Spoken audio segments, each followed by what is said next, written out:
two, stop by my lodge if you have the time. I'll put the kettle on, and we can have some tea. You don't need me to show you the way again, do you? Whoa! It's Nicole's voice! Did she redecorate her home or something? Let's go take a look.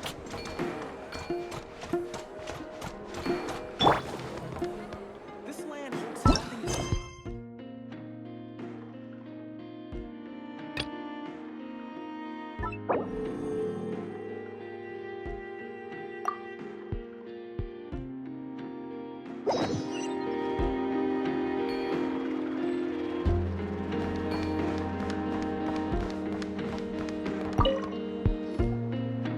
Traveler, Paimon. It's been a while. As it happens, there is a letter here for you. One moment. Here. A letter? From who? Dear Diary, I'm Kale. I work as a trainee forest ranger under my master, Tighnari. I'm also studying at the academia. I've been getting better and better at reading lately. Mr. Alhaitham says that the written word is a crucial medium for exploring the world and understanding oneself. That's why I decided to start this diary. That said, what should I write about? Things are pretty quiet in Sumeru these days. Life is good. Every day is a fulfilling and happy one. When I think back to the days when I suffered from Elazar, or way back to when I was injected with god remains, I am in a much better place now. I hope it stays that way forever. I'll leave it there for now. Master said he'll take me shopping in Sumeru City today, which is great because I've been meaning to visit the toy seller at the Grand Bazaar for a while now. Kale, time to go. Yes, Master! Huh?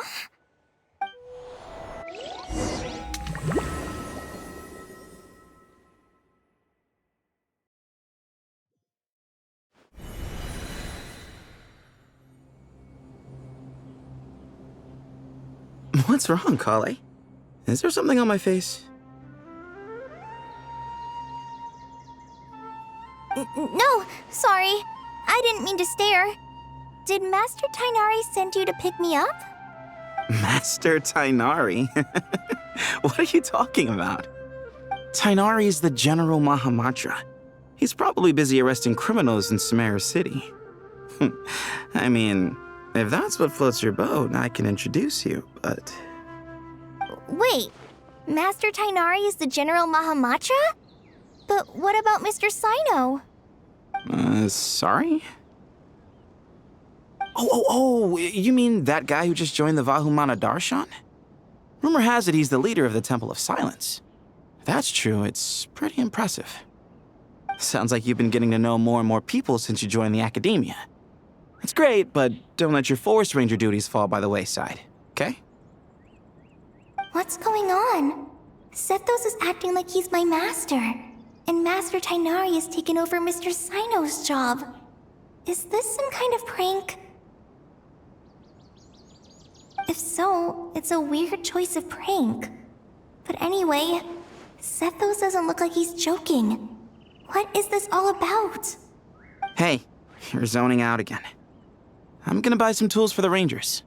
Why don't you stretch your legs a bit? It's been a while since you last visited the city, right? Wait! He's right. It has been a while since I last visited Sumeru City. Was it always like this? I mean, it feels familiar, yet somehow... something seems different. Is this really Sumeru City?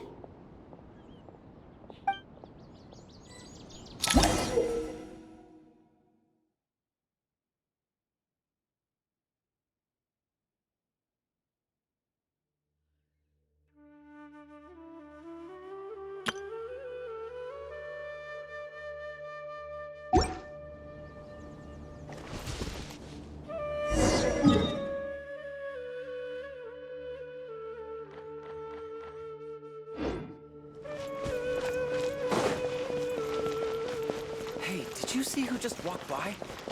Would you like some fruit? How will I ever save enough money to buy?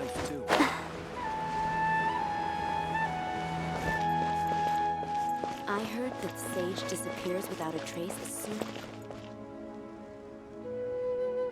Lord Kave Bay, did you get a chance to review this month's accounts? Any feedback? You mean the version you sent over a few days ago? Yeah, I took a look when I received it. I was thinking that maybe our profit margin is a little excessive. I visited some of our commercial partners last month. Their earnings are very slim. Are you suggesting that we give up some of our profits for them? Well, since we have more than we need, yes. Making money for its own sake is pointless. Don't worry, I've already planned for it and the numbers look fine. We can adjust the rates starting from next month. Also, about that designer you hired, I've had to revise his proposal 3 times now, but he just doesn't seem to... Let's cut our losses. Pay him his fee and send him on his way. I'd like you to get Layla on this instead. She was Cyrus's student and she designed the Palace of Alcazarzare. Seems like a much safer choice. Who's sneaking around over there?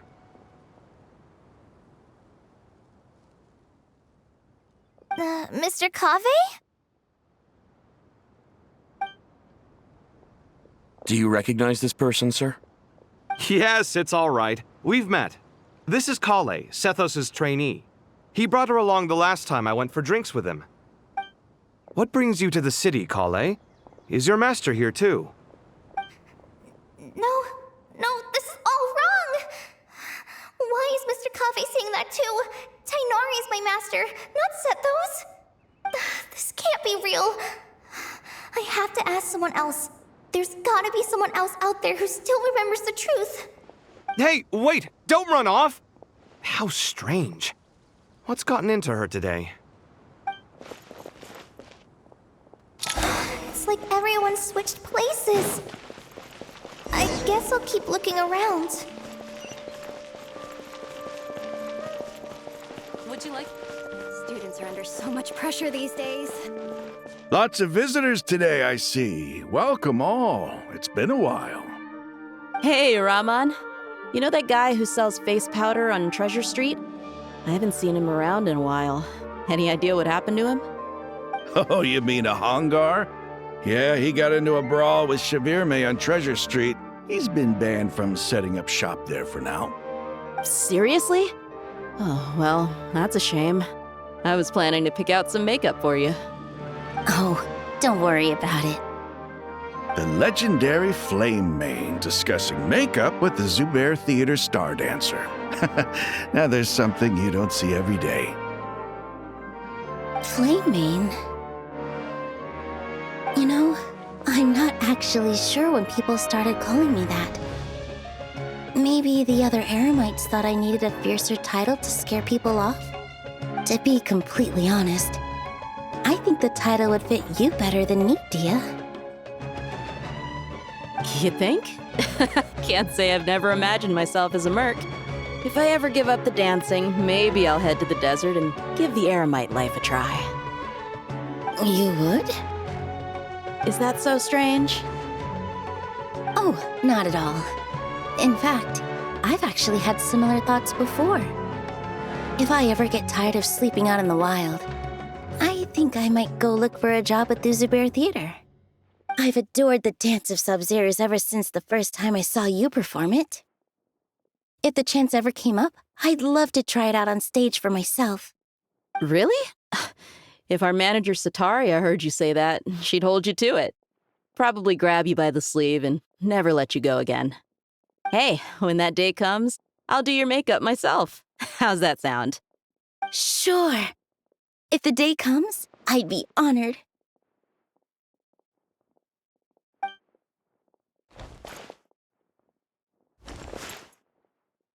Everyone I know, everything I've ever known. Suddenly it's all a jumbled mess. The question is, who's right? Them or me? My head feels so heavy. I can't think straight. All right, not a single Mora short. That covers you for this month's rent. What a relief. I was worried the design fees I received this month wouldn't be enough. Well, next time, don't fret. Just let me know and I'll give you a few days' grace. We've known each other long enough for that. Anyway, how are you settling in? I couldn't help but notice that you're staying up late quite often. Yeah, I can't explain it. I just feel more inspired at night. Once I get in the zone, I can race through a whole bunch of drafts, no problem. But what about you? I keep hearing you sighing these days. Is everything okay? Well, it's just... Don't you think this house is a little small? I guess I should be used to it after living here for so many years. But for some reason, I've been feeling claustrophobic recently. I want to move somewhere bigger. Once I've made enough mora, I'm gonna buy a huge new house. As big as... at least as big as the Palace of Alcazarzaray. That sounds really expensive. True. I'll never be able to afford it on a scribe's salary alone. I need to find another way.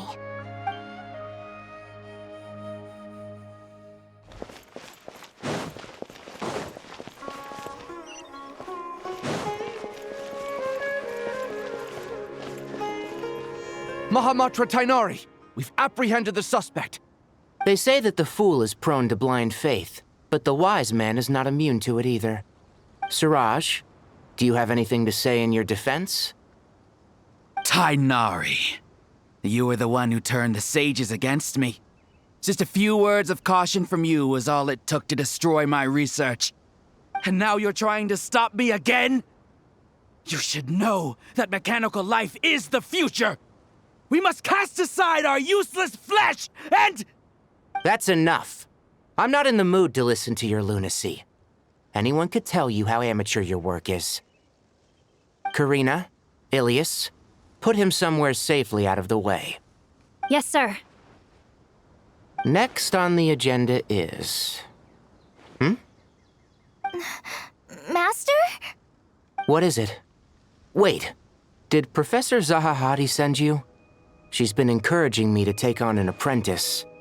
Might be getting a bit ahead of herself there, though. No, Master! It's me! Kale! Listen to me. Something really weird is going on in Sumeru City. It's like everyone's identities have switched around. You're not the General Mahamatra. You're a Forest Watcher. Just yesterday, we agreed to come to Sumeru City today to go shopping together and... All right, there's no rush. Let's back up a little. Your name is Kale, correct? Although this is our first meeting, you do seem strangely familiar somehow. Is there anything I can help you with?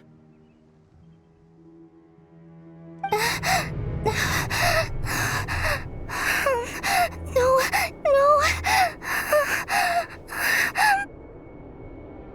Master!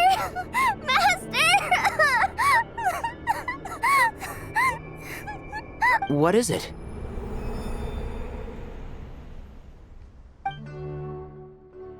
Huh? Did you have another nightmare? I've told you before, when you're tired, lay down on your back in bed and get some proper sleep. It's much better for you than napping on your front. Poor posture obstructs your breathing, which can lead to all sorts of weird dreams. Now, we're supposed to go shopping in Sumeru City today, remember? Cheer up. I'll take you to Hushang's. I heard he's got some new toys in stock. Go wash your face, take some deep breaths, and when you're ready, we'll head out. Okay. Thanks, Master Tainari. So it was just a dream. And yet, dreams can sometimes be a warning of things that will soon come to pass. Who said that? That dream felt unusually real, didn't it? Here's my suggestion. Since you're heading into Sumeru City anyway, you may as well tell Lesser Lord Kusanali about everything that happened. And just to be on the safe side, I think you should also inform your 2 traveler friends who once helped save Sumeru. I'd write them a letter if I were you. Time is short. A storm is coming from beyond the bounds of fate.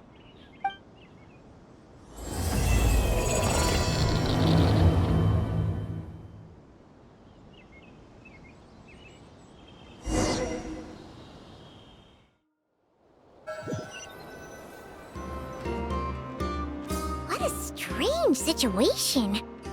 No wonder Kale was in such a rush to write us a letter.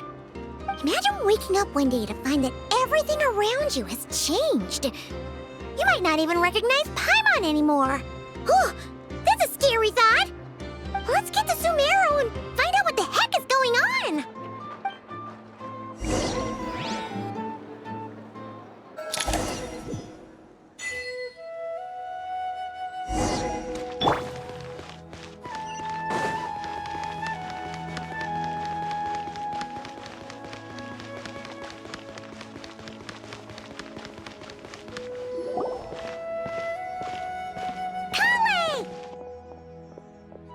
Traveler! Paimon!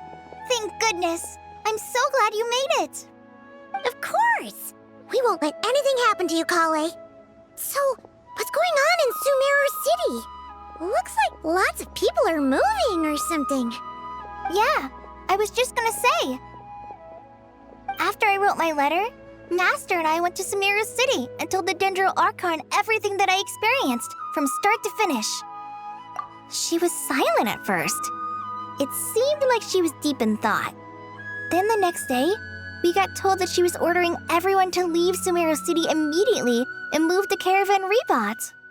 The entire population of the city has to move? Not just Sumeru City.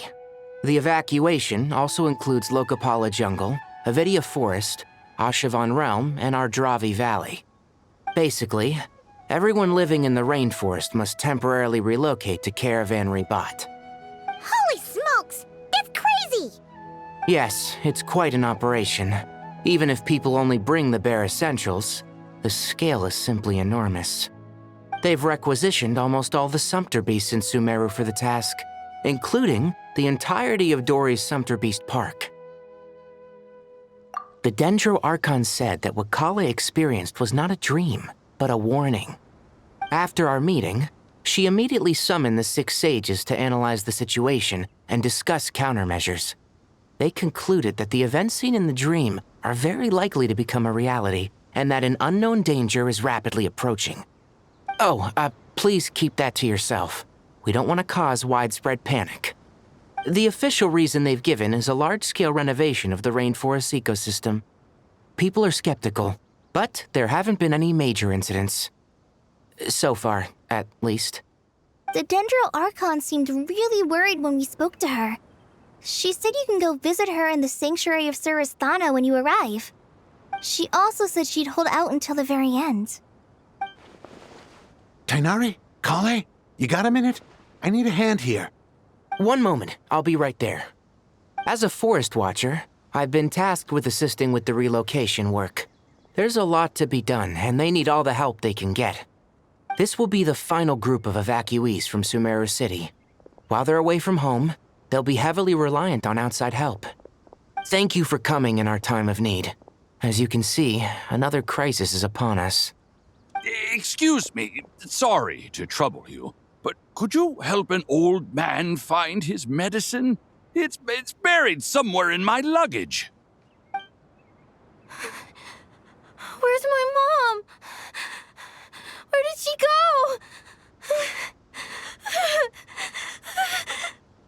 go? Don't worry, it'll be okay. Those items are worth a small fortune. Make sure you store them somewhere safe. You understand?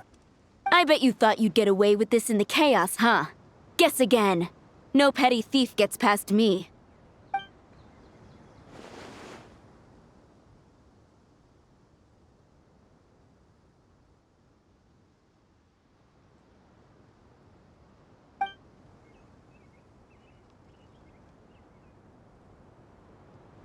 We should go help the evacuees.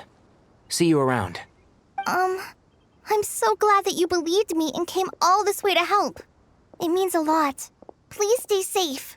Don't worry. We may not know exactly what's going on yet, but as long as we stick together, we'll find a way through this. Goodbye! Look after yourselves! Will do. See ya! Whew. Paimon's not sure how she found the words to comfort Kale because, honestly, she's kind of nervous herself. Let's head to the Sanctuary of Surasana and see Nahida.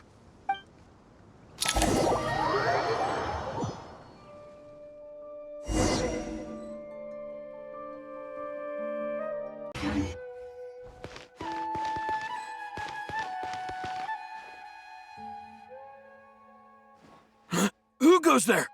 No unauthorized access to this place. By order of Mahamatra Sino. Are you blind? It's the Traveler and Paimon. Surely you've seen them before. Huh? Oh, so it is. I'm sorry, I haven't been sleeping well lately. My nerves are a little frayed. The Dendro Archon is in a very vulnerable state at the moment. Mahamatra Sino is concerned that our enemies might choose this moment to strike, so he's ordered us to strengthen our defenses. Just seeing you two again already puts our minds at ease. Please, enter. I'm sure everyone's expecting you.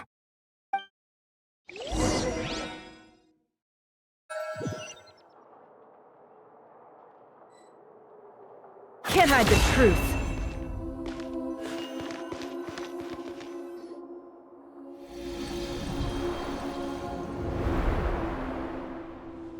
Traveler, Paimon, you made it. Aha! Perfect timing. Reliable helpers like you are just what we need right now. Oh, it's good to see everyone again. Kale gave us a rough idea of what's going on, but we still have a lot of questions. What kind of danger is Sumeru City in exactly? And how come everyone has to move to Caravan Rebat? At this stage, we can't be certain. We're investigating, but no definitive answers yet. I take it that Kale told you about her strange dream? Yeah. Apparently, everyone in Sumeru City was acting super weird. Even you guys. It was like you'd all switched places. That's right. Kale and Tainari reported the situation to the Dendro Archon. She believes that it wasn't merely a dream, and that whatever it was has something to do with Irminsul. It's a reasonable inference.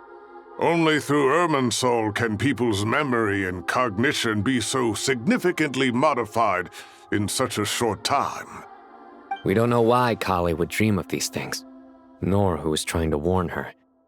The Dendro Archon decided to connect to Irminsul to investigate more thoroughly. Irminsul is connected directly to the ley lines. The tree serves as a central hub where the ley lines converge, and its core function is to record and store the world's knowledge and memories. But something has gone awry, severely compromising the performance of this core function. Information is bottlenecking inside Irminsul, hampering the ley line's flow. If this continues, new information will languish unrecorded, with existing records thrown into disarray. In short, the souls of the dead will be stranded, while the living have their sense of reality warped. In the long run, Kale's dream could well become a reality. And that's just the beginning. There's no telling what other nightmares could end up coming true.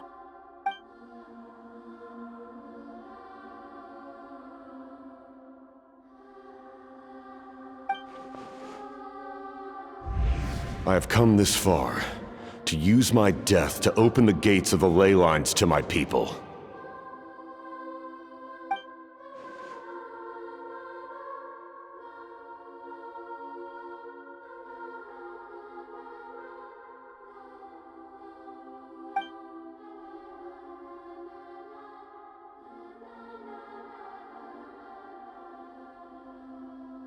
Faced with a growing backlog of information, the Dendro Archon decided to connect herself directly to Irminsul and take over the recording and processing function herself.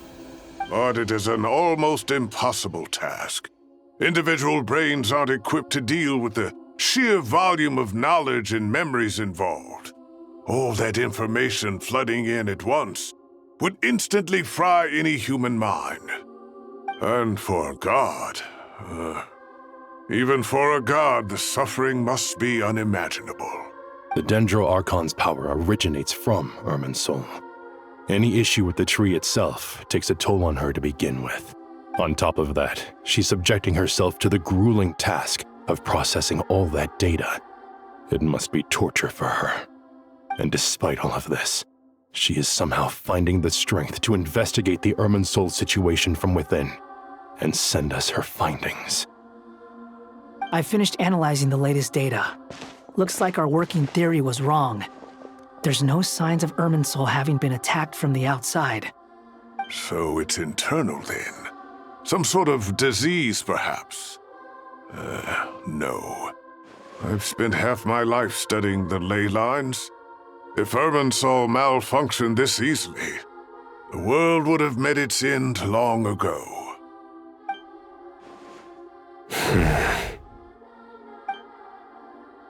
Sino? What is it? Not long ago, I got a tip from the Core of 30 that a large number of unidentified merchant caravans had recently been spotted entering Sumeru through Beta Harbor. At first, I suspected that they might have something to do with all this, so I sent some people to investigate. But if Irminsul wasn't attacked from the outside...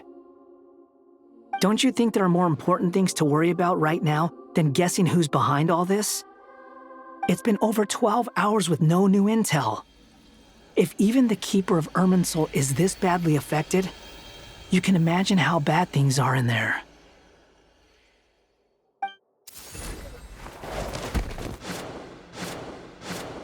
Dendro Archon.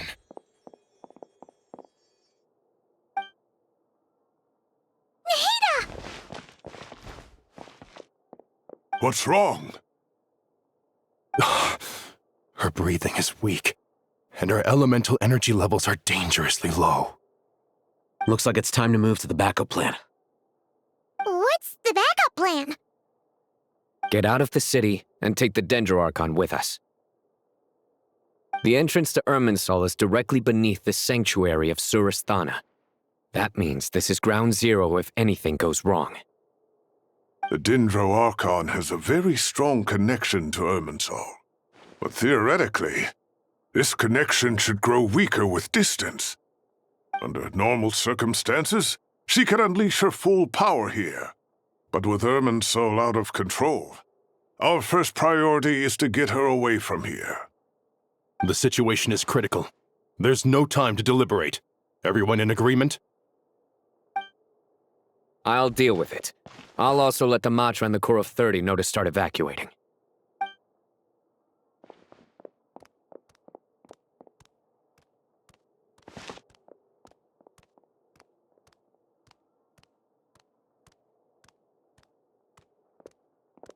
Let's go. No sense grieving when there's nothing more we can do.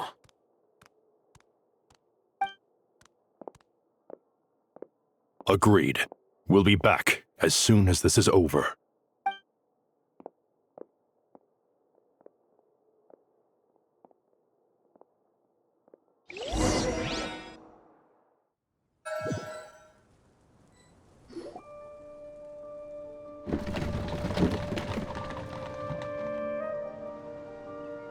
The last group of civilians has been safely evacuated. Dendro Archon's carriage will travel with them.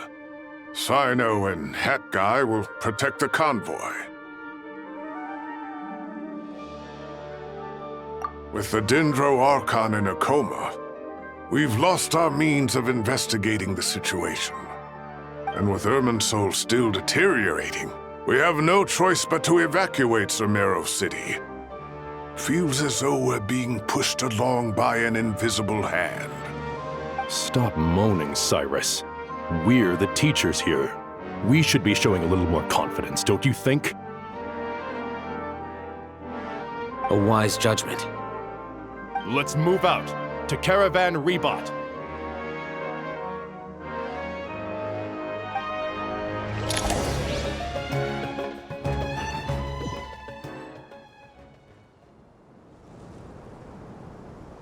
Sir, all units are in position. Good. Everything is going to plan. Interfering with Sumeru City is a necessary step, so do not hesitate. The Irminsul situation will not harm you. We need to speed things up here, too. We don't want to keep our client waiting, do we? No, sir. You have my word. Everything will be completed on schedule.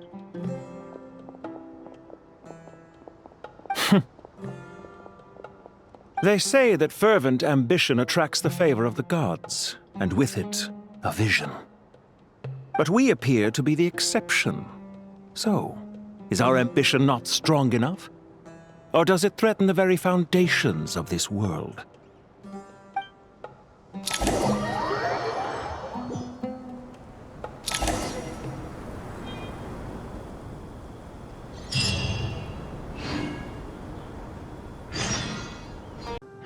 Don't trust your eyes uncritically.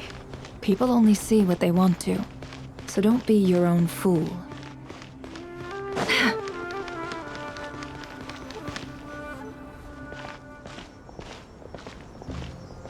How is the Dendro Archon?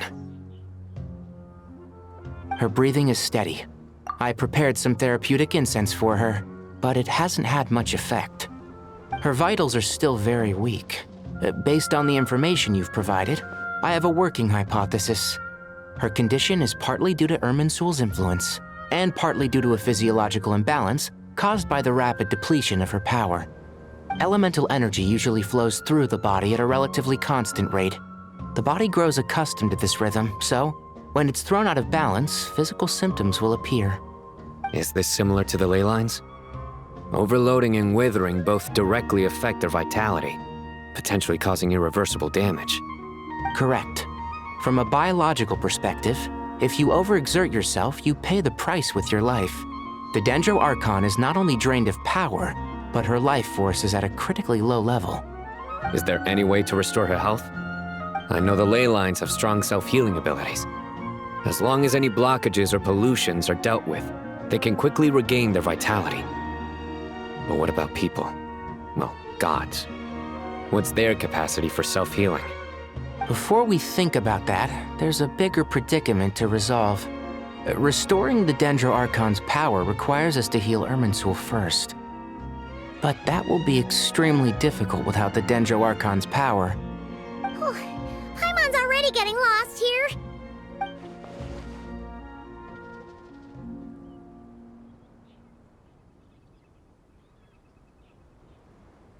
Master Tighnari and Cyno look so serious. I've not heard Master speak in this tone for a long time. Tighnari.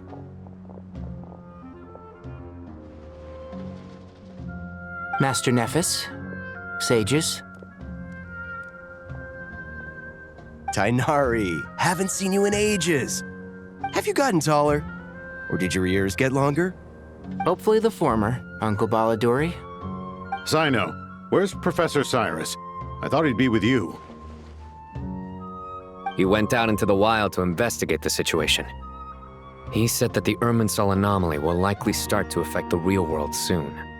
He shouldn't be trotting around alone at his age. Which way did he go? I'll look for him later. Would someone mind introducing us? Ah yes, of course. Allow me to do the honors. I'm sure we're all familiar with the Traveler and Paimon. They're the heroes who helped foil Azar's conspiracy and save Sumeru. These gentlemen and I are the 6 current sages of the Academia. Balduri and I are part of the Old Guard, while the other 4 took office after Azar and his clique fell from power.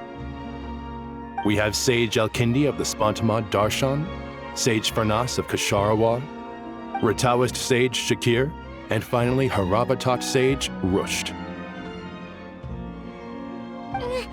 Nice to meet you all! I've heard much about you. Delighted to finally meet you in person. You're younger than I imagined for someone with the power to stand up to fate itself. Thank you for lending your aid to Sumeru once more. Once we're on the other side of this, could we get a photo together? My daughter has a friend named Isak. He's always talking about you two. true hero would deny a child their wish. Back to business. So with the Dendro Archon currently in a coma, the people have taken temporary refuge at Caravan Rebot, but they cannot stay here forever. We need to come up with a plan as soon as possible. Fernas, any thoughts? Well, firstly, having reviewed the data, I'm inclined to agree with your assessment. This doesn't look like an attack on Irminsul from the outside. Rather, it resembles a malfunctioning machine. Calculations going haywire and sparks flying. That being said, before we consider how to fix it, we need to understand precisely what has gone wrong. Furthermore, we somehow need to ascertain this without relying on the Dendro Archon's power. We have no direct access to Irminsul. However, we might be able to gather the information we need from the ley lines. Study the branches to learn about the trunk, in other words. Wait, is that what Cyrus is up to? No wonder he ran off to research in the wild. Curse's always one step ahead of me, isn't he?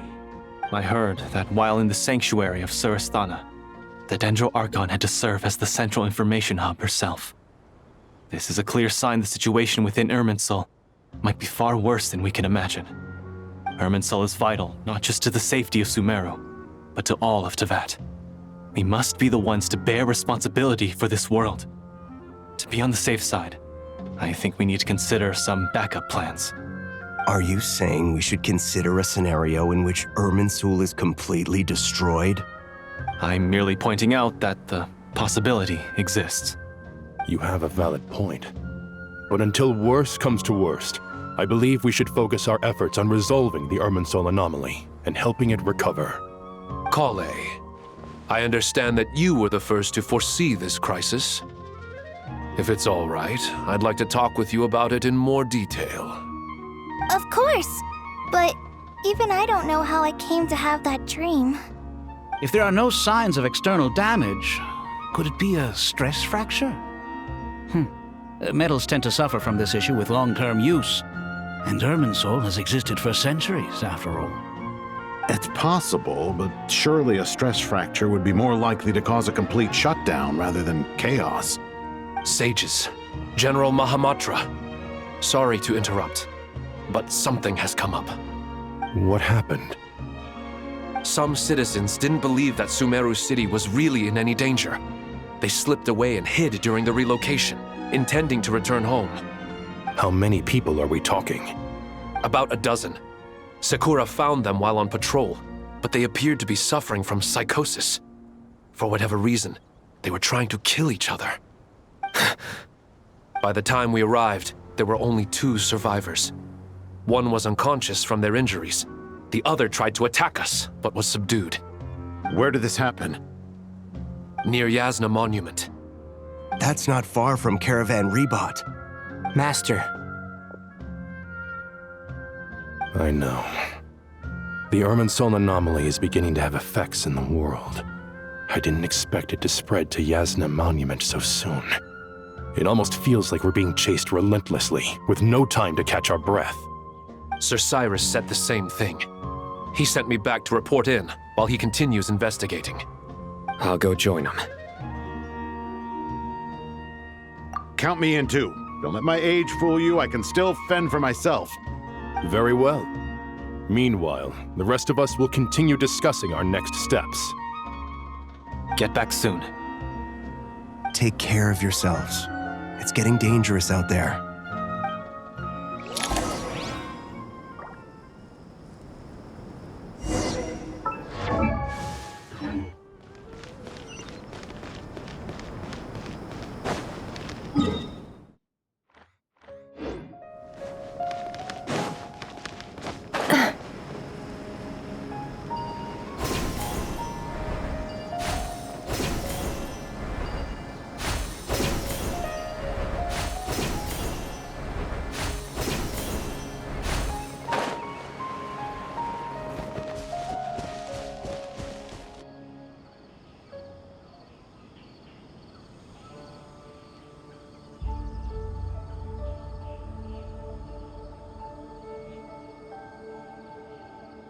Please, don't go any further. As you get closer to Sumeru City, there's no knowing what dangers you might encounter. So this is our mentally disturbed man? I'm going to gut you all!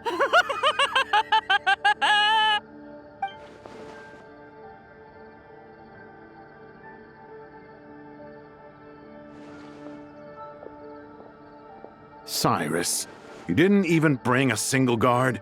Do you think you're some sort of warrior? It's fine. Come here and look at this. Oh! It's...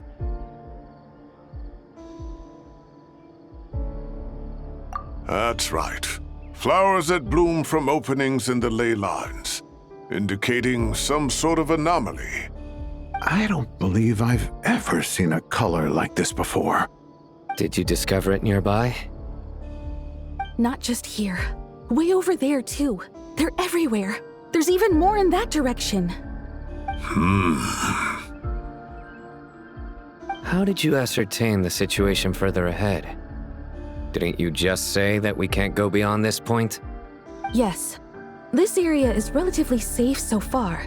But if you continue forward, delusions will start afflicting your mind. However, some vision-bearing mercenaries were able to maintain their sanity a little better. They're the ones who brought back news from further afield. Sino, do you remember the class I taught on dissecting ley line blossoms? I do, Professor. I received full marks in that course. Good. After all these years, it's time to put that knowledge into practice. There must be anomalous information hidden within these blossoms. Alkindi, I'll need your help as well.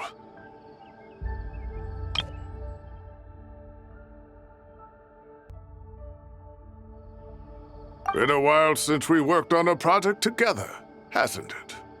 Sure has. Well, what are we waiting for? Let's get to work. Anything we can do to help?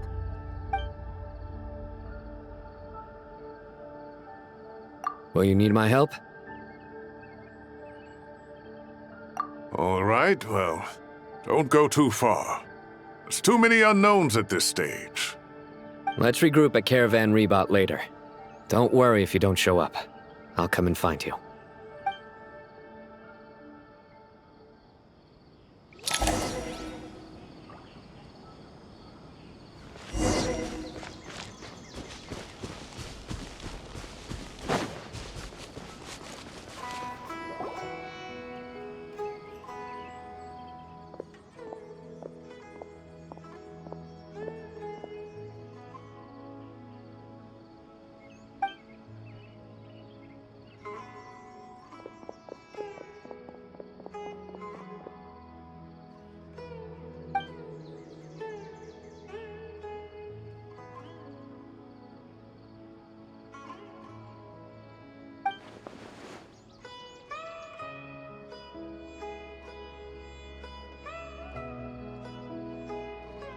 That should be the heart of Oasis.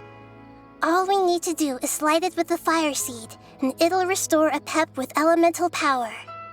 The damage it suffered internally will also slowly begin to heal.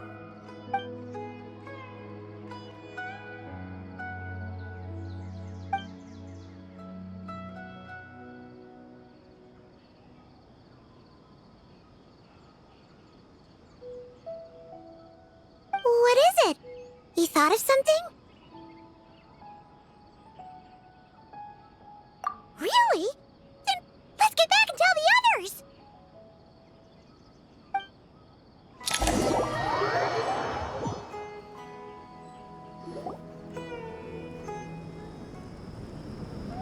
Whew. Glad to see you've returned safe and sound. Any longer and we would have gone out looking for you. Well, this is a nice surprise. Paimon sure feels better with everyone we know here. We've made some progress, so let's start by giving you and Paimon a quick update. By dissecting the ley line's blossoms, we've been able to deduce that although Irminsul is experiencing an anomaly, it has not completely rejected access from the outside. The Dendro Archon has the power to connect to Irminsul, but there's also another way. I assume you recall the devices everyone was wearing when you first arrived in Sumeru? Devices? Oh, wait. You mean... The Akasha terminals? That's right. Of course! It's been so long, Paimon almost forgot all about the Akasha.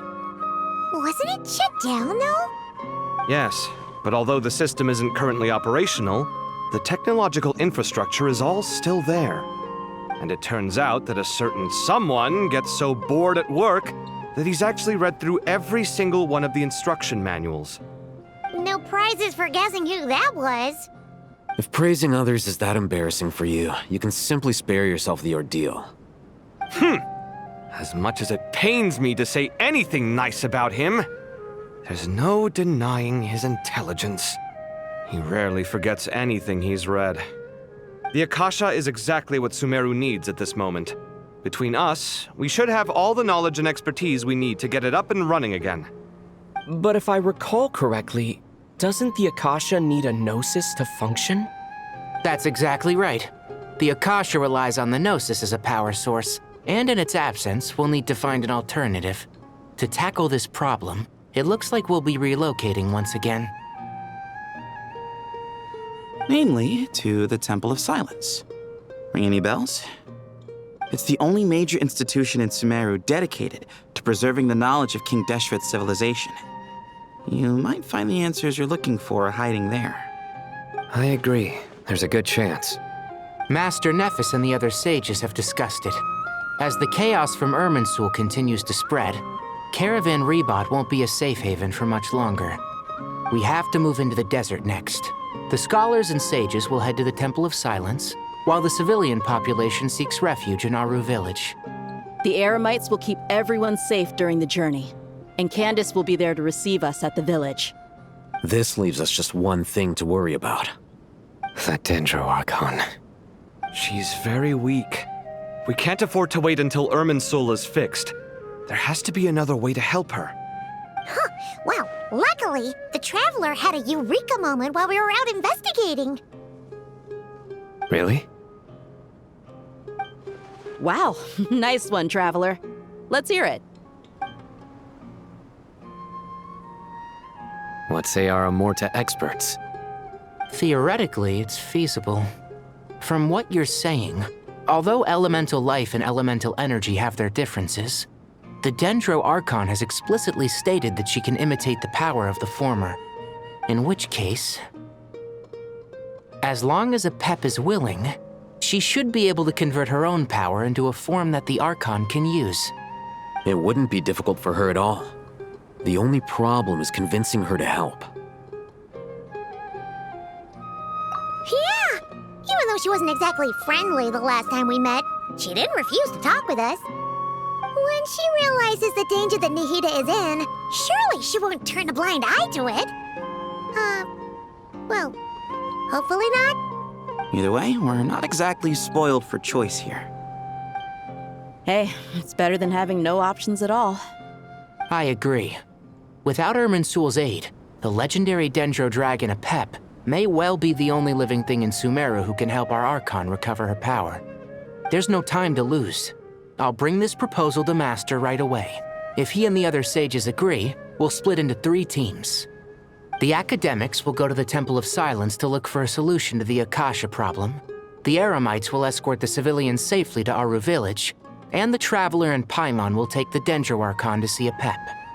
There's still a long road ahead, and no knowing if we'll make it. But at least we have a direction now. I'll take it over floundering around in confusion. If there are no objections, then let's proceed. But before we adjourn, I would like to leave you all with some parting words. No matter the distance between us, there will always be an invisible force tying us together. May the bonds forged in the past shine bright like stars and open a new path before our feet. Huh. Is that from King of Invocations? No. This one's from King of Invocations, the sequel. What's the difference? The sequel's much cooler. Couldn't agree more. Well, it was very apropos. Once this is all over, I'll give everyone a copy of King of Invocations and the sequel to show my gratitude. Come on, let's get moving.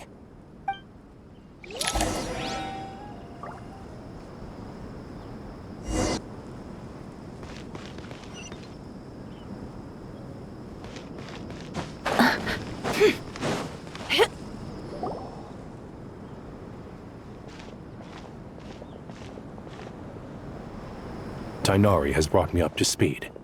I approve of your plan of action, but we can't proceed with everything right away. The people need to rest. For many of them, this will be their first time in the desert, so we'll need to find additional personnel to help escort them. You two, please go on ahead with the Dendro Archon. Let's rendezvous at the Temple of Silence later. No problem. We got this. Words can't express my gratitude, so let me just say, I hope everything goes smoothly for all of us. Goodbye for now. All right, let's get going. If Paimon remembers correctly, the last time we saw Apep was in... Traveler, Paimon. Could I borrow you guys for a moment? It'll only take a second. Kale, what's the matter? Well, the thing is... Master Tighnari once told me, after you raise a problem, you should think about how to resolve it. But ever since I had that dream, I feel like I haven't been of any help at all. I tried my best to keep up with the conversation, but there was so much new information, I couldn't take it all in. So, I just wanted to ask, do you have any tips for me there? Huh, Paimon knows exactly how you feel. But fear not, everything you need to know is right here in Paimon's notes. Sumeru chapter.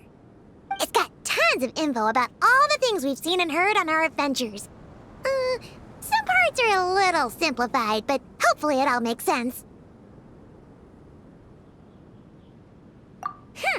You see? Being the greatest guide in Tibet isn't just a fancy title. It takes a lot of hard work. Paimon doesn't always understand the things you're talking about with other people. Whenever that happens, she notes down the confusing parts and goes over them in her own time. This is perfect. Could I borrow it? Sure. Matter of fact, you can keep it if you want. Paimon has another copy.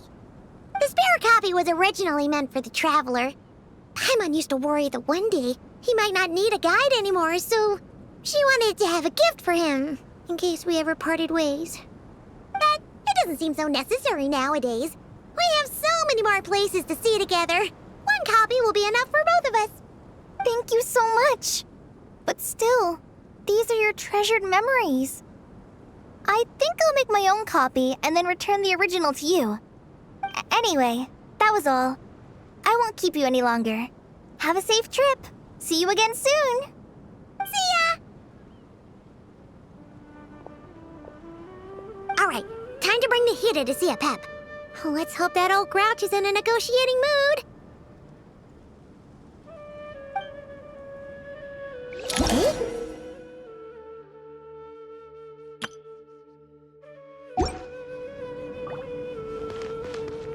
Actually, never mind. In Apep's eyes, Nervalet's probably one of those dragons who's grown too close to humankind. They might end up fighting for all we know.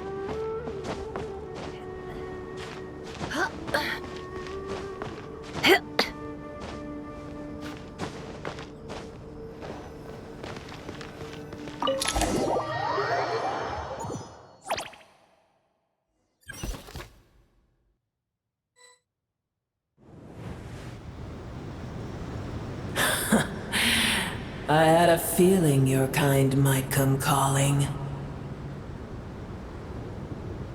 The ley lines are in disarray. Something has gone wrong with Irminsul, yes.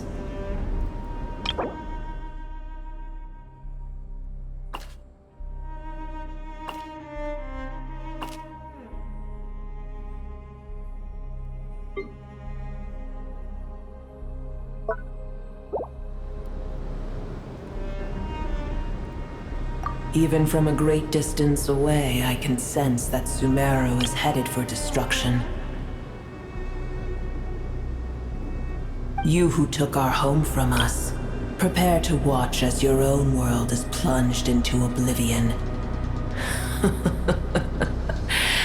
Oh, how the cycle of history comes to a poetic conclusion. This isn't a joke, Apep! Nahida's in grave danger! Can you please help her? Is she now? Then do explain. For what reason should I lend Boer my assistance?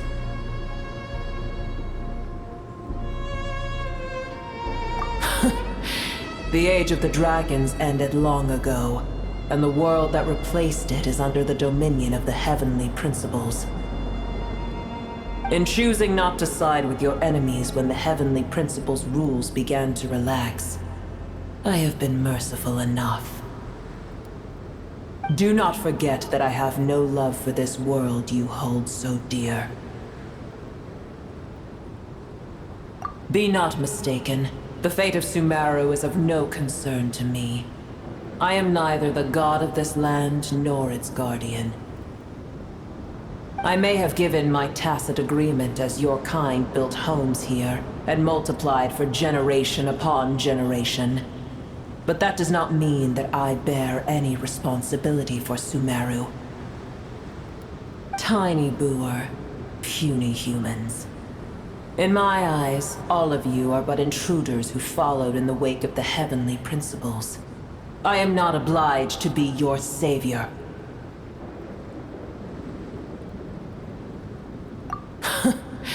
The age of the dragons ended long ago, and the world that replaced it is under... In choosing not to side with your enemies when the heavenly principles' rules began to relax, I have been merciful enough. Do not forget that I have no love for this world you hold so dear. Apep, if you truly despise gods and humans so much, well, after the great humiliation of being helped by a god in the past, shouldn't you be jumping at this chance to balance the scales? Now that is a compelling reason. When El Ahmar plotted against me and I was tortured by forbidden knowledge, it was Boer who saved me from agony. And though I regard with shame the pity of my enemies, to receive aid without repaying it would likewise tarnish a dragon's dignity. Oh, tiny Boer, puny humans. Just this once I shall deign to show you the true power of dragonkind. Whoa! It's happening again! We're gonna get sucked in!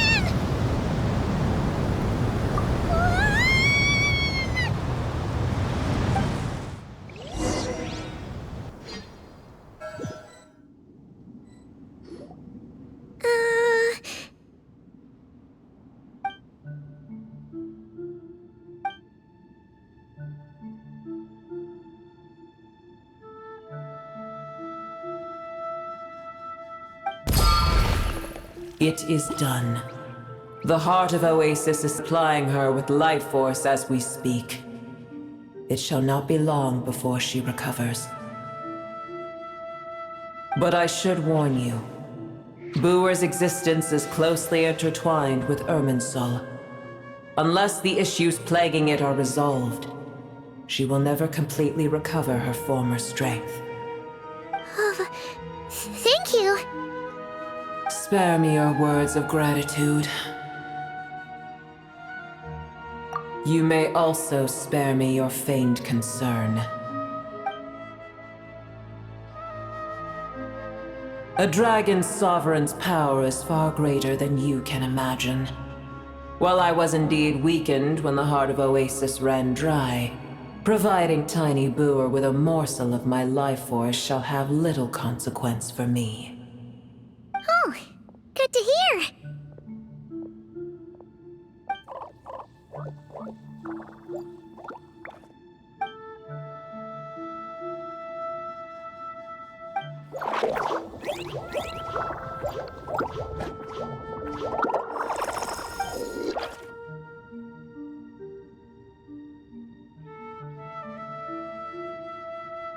Ever held in high favor, I see. Oh, well, you know. The compliment was sincere. Simply accept it.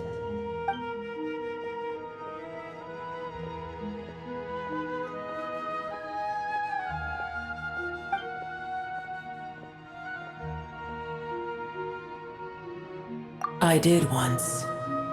That tree was not planted by the heavenly principles. Irminsul existed before they ever arrived in Tevat. What?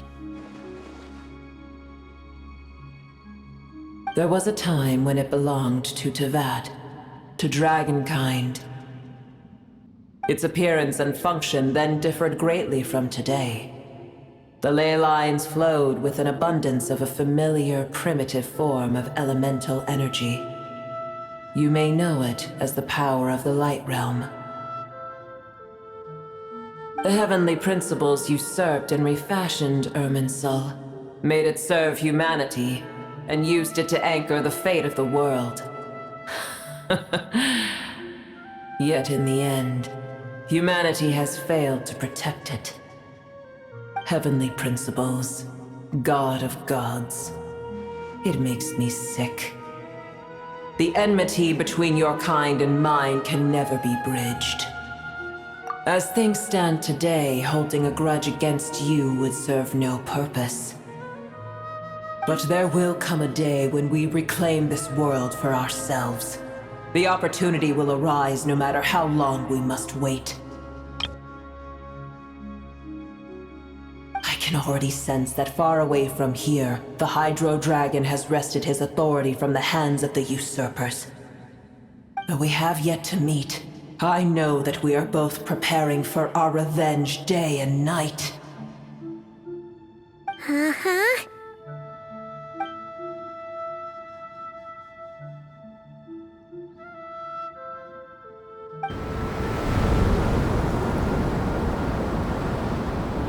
I hear a great disturbance out there. Huh? What is it? Sandstorms come. The Jinn. I see. Another calamity approaches. You both seem restless. Let us part ways here. Booer is safe with me.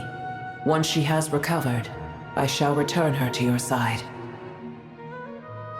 Oh, thanks again. Take care, alright? I told you already I have no need of your feigned concern.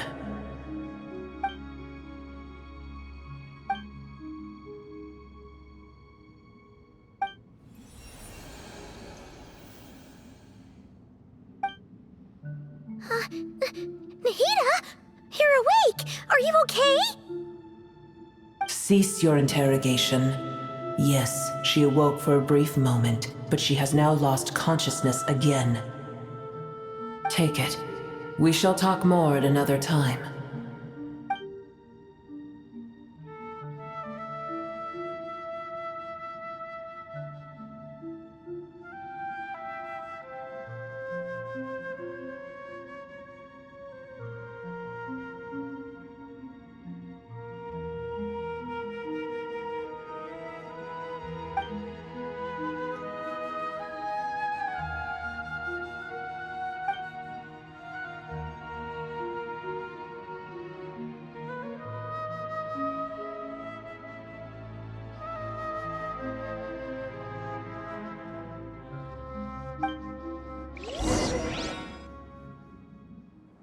Where the heck are we? Did you just dump us in the middle of nowhere? Wait. No. Paimon remembers now. The Temple of Silence is over that way. Come on, let's go find the others.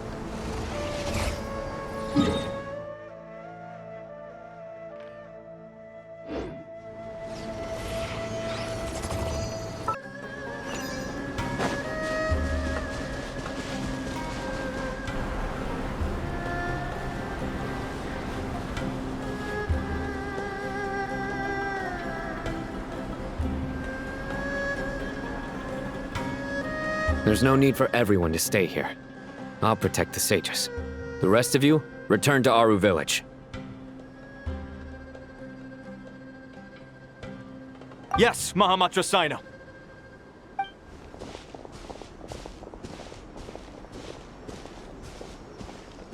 Sino!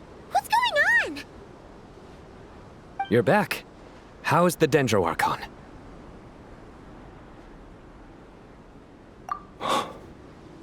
What a relief. It's the Jinn. Countless Jinn have stirred up violent sandstorms across the desert, blocking our path to the Temple of Silence. Tighnari and Kale have returned to Aru Village to help. The Jinn are being highly aggressive, so both the village and the merchant caravans require protection.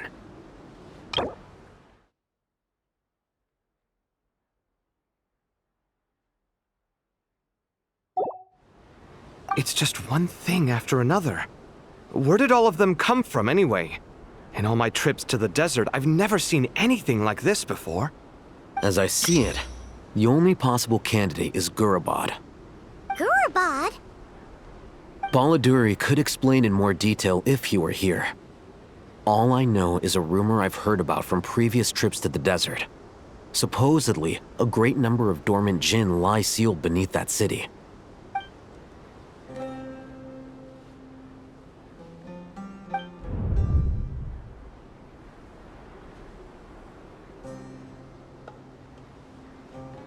Gurabad is, for me, a fated land. I must therefore return back to this city, where my destiny awaits me still.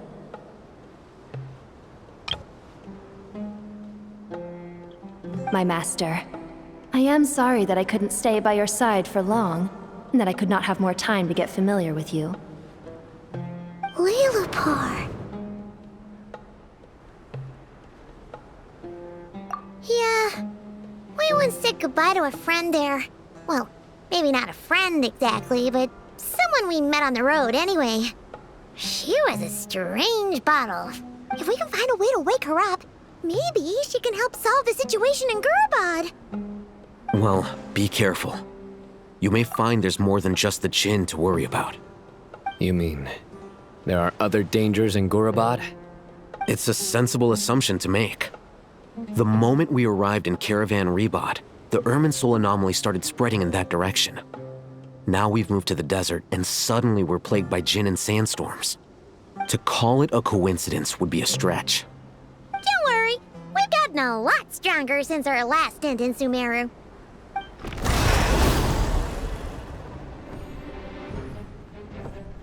Ah!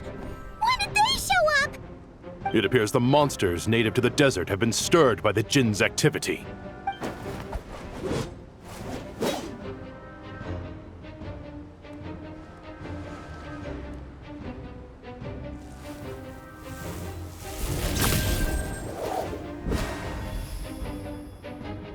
You should get going. We'll take care of things here.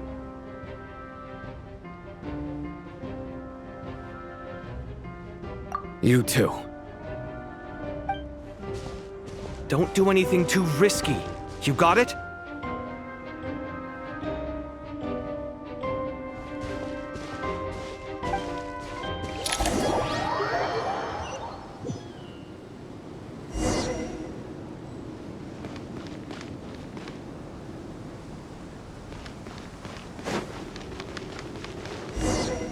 The Jinn are swarming out of Gurabad! Looks like Apep was right! Let's get inside! See what's going on! Defensive mode engaged.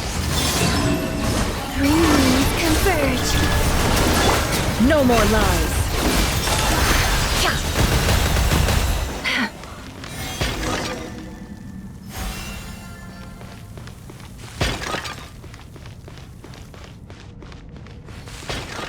They just keep coming! How many of these things are there? You never keep them around! Let's just head further inside for now!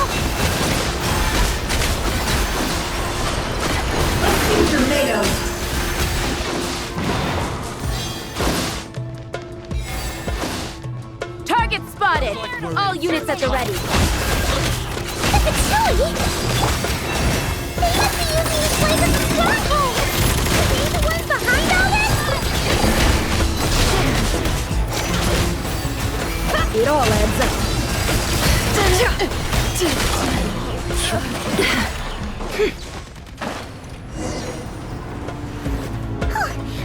Jin with one hand and Batui with the other? This is pure chaos! I'm gonna fix your skull!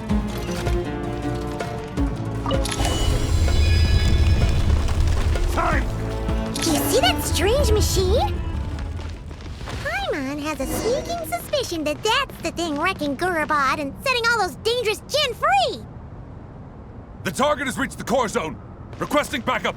Repeat, requesting backup. Backup en route. Stop him at all costs.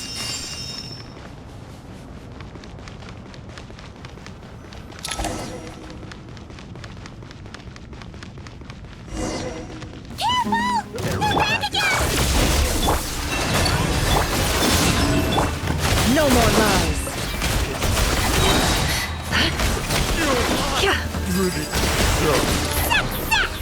Nice one, Traveler! Let's keep going!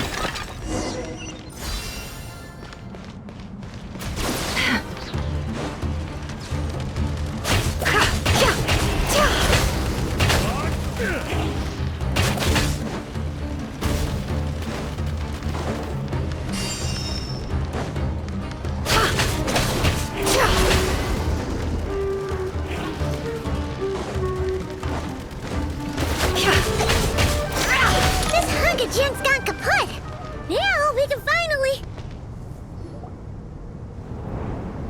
It seems my subordinates failed to stop you in your tracks. Apologies, sir. There is no need to apologize. You did well to hold your ground against such a powerful adversary for as long as you did. I must commend your courage and perseverance. You're in charge here, huh? First the problems with Irminsul, now this mess in Gurabad? Are you the ones responsible for all this? I'm afraid I cannot answer that.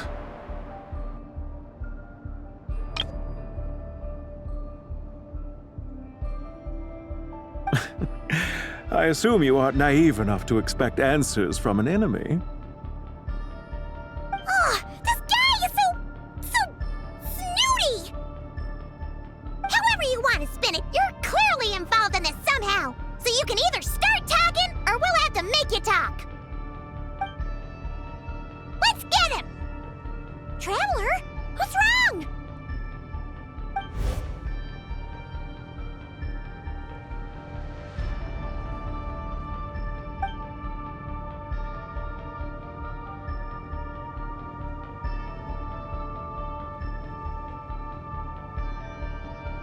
You're remarkably calm. Some would act more rashly upon finding the ringleader all alone. But you keep your cool. Even as your enemy, I must applaud you. Did you show yourself just to say that? Is this you trying to take back control of the conversation? Unfortunately, I really don't have anything to say to you. I am here merely to indulge my own curiosity. Your names are well known among the Fatui. Naturally, I wanted to observe you up close while I had the chance. Hey! Don't treat us like we're some kind of exotic animals in a zoo! Oh, I wouldn't dream of it. You seem rather predisposed to misunderstand me. I'm quite aware that you are both heroes of great renown. You have resolved crises in many nations and won countless allies along the way. I've been following your adventures with great admiration. My only regret is that the trajectory of your journey conflicts with our goals. What do you mean, admiration? Sorry, but that sounds pretty weird coming from you. I don't see why. We may happen to occupy opposing sides, but there is no cause for deep-seated enmity between us. To respect one's enemy is to respect oneself. Well, now that you're observing us up close, what do you see? I've observed as keenly as I can. Yet, while I endeavor to understand, your true strength remains a mystery to me. Violence is not my area of expertise either, so, you see, I would much rather converse with you like this than determine a victor with the edge of a blade. Besides, I've heard that even 3 moons in the sky fail to eclipse your brilliance. I know better than to bite off more than I can chew. 3 moons? So you have a connection with the Harbinger, the Doctor. Well deduced. Our commander Dottore died in Nodcry, but there are things that do not end with his departure. We must... Look at me. I almost divulged more than I should have.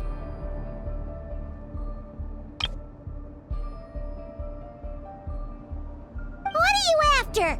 Revenge for Dottore? Or are you plotting something else? I've said quite enough, I believe. There's no point in continuing this conversation, except to say, I've noticed that you seem to know your way around here quite well. A repeated visitor to Gurabad, are we? Ugh. I'll take that as a yes. Then I'm sure you'll have heard the story of this place. The mother of the Jinn, Lilupar, and the tragic tale of her vengeance that spanned 3 generations. It was right here that Lilupar once helped the wise to ascend to the throne. But from that moment on, every king who sat upon it was corrupted by power. These degenerate rulers lost control over their nation, and with it, the right to occupy that exalted seat. What are you trying to say? I once admired you for your adventures. That is the earnest truth. But it appears to me that your journey serves ultimately to uphold the rules of this world. Are these rules truly just? Does the heavenly principles rule with wisdom or folly? And how can we be sure that the 7 who wield authority over the world will not be corrupted? Do you seriously think you're gonna convince us of anything? Convince you? I'm sure my commander already tried that. Why would I waste my breath doing the same? If a few words from a stranger were enough to make someone completely change their stance, it would only prove that they never had a firm will to begin with. I am merely stating my position, so that we might understand each other better. One's enemy in the present may not necessarily be an enemy for life. As for what game I'm playing here, I'm simply buying some time. But now I must bid you farewell. It was a wise decision not to attack me immediately. Since you did not fall for my ambush, I will now have to ask those in hiding to reveal themselves. Leave this to us, sir. Very well. I trust you to do what is necessary. Stall him while I execute the next step of the plan. Sumeru City, Irminsul.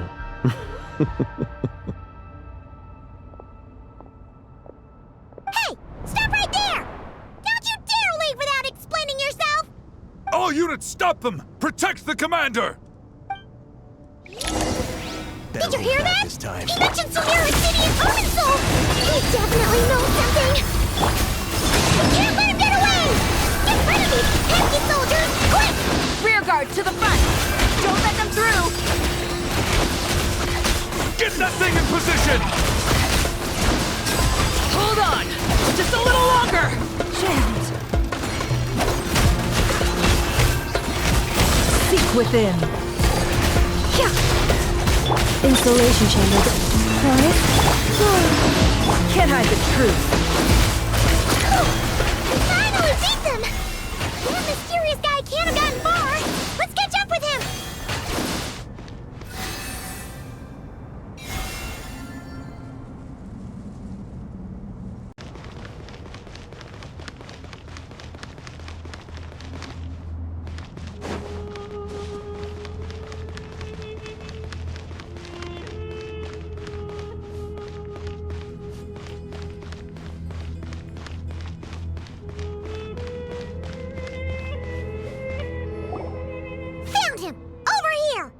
You're very persistent.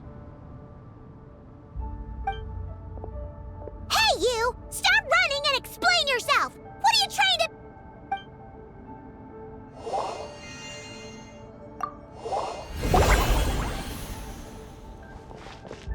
What's this? Relax. A small trap like this won't be enough to hold you. The sandstorms from Gurabad will die down soon enough, but this small window of time was all we needed to launch the next phase of our plan.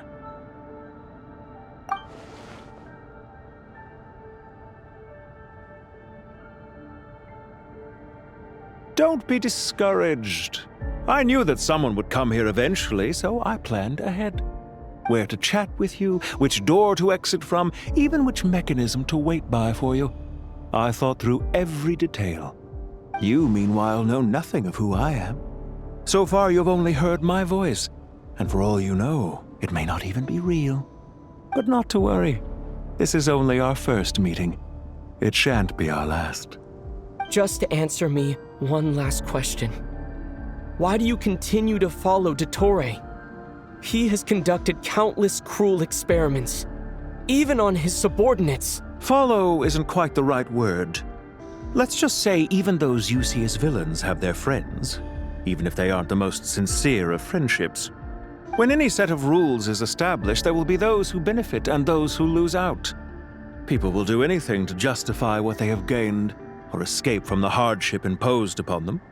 Neither he nor I are tolerated by the rules of this world. We were both searching for a new order. Our ideas of the final form that should take may have differed, but our journeys took a shared path. Goodbye, Traveler and Paimon. I wish you a timely escape, albeit not too soon. I will need a little more time to prepare, after all.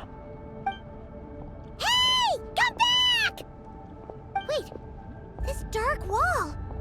We've seen these on our adventures before. It swallows people up!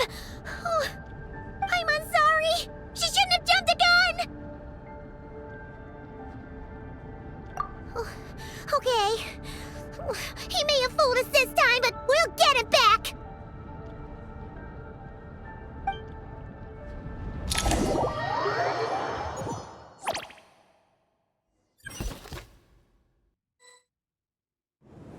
Sino and his team are guarding the north. We'll take this side. There's so many Jinn. We can't let them get into Aru village. Don't fret. I am well prepared for this situation. Huh. So you have a solution? Perhaps you're unaware that I have a trusty genie partner of my own, Plumpy. If I send her to negotiate with the others, this whole thing will be resolved before you can say Mora. Off you go, Plumpy!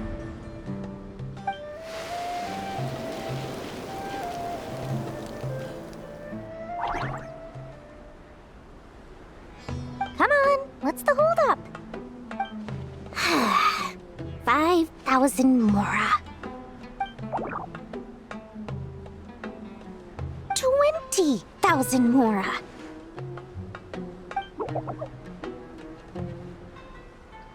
100,000 Mora. Final offer. Ah, so she's a hired partner.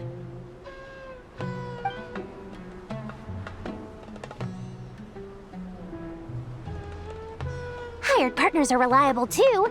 Plumpy here is a highly skilled negotiator. You'll see. Just a few words from her and...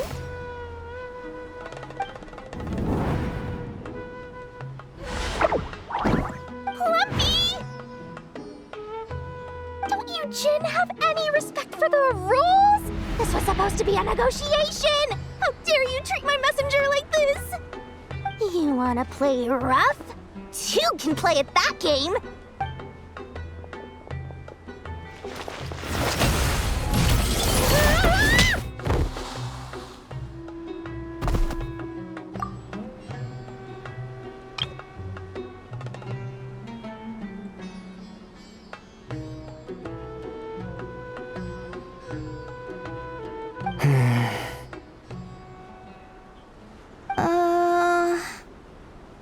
Looks like it's up to us now.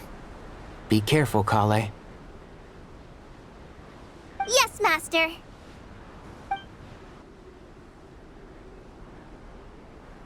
What happened? How did I pass out? Never mind. Plumpy, it's time for revenge. There's too many of them! I can't believe I used 12 rare items in one battle. Ugh. I shudder to think how this is going to affect this month's accounts. The sight of that glaring deficit might be more than my poor heart can take. Tighnari, how's the situation on your end? We held the line, though it was a close call. But it looks like they're preparing for another attack. Has something happened? They've breached our defenses in the south. The Jinn are pouring in. We're moving the villages to the north as we speak. We're hemmed in. This is getting precarious. Our margin for error just got a lot smaller. That's why we wanted to confirm your status. We need to consider our next move carefully. Bad news! Another line of defense has been breached. Kale, go with them and assess the situation. Dory and I will hold the line here. But Master! Even with 3 of us, we barely managed to. This is not a discussion, Kale. Don't worry about us. She clearly still has plenty of tricks left up her sleeve. Wait, you can't pin all your hopes on me? Oh, great. I've almost run out of the things I brought with me, and the rest is back at the caravan. I should be able to hold out for a little longer, but still... Master! Need any help? Huh? What is it, Kale? If things continue like this, it won't be long before Aru village is overrun by Jinn, and the sandstorms are sure to follow in their wake.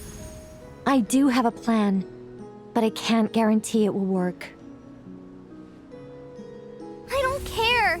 Whoever you are, please just help us. The only one who can help is you. I am merely here to guide you along the correct path. I am a spirit created at the beginning. I am a flickering illusion. I am the shimmering light that flows from the eyes of the Creator. What do you mean? It doesn't matter. You don't need to understand it. Just repeat after me, one line at a time. Watch out! Jinn incoming! I am a spirit created at the beginning. Here goes nothing. I am a spirit created at the beginning.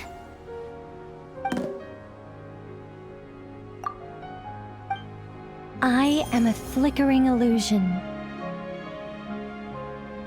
I am a flickering illusion.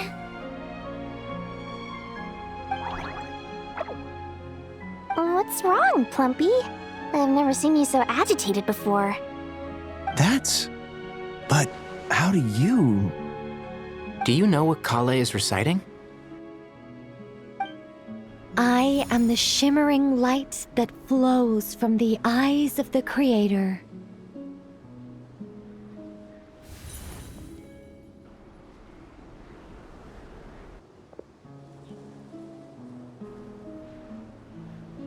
I am the shimmering light that flows from the eyes of the Creator.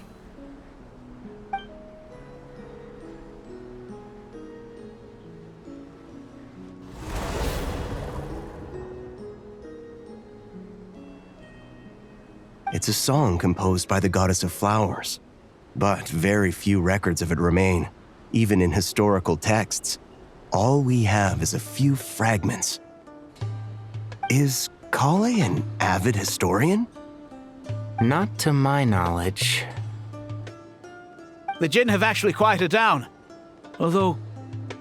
no, it's more than that. It looks like they're showing... submission. Clearly the songs left by the goddess of flowers have a soothing effect on them. At the very least, they're much calmer now. Really? Let me try. I am a spirit created at the beginning.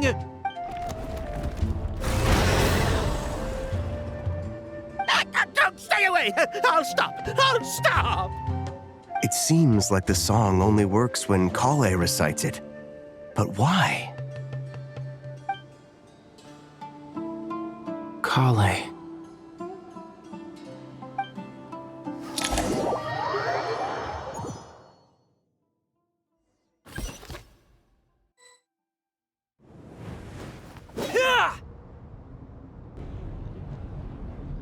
Any luck?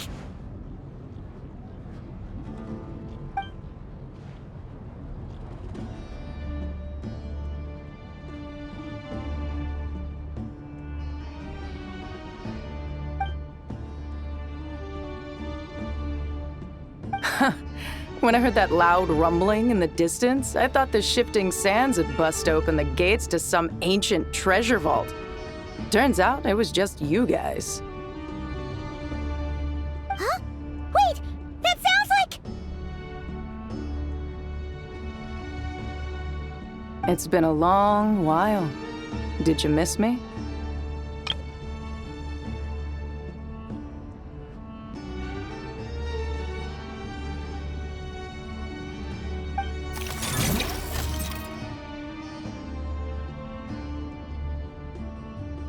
Jeth! Ben! Let's save the catching up for later. First, I gotta get you guys out of there. This should be the right mechanism. Ben, can you handle it?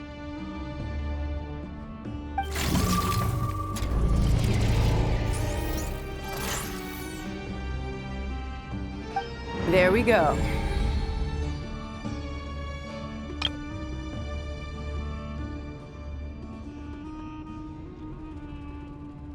Come on, let's leave this place.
Fatui sure made themselves scarce. It's like they were never here. The Fatui? They came to the desert again?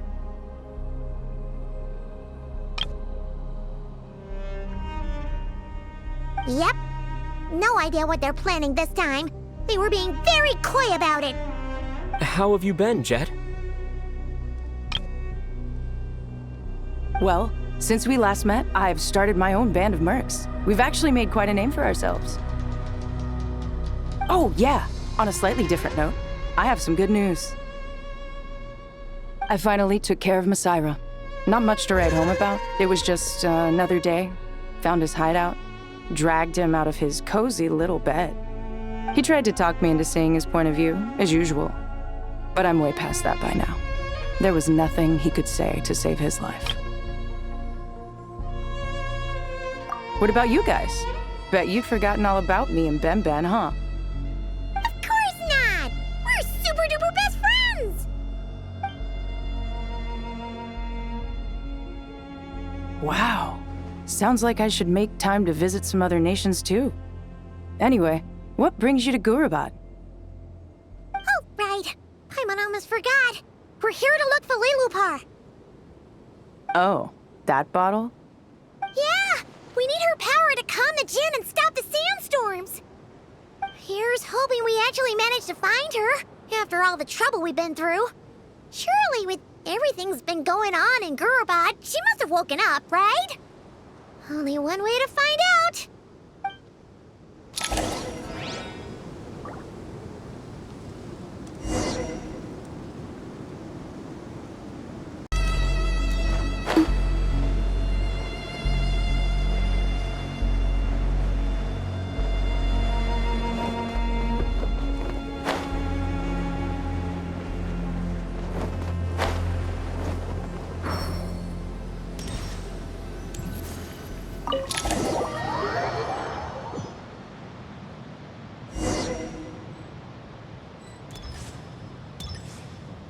Let's see. She should be around here somewhere. Aha! Found her!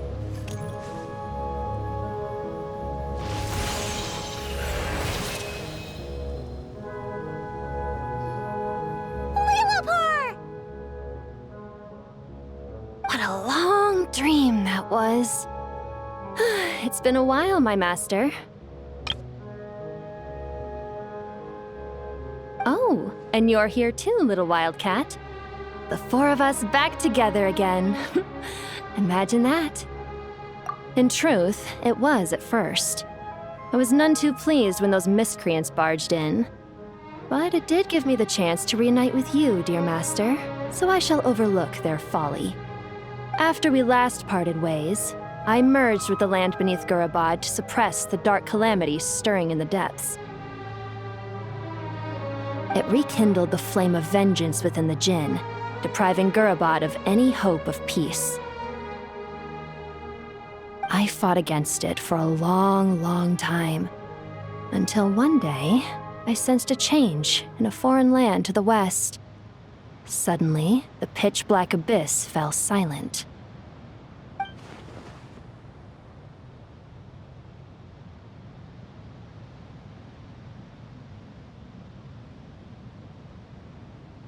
Once satisfied that that dark power could no longer bewitch the Jinn, I too fell into a deep slumber, from which I have only now awoken.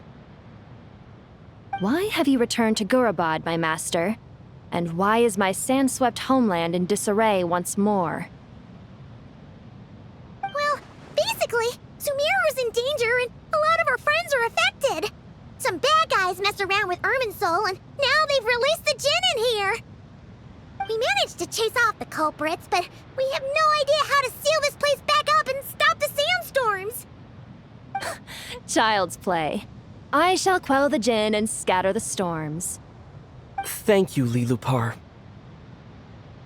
No need to thank me, my master. I have granted many wishes in my time, and this was the most trivial of them all.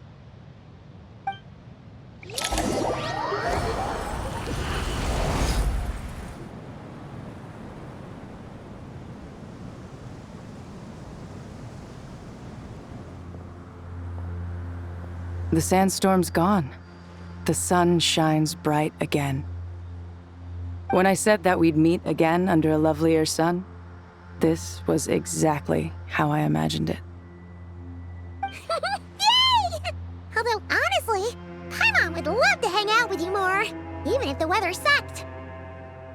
Well, there shouldn't be any more Jinn breaking out, right? Are we okay to head back? Sounds good.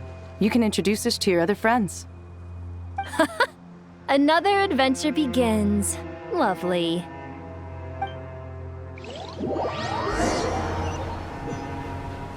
The storms have stopped! We should be able to get to the Temple of Silence without any problems now. Time to regroup!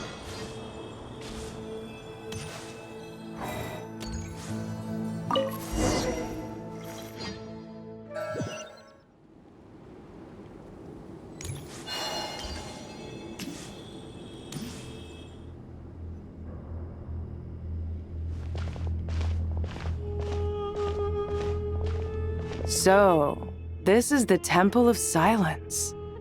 I've heard the Nagarjanites mention it in passing, but I never imagined it would be this big. It's colossal. I thought the temple moved to the rainforest ages ago. When did they scamper back into the desert? I don't know. This plan sounds a little too risky for my liking. Even in King Deshret's day, this was experimental technology. We have no idea what could happen if we activate it. Well, unless you know of another viable alternative for the Akasha terminal, I'm afraid this is our only option. The plan is sound, and the risks are manageable. However, if we are to proceed, we must act quickly. The scale of this project is enormous. Even with Carve, Faruzan, and every other scholar of mechanics working on it full-time, the proposed modifications won't happen overnight.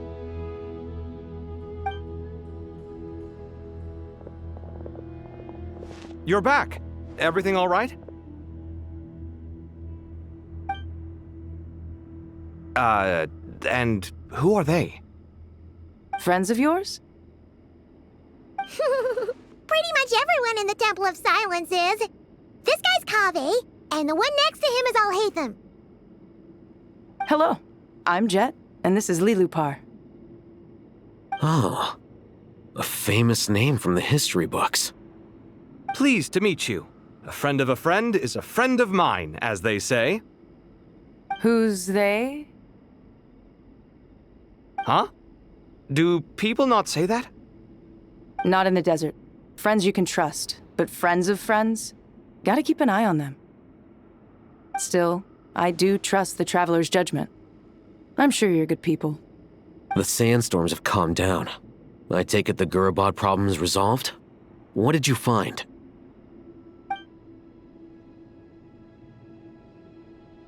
And after getting all smarmy with us, he trapped us there. Luckily, Jeth used the mechanism outside to free us, and then we got Lilupar to put a stop to the chaos. Wow. Thanks for being there to help them. So, this mystery man openly admitted that he was merely a Harbinger subordinate. Yeah? Is there something weird about that?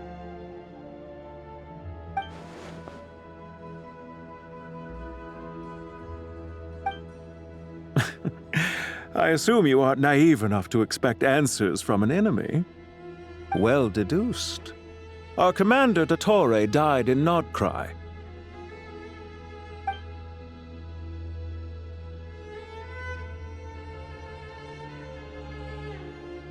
Are you wondering about his true identity?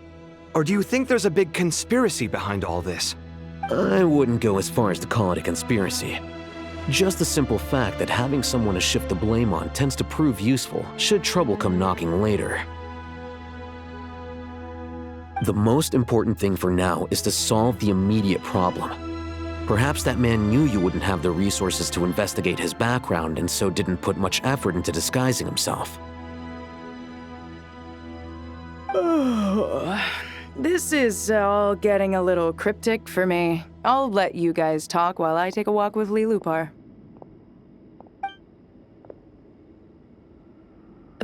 Jeth? Aren't you with the Blazing Beasts? What a coincidence. Didn't expect to run into you here.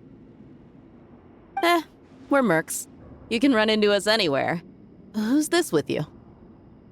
So, did you find the solution you were looking for in the Temple of Silence? You bet we did. This place is incredible. It has everything. So far, we've discussed a plan and verified its feasibility. Building a new system from scratch is out of the question. So our only option is to modify the Akasha using certain resources we hope to find in the mausoleum of King Deshret. According to certain sources in the Temple of Silence, there is a core device in King Deshret's mausoleum known as Aru. Little is known about this device in academic circles, which suggests it was hidden quite effectively. If these sources prove correct, the energy contained within Aru may be sufficient to power our Akasha renovation plan. However, this raises difficult questions regarding technological integration. The sages are still debating it. Yeah, but I'm sure they'll reach a compromise once they've argued it out. The people of the rainforest are always cautious when it comes to desert technology. But times of crisis like this leave us with little choice. Wait, Paimon has a question. Is this the same Aru we've heard of before? It's sealed off, right? Some sort of prison where the Goat King, Ibis King, and Crocodile King are locked up. Well remembered. Yes, that's exactly right. According to our records, Aru was the most brilliant creation King Deshret ever conceived of. Built by divine and mortal artisans working together. It was a miraculous accomplishment, and it lies hidden deep within the king's mausoleum to this day. That being said, what Aru actually does and why it was built, those are deep secrets we are not privy to. Until recently, I wouldn't have been optimistic that the place even exists. The only reason I'm inclined to believe it now is because we heard it from the Ibis King Thoth himself at his temple. Paimon totally gets that. When Paimon first heard about it, she thought it sounded pretty unbelievable too. Until recently, I wouldn't have been optimistic that the place even exists. The only reason I'm inclined to believe it now is because we heard it from the Ibis King Thoth himself at his temple. The tale of how the 3 retainers of Al-Akhmar were imprisoned in Aru. Do you guys still remember that? The Ibis King told us they were trapped in Aru and that they had to answer 3 questions to get out. I think I remember. What causes our rise and fall? What obliterates love and hate? And what determines truth and falsehood? Those were the 3 questions, right? Yeah. If only Nefer were here. She's dealt with the Ibis King before, so she might know more. Oh, Nefer is a friend we met in Nahcry. Nahcry? Funny. She showed up here earlier. Huh? Yeah. Had another lady with her, too. Both said they knew you. They contacted the sages, claiming they might be able to offer some assistance. Really? They came here to help out? Yes, really. It was just before you got back. One of them said she's made Nahcry her home. If she's the person you were talking about, then... Looks like betting on Aru was the right choice. See? They're right over there. Nicole! Nefer! Why, hello! We're here to help.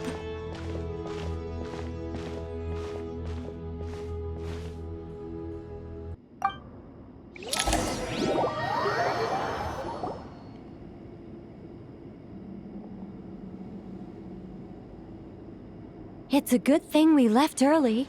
We almost got locked out. Locked out? What do you mean? Oh, you haven't heard? An invisible barrier has appeared around Sumeru's borders, cutting off all travel in and out. No one can leave and no one can enter. Sumeru has become a lonely island. Are the Fatui behind this too? Actually, no. This has nothing to do with them. I suspect it's a defense mechanism within Irminsul itself. Irminsul is the source of Tevat's ley lines, after all, and Sumeru is the nation closest to it. I imagine this function was put in place to seal the entire region off in the event of serious damage, preventing the disaster from spreading to the rest of Tevat. It may have been implemented long ago. But doesn't that mean that the people here won't be able to escape to other nations if the anomaly keeps spreading? Currently, that does appear to be the case, which is precisely why I am here. This is a critical moment for the world, and Sumeru is the eye of the storm. Paimon's surprised you managed to convince her to come back to Sumeru. Indeed. Even for someone of my wisdom and eloquence, this tested my skills to the limit. And why should it concern me that Sumeru's in trouble? Surely you don't think I still have feelings for that place? Judging by your tone, I suppose you don't. Sounds like you don't know much about my past. And here I thought you knew everything. All I know is that the Ibis King is the source of your power. He was quite a prominent moon envoy once upon a time, so I do know a thing or two about him. As for your past, I have ways to learn the full story if I wish to. But everyone has secrets they'd rather keep to themselves, wouldn't you say? I'm glad you see it that way, Miss Nicole. I've chosen to call Nahcry home, which is why I did my part in its hour of need. That doesn't mean world savings become a habit with me. I have no particular desire to play hero in Sumeru, thank you. I understand. Human emotions do not appear and disappear without cause. There is always a reason to be found behind both salvation and destruction. Still, if time has taught me anything, it's that human emotions are often complex and in conflict. That's why people change their minds about things all the time. But that's where we angels come in. Our duty, ultimately, is to guide people towards their deepest, truest desires and help bring them to fruition. So I wish to hear about your past, because I do not believe you are motivated by hatred alone. And if we still arrive at different conclusions in the end, that's okay.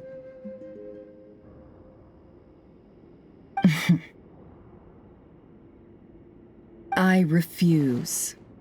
Wait, what? But I set the atmosphere and everything. Isn't this supposed to be the moment when we finally open up to one another? Is it? Maybe I'm not so good at reading the atmosphere. You're right, Nicole. There's more to me than just hatred. Had it consumed me, I'd be left stuck in the past forever, never living in the present. But I don't think that your guidance can change my mind. The all-consuming sands, the bloodshed, both deserved and undeserved. Those old emotions cling to me like a shadow. Do you wish to shake them off?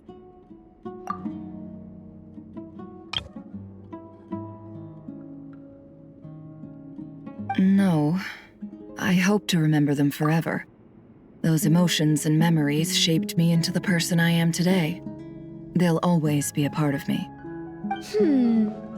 In that case, would you like to hear my perspective, at least? Sure. It's not every day you get to hear an angel's opinion.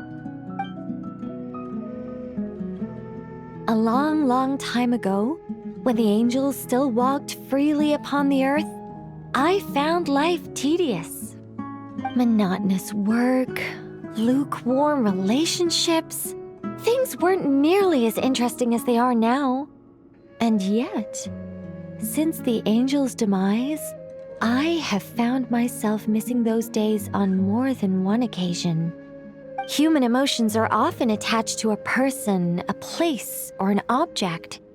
When those things are gone, the memories quickly fade, and the emotions slip away along with them. If Sumeru were destroyed, both rainforest and desert would be no more. With the object of your hatred wiped from existence, it would not take long for the memories buried deep in your heart to slowly fade. Both love and hate are intense emotions, but they are nothing compared to the void left behind when they disappear. Most sophisticated, Miss Nicole. But anyone focused on the future could only ever applaud the destruction of the things they hate. Still, I'm a special case. Someone once told me that human memory is more selective than a Mora-hungry merchant choosing between customers. We all need a reality check once in a while, so we don't forget the truth. As much as I dislike Sumeru, this is no way for it to perish. All right, you win. I'll help you out a little, but I won't work for free. How much will you need? You're not gonna milk this for all it's worth, are you? What do you think? I'll be upfront with you. I don't have much more on me. If that's what you need, I could borrow some from Alice. Or perhaps I could pay in sculptures. The ones I carve are actually worth quite a lot. Just cover my travel expenses. Huh? Is that all? That's all. Given all the people I owe favors to, I can just about justify a trip to Sumeru. Yehoda! Here, boss! What do you need? I'm going back to Sumeru for a while. While I'm away, you'll be in charge of the curatorium. Me? I'm in charge? Whoa! Don't worry, boss. You can count on me! And that was how the ingenious angel Nicole brought you the perfect person for the job in your hour of need. Hip hip hooray! That was far more detailed than necessary. Not lacking in embellishment either. I never thought I'd return. Especially not the desert. But life doesn't always go as planned, I suppose. What's Candace up to? I don't think I've seen her yet. She is still taking care of things in our village. Should be joining us before too long.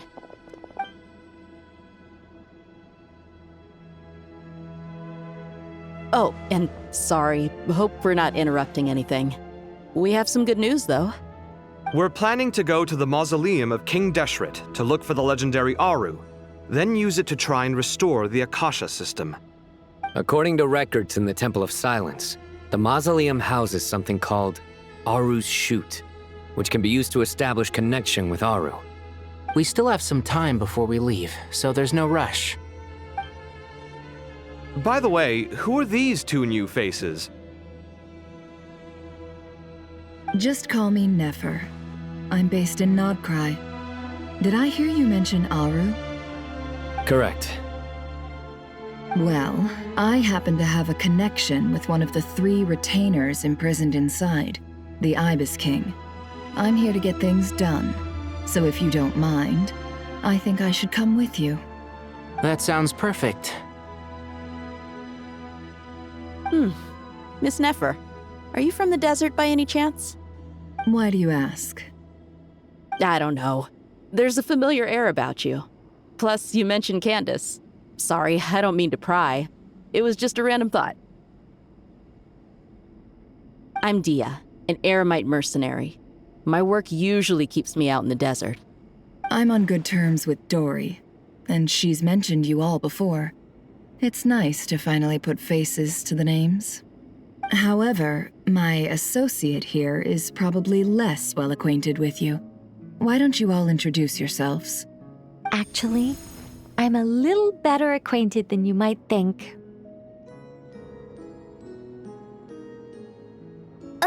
Huh? Huh. Are my eyes playing tricks on me? It looked like you spoke without moving your mouth. Ventriloquism. I have heard tell of it before.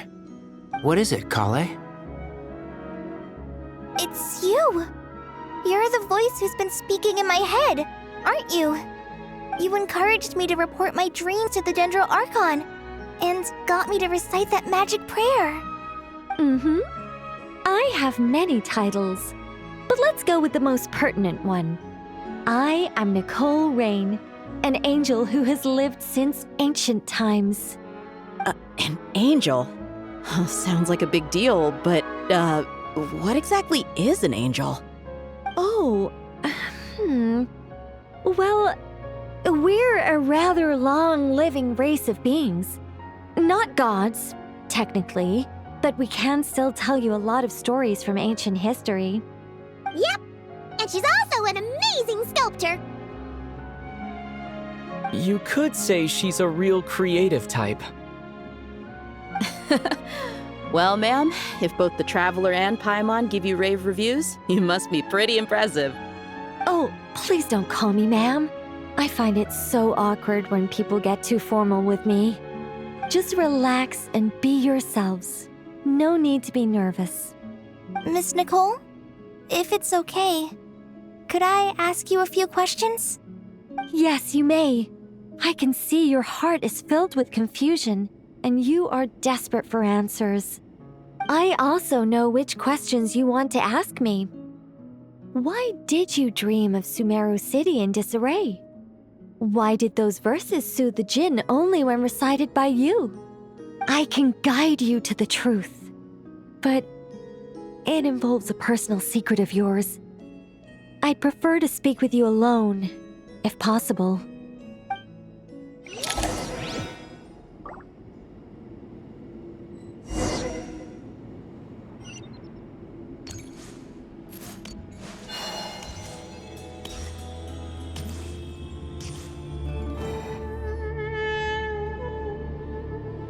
I thought we were going to speak alone, This is a lot more people than I was expecting.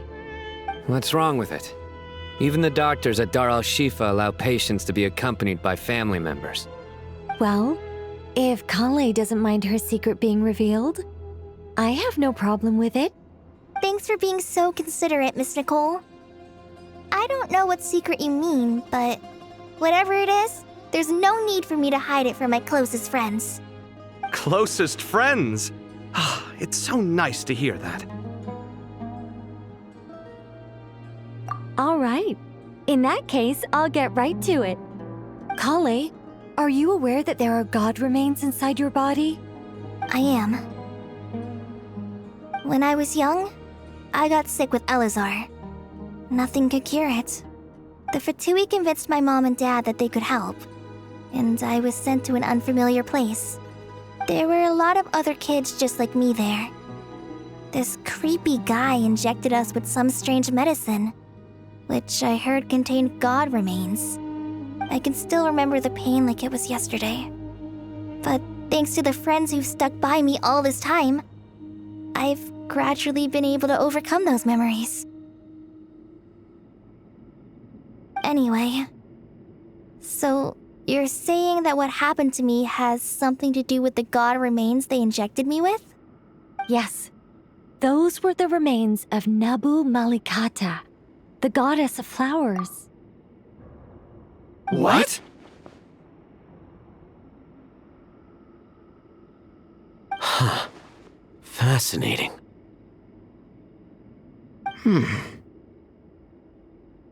You don't seem surprised like the rest of us.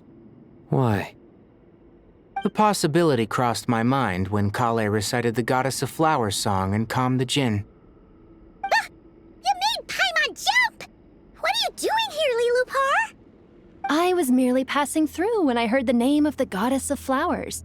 Be assured that I share your surprise. You, with the hat. Are you certain? I sense no trace of the Lord of Flowers within her.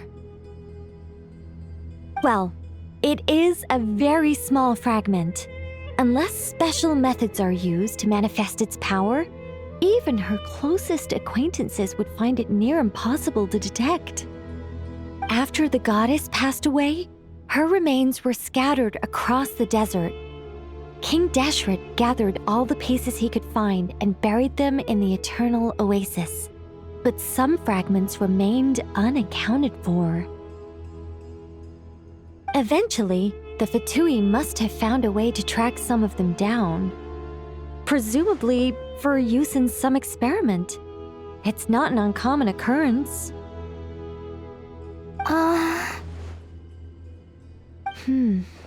You're more shaken than I thought.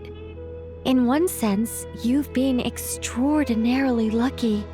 So many people who yearn for this kind of power never attain it, yet you have coexisted with her all this time without even realizing it. I don't know what to say. I'm glad that I could help everyone with this power, really.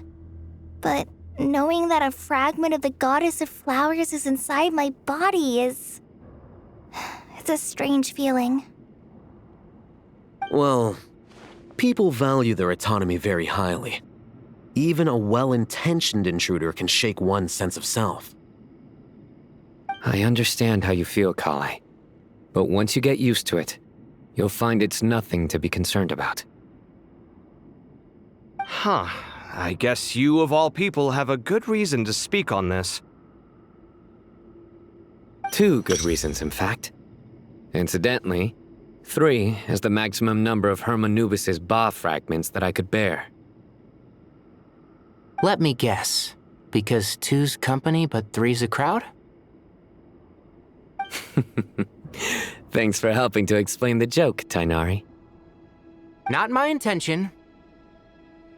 Goddess preserve me. I should take my leave. This boy in his wolf's head hat speaks much too differently from the Hermanubis I remember.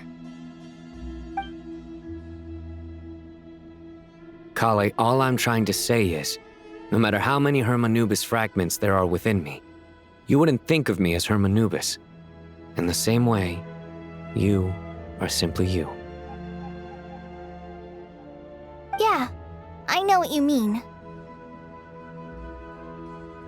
So about that dream I had, was it a warning from the Goddess of Flowers?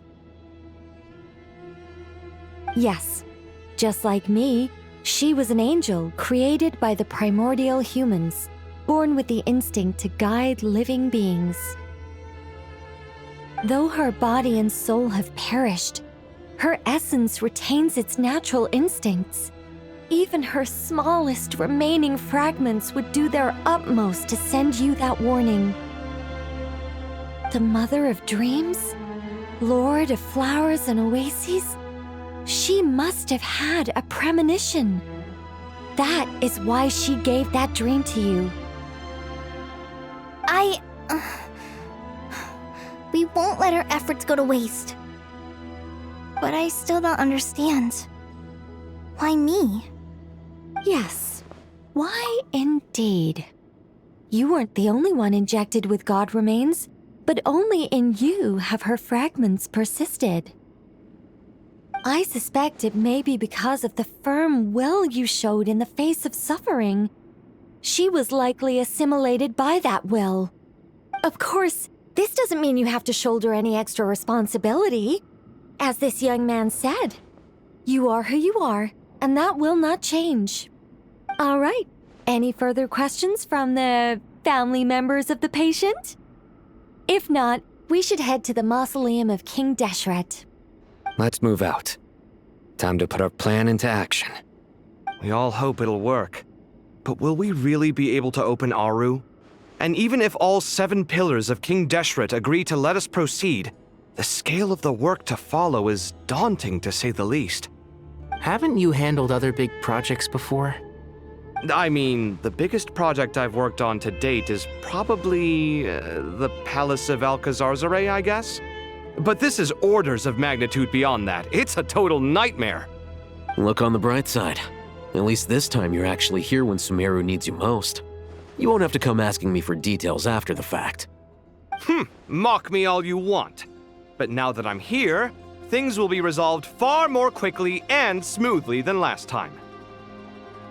Kave's self-doubt disappeared in an instant. Like magic. Well, this confidence is most gladdening. Now, go and pack your things. We'll head to the mausoleum as soon as you're ready.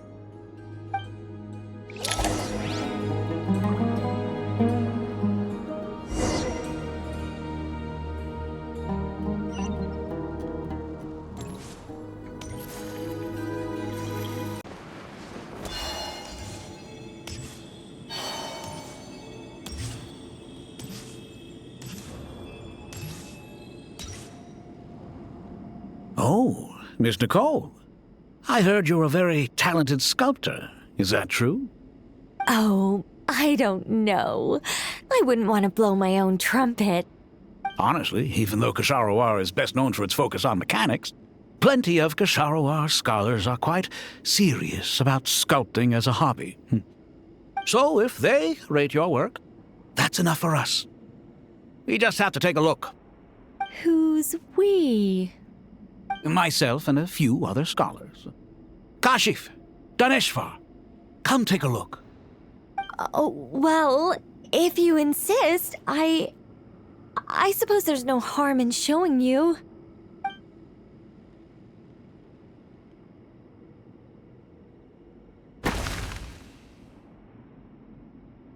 Whoa! Where did that come from? Look at the level of detail. It's so lifelike. The squirrel descends from the heavens like a champion, and the earth trembles beneath its feet. What do you think? Striking, isn't it? Kave? Kave, come here for a sec. Oh, and Madame Faruzan, didn't you used to study in our darshan? Come take a look. All right, but hang on a moment. I have to finish reviewing this proposal first. You called? What is it, youngster? This squirrel statue. Isn't it cute? Oh, a squirrel. I wouldn't say cute per se. The realism is what stands out to me. Were you trying to carve a statue of a hero, young lady? Oh, a hero? I suppose so. actually, I didn't really have a specific theme in mind. I just started working on it, and this is how it turned out. I see. Well, do you tend to read novels about heroes in your spare time? As a matter of fact, I do quite enjoy those.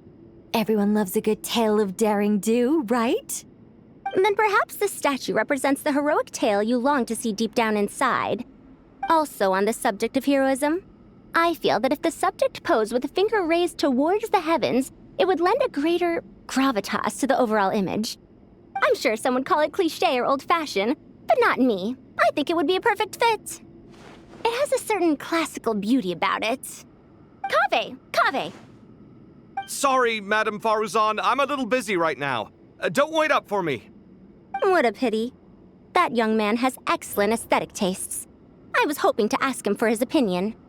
What a genius idea! Why didn't I think of that? Classical beauty is a great direction to explore. That's it. Once I get back, I'm going to sculpt a heroic squirrel pointing its finger towards the sky. Precisely. A declaration of victory. You understand my vision. Then place the two statues face to face. Yes! That's exactly what I was thinking. It'll be a masterpiece. Miss... I'm sorry. I didn't catch your name. Just call me Nicole. Madame Faruzan? Was it? What? No. That wouldn't be right. Why ever not? Madam is a state of mind cultivated from within. Anyone may call me Madam if they so desire. My dear Miss Nicole, once we make it through these trying times, should we have the pleasure of meeting again, I shall look forward to seeing your new work. In this day of age, it's rare to find people with an appreciation for classical aesthetics. Meeting you was truly a pleasant surprise. Honestly, I feel the same way. It's been a long time since I met anyone interested in this style of statue. Clearly, they don't call you Madam for nothing. Also, I have to say, you're a very good judge of character. Because when I think about it, I really am someone who likes stories about heroes. That must be why I've quietly kept watch over generation after generation of them. Sorry, keeping watch over heroes? What exactly do you do for a living? Oh, never mind that.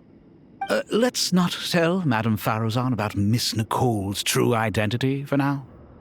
Good idea. Let's limit the conversation to aesthetics.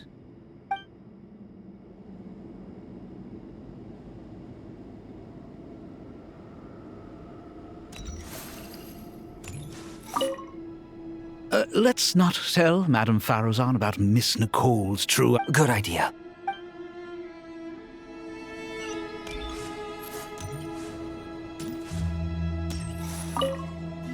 What's wrong? You look a little depressed. Kale got a fragment of the goddess of flowers, and all I got was one of the 7 pillars who served under King Deshret. I lost out, didn't I? That's what you're upset about? You're such a child.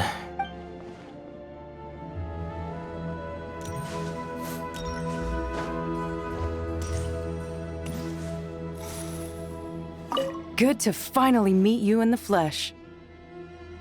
It's a little surreal seeing you here after exchanging letters for so long. In my head, the boss of the Curatorium of Secrets didn't look so young. Sounds like you have some history then? Any budding mercenary group needs a steady supply of intel. They, in turn, can prove an exceptional source of the same. The Curatorium of Secrets is happy to cooperate with friends from all over the world. If you're interested, you'd be very welcome to join our network too, Miss Dia. Can't say no to a solid partnership, especially out here in the desert. Having intel can mean the difference between life and death. But cooperation's built on mutual trust, and there isn't much contact between the desert and Nodcry. So I'm guessing you reached out to Jeth first, Miss Nefer? What's behind your interest in the desert? Nostalgia? Or is there someone you're looking to take care of? Let's put all our cards on the table first. Things will go more smoothly that way. I like your style, Flame Mane. Actually, I had this same discussion with Jeth before we started working together. To be clear, I have no intention of using you for any ulterior motives, and I have no enemies in the desert as things stand now. Were that to change, I wouldn't drag outsiders into a conflict that doesn't concern them. There's no point in doing certain things if you don't do them yourself. Wouldn't you agree? Well said. Taking responsibility for one's own affairs is the way of the desert folk. Huh. It's like you're one of us. You sure that's a compliment? Absolutely. I'll take it. Perhaps we can discuss our cooperation in more detail now? Sure. I love working with no-nonsense people. And you certainly fit that description. I look forward to a fruitful partnership. As do I, my friends.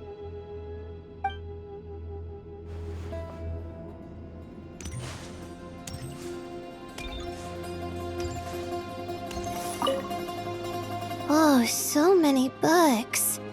More than I could ever read in my life. But I've learned a lot that the textbooks could never teach me. I never realized that people in the distant past thought about some of the same questions we ponder today.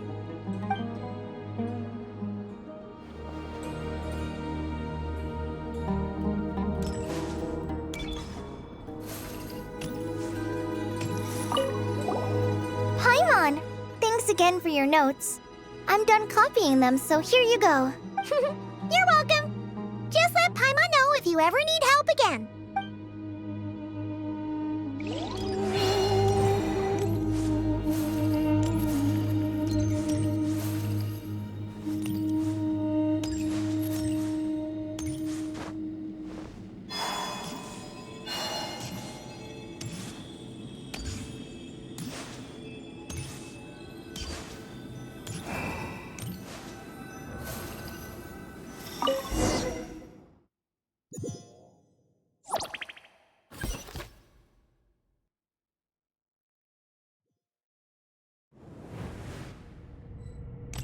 I hope everyone's ready. We'll be arriving at our destination very shortly.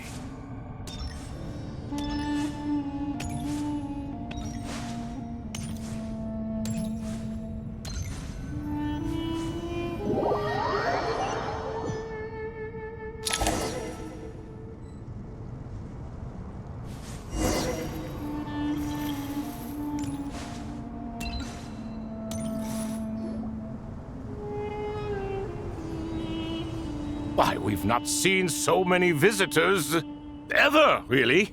What is this place now, a tourist attraction? Ah, closer inspection reveals many familiar faces.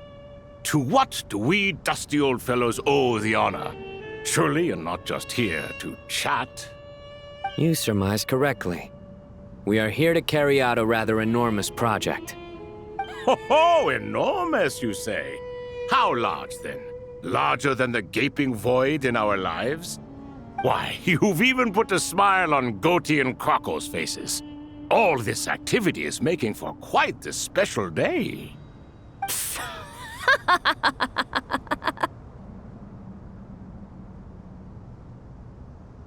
I know that laugh. Lilupar? What on earth are you doing here? Oh, this is hilarious. Turns out good things really do come to those who wait.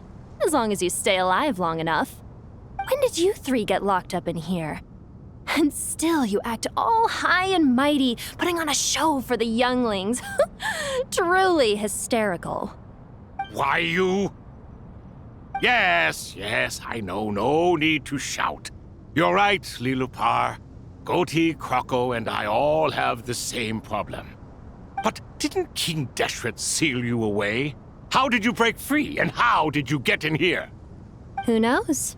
Perhaps you can ask my master one day, should you ever get the chance. Behold, the executioners of old. Some have turned into fragments residing in human bodies, and others are imprisoned eternally, leaving not a single shard behind. It's almost tragic, watching lowly prisoners like you act all self-important. Curiosity gnaws at you, doesn't it? Your interest in the outside world threatens to burst you at the seams. I'm starting to take a liking to this magic bottle lady. Time is of the essence. Let's get down to business. We come to you, O three ancient lords, to request your assistance on behalf of the Academia. If we can help you regain your freedom, then please consider lending us your aid. As for precisely what we need your help with, it's a long story. So, to demonstrate our sincerity, we are prepared to first resolve the problems that plague the three of you. All right, stop arguing, Croco. And Goatee, don't you start. What's the harm in letting her speak?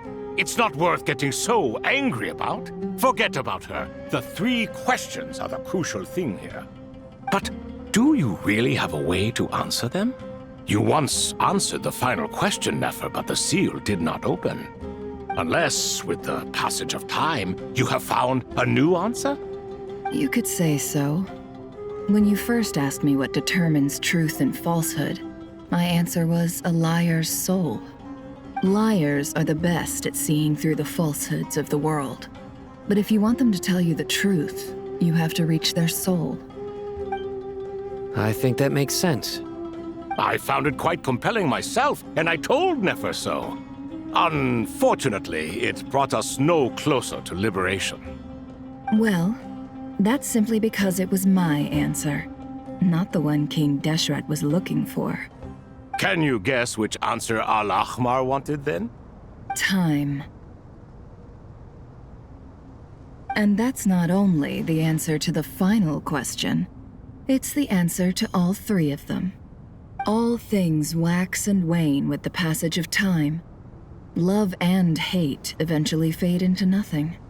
Current affairs are always fraught with conflict and controversy. Only time can distinguish between right and wrong. You once described King Deshret as a proud man. I'd say that the prouder someone is, the more inclined they are to believe that only time is qualified to be their judge. Time. Well. Indeed. Perhaps in building Aru, our king was in fact attempting to reverse time, to bring love and hate, right and wrong, the rise and fall of all things back to their point of origin.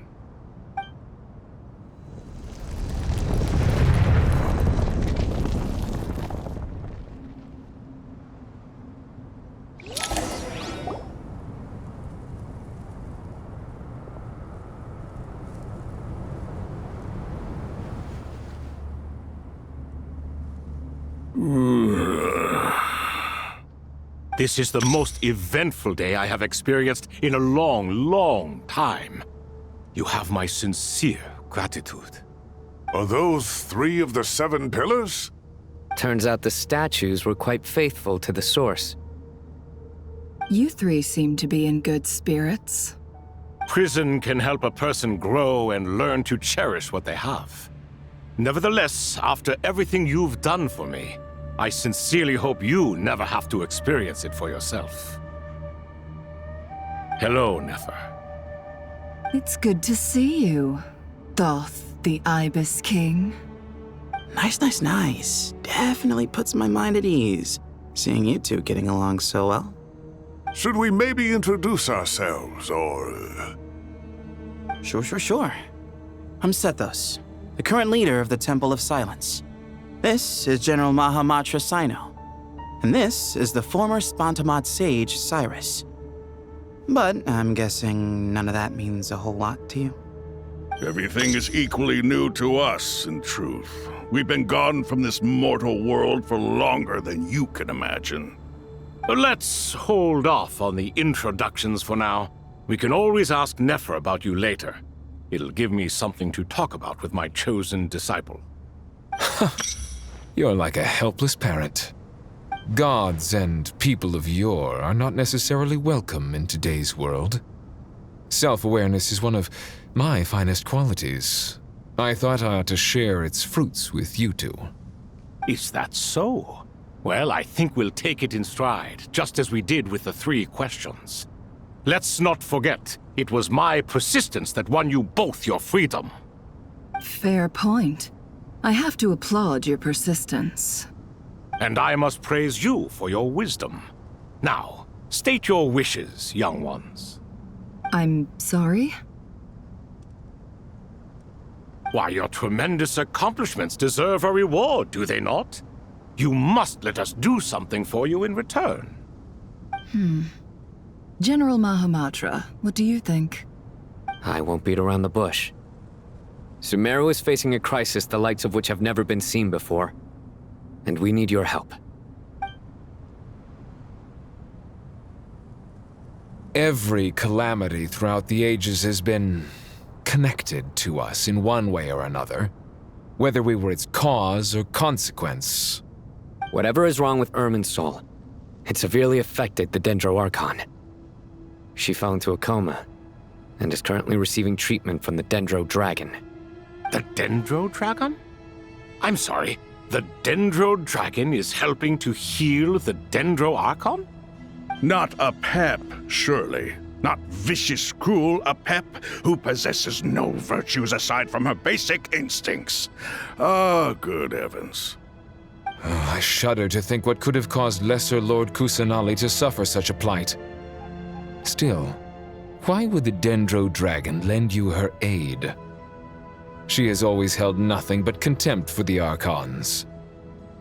I suppose she and Kusanali must have some history. You can help us make history too. A smooth talker. Well said, lad. Currently, no one can connect to Irminsul. We hope that by opening up Aru and making some modifications to it, we can use its technology to our advantage. Unfortunately, Aru is an imperfect creation. King Deshret never managed to realize his full vision before his death. Much remains to be done if it is to be pitted against Irminsul itself. Besides, I hear your reasons, but to give Aru up over such would be... The archaeological records clearly indicate that although Aru's construction took a long time, it was not beyond human means to achieve. Modern technology should solve the efficiency issues. We have no choice but to go all in on this. This is by no means a threat. But the only reason we helped you escape from Aru was to gain the necessary leverage to negotiate with you.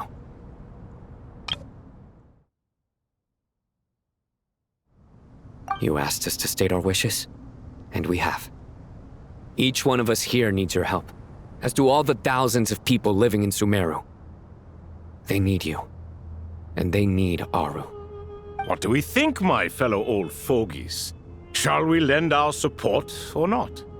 Since you ask so nicely, naturally. Naturally what? Are you for or against? I simply mean we shall do what comes naturally. You claim that you wish to open Aru. Know you then that the golden slumber created by King Deshret is preserved within?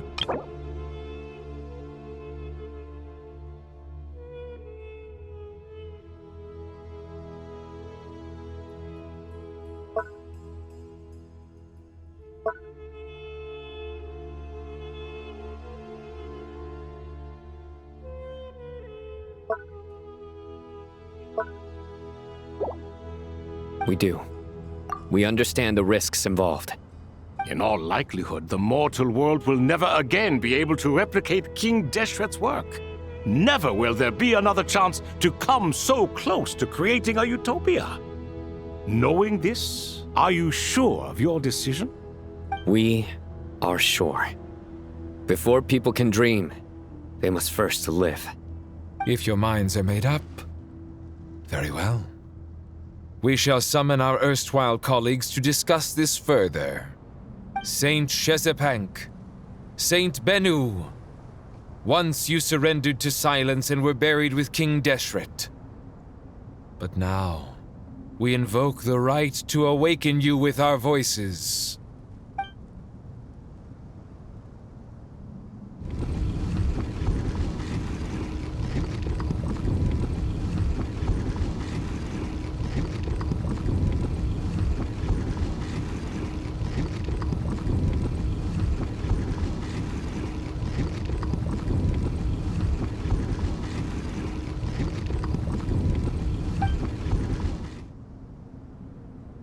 Saint Binu, responding to your call. 3 kings detected. Initiating autonomous will. Saint Shezbank, responding to your call. 3 kings detected. Initiating autonomous will. Ah, Lord Herreshoff. What a long time it has been. I trust you are keeping well.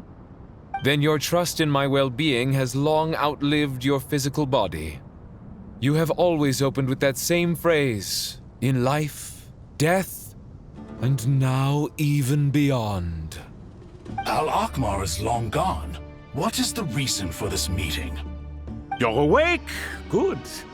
We are voting on whether to give the people of present-day Sumeru access to Aru and permit them to perform technological renovations. You have the right to support or oppose the motion. Aru is the pride of Al-Ahmar. Opening Aru requires the unanimous consent of the 7 pillars. I hope you have a convincing reason to present to us. Sumeru is currently in the midst of a major calamity. Let us not forget that while Al-Ahmar was a stern ruler, he was also a teacher of wisdom.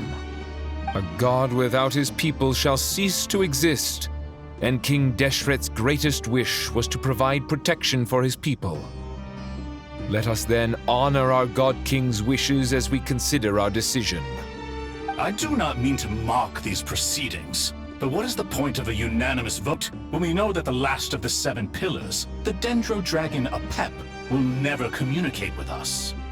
This will no doubt surprise your mechanical mind, and I have no intention of trying to persuade you it is true. But Apep is, in fact, healing the Dendro Archon as we speak. Huh? Can someone attest to this? Do we have any proof? I ask the 3 kings. Can any of you vouch for the truth of this claim? Naturally, the Ibis King, Thoth. What? It was Thoth's disciples who revealed the truth to us. We need not debate its veracity. Simply let Thoth bear accountability. That way the rest of us may have a clear conscience. Herreshoff, you diabolical fiend! I awakened our former colleagues for you, supported your opinion, and backed your decision. What sort of fiend would do that? I miss the days when Hermanubis was still around. At times like this, he would offer to take accountability. What are you trying to say? Is my word worth less to you than Hermanubis's? Hypocrite though you are, Lord Thoth, you are humorous in equal measure. How could we bear not to associate with a character such as you? I, Saint Shezbank, approve the Goat King's proposal. Since King Deshret is no more, we shall receive no reprimand for acting beyond our remit. Nevertheless, I sincerely hope that those before us understand the significance of what they intend to do. Remember, the moment that Aru is liberated, the myriad souls residing within the golden slumber will return to the ley lines. And once the ley lines flow again, these souls shall in turn be received by Irminsul. To take this step is to bring the perfect afterlife created by our king to a permanent end. We understand that well, and we have decided to proceed regardless. Furthermore, the contemporary human perspective would contend that confining souls in this way is no act of benevolence. The deceased have a right to rest in peace. King Deshret's creation is clearly a place of rest and peace. It is just that many do not see it this way.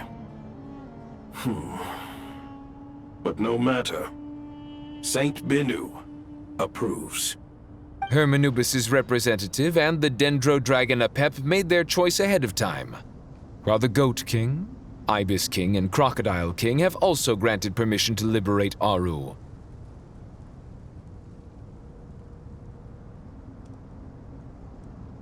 By the grace of His Majesty, guided by his wisdom and will, let the gates of Aru be reopened.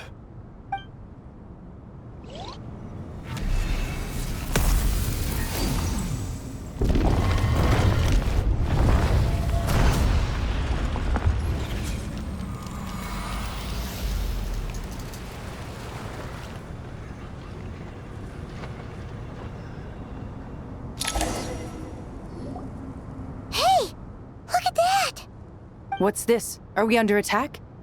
No. Wait, it's...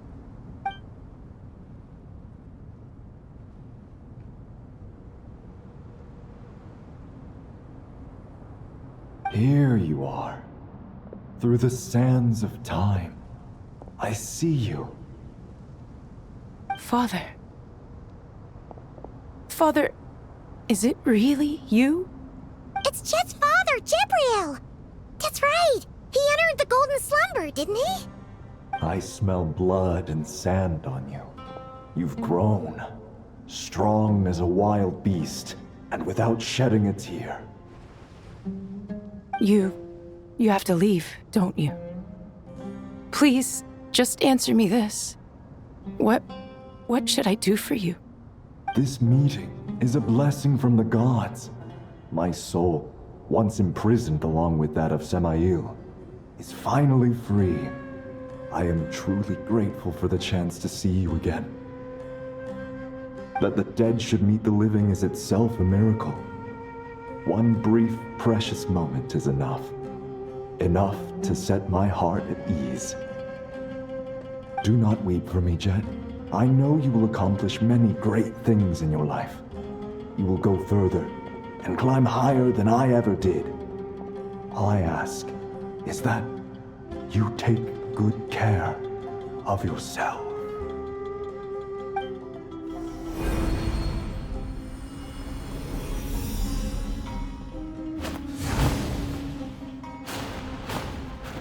Father! Father! Father. Hey, Jeth. Do you want something to eat? Maybe it'll help you feel better. I'm fine. Thanks, Paimon. It was just a little sudden. The chance to see my father again meant the world to me. He was trapped in the golden slumber for our sake. And now, after all this time, he can finally rest in peace. I'm glad. It's a huge relief. You've grown strong, Jeth. More than enough to fend for yourself. Yeah. I'll leave the past in my memory where it belongs. My family, the good times and the bad. Goodbye, Father.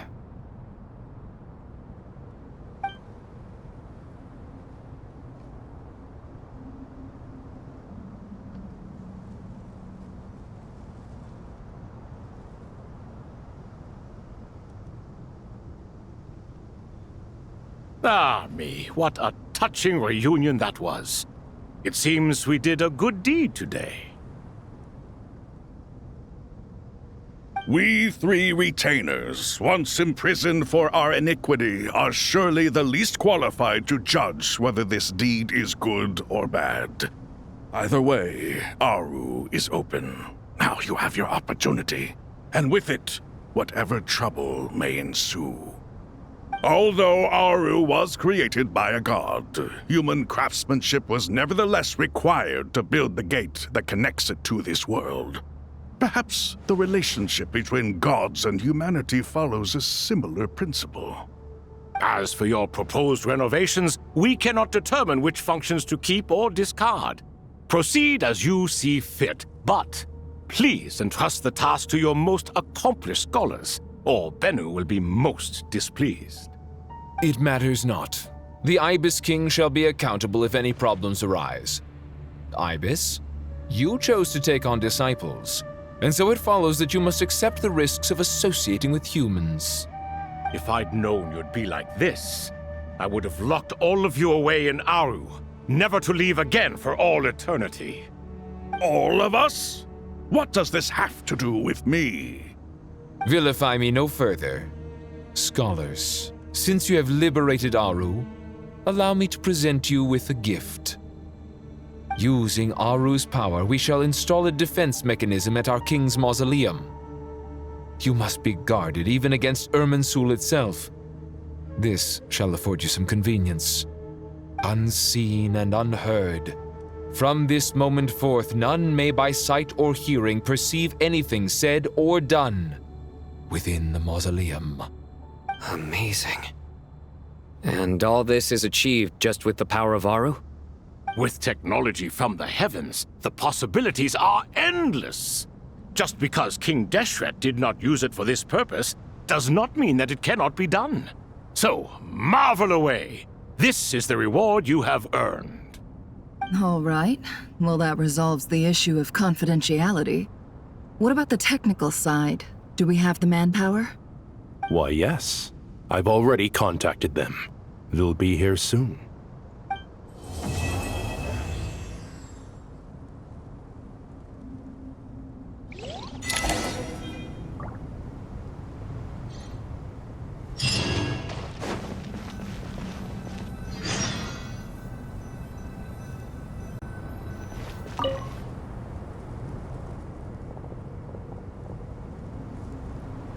You must be the ones tasked by the Academia with renovating Aru?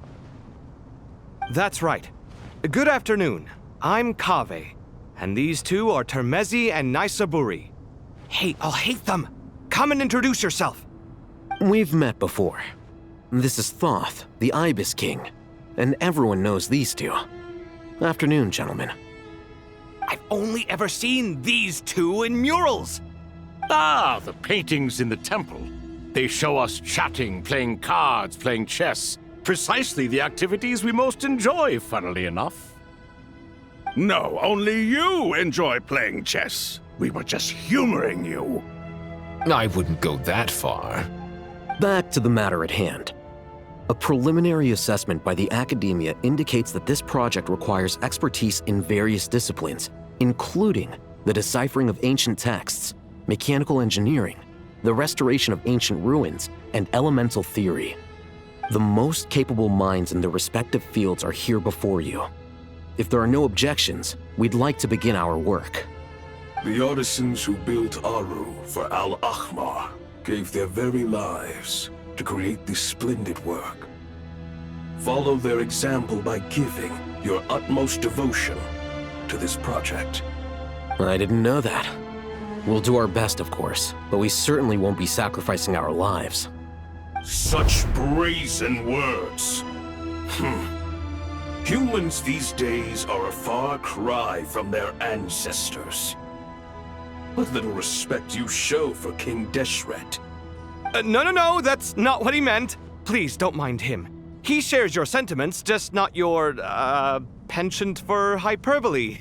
Assuming that's what you were going for? I just think it's important to manage expectations. Forgive my lack of courtesy, but we simply can't sacrifice our lives to the gods on completion of the project like people in the legends of old. Here's a first draft of the project proposal for your perusal. Please let us know if you have any requests. Normally, I'd have made it look a lot more visually appealing, but we were really pressed for time on this occasion. I hope you'll forgive me if it's a little rough around the edges. Naturally.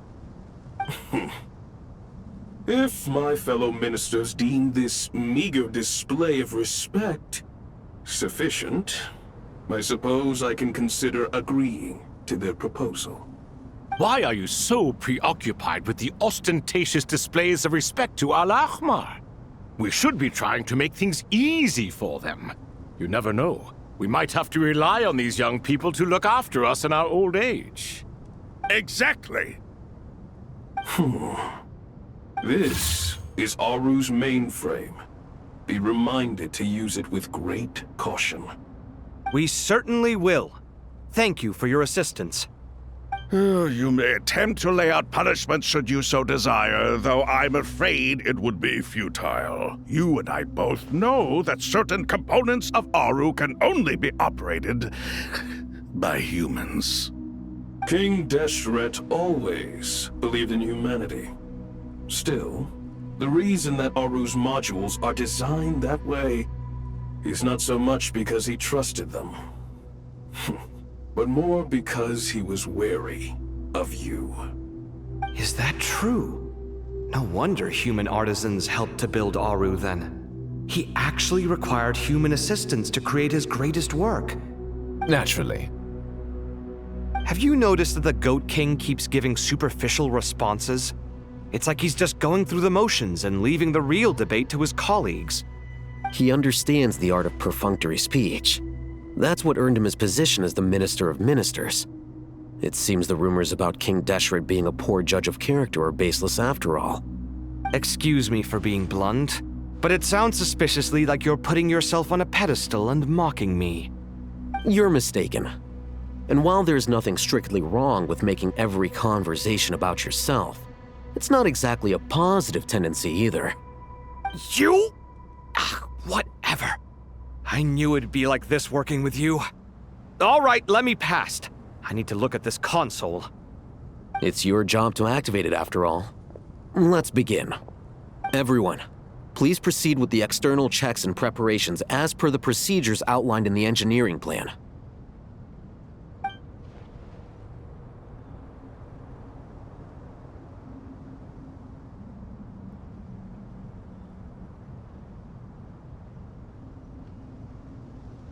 Hello there, youngsters. Whoa, the Ibis King came to life. What do you mean, came to life? I've been alive the whole time. You did say we could start our research, right? Are you having second thoughts now? I've reviewed the proposal. The work you're planning to carry out on this grand device is ambitious in its scope. You have ample confidence in your abilities, I take it? I wouldn't say I'm feeling hugely confident, but given how bad things are, I'd rather at least try something than sit around waiting to die. You are the top scholars of your day. I trust you are aware that there are countless links between Aru and the Akasha? Aru and the Akasha? But I thought the Akasha was the Academia's greatest technological accomplishment, created years ago by the Dendro Archon to help her people access knowledge. And you too? Do you not know either? You've read the instruction manual, right? You tell them. An instruction manual? The Akasha has an instruction manual? The Dendro Archon is a kind and thoughtful god indeed. It used to sit on a shelf in the corner at the House of Dana. Not the most popular read. If the manual is to be believed, Aru was in fact the original inspiration for the Akasha system. What? But there are so few records about Aru anywhere. And practically none of these scientific expeditions into the desert had anything to do with it. Ah, but this is something you could not possibly have known. You may have heard many stories about the desert, but what is the most important aspect of history? Consider this a quiz. Anyone from Vahumana present? I'm from Vahumana. It's, well, veracity. Precisely. And a large part of veracity is the chronological order in which events occur. I may as well tell you. In the beginning, Nabu Malikata, the goddess of flowers, descended upon Sumeru. The glory of the heaven was within her. She brought life, oases, and knowledge to this land.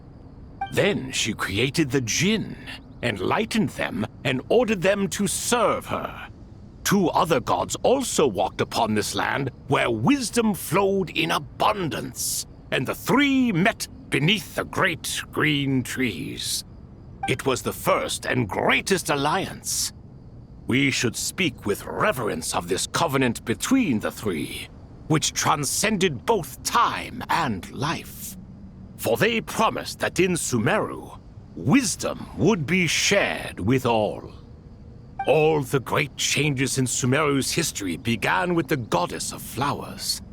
For King Deshret's sake, she pried into the secrets of Celestia, and for this was burned to ashes by the flames of wrath. So grieved was King Deshret by her passing that he lost all interest in state affairs and devoted himself instead to the knowledge that she had brought back.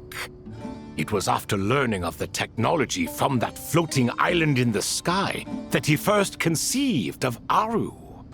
And so, the Akasha was inspired by Aru, while the basis for Aru itself came from Celestia's technology. Well, if the two share a common technological origin, then connecting one system to the other is an entirely feasible idea. Unbelievable. Have you no reverence at all for celestial technology? No, I do, but there's no time for that. The schedule is too tight. Blame it on the deadline.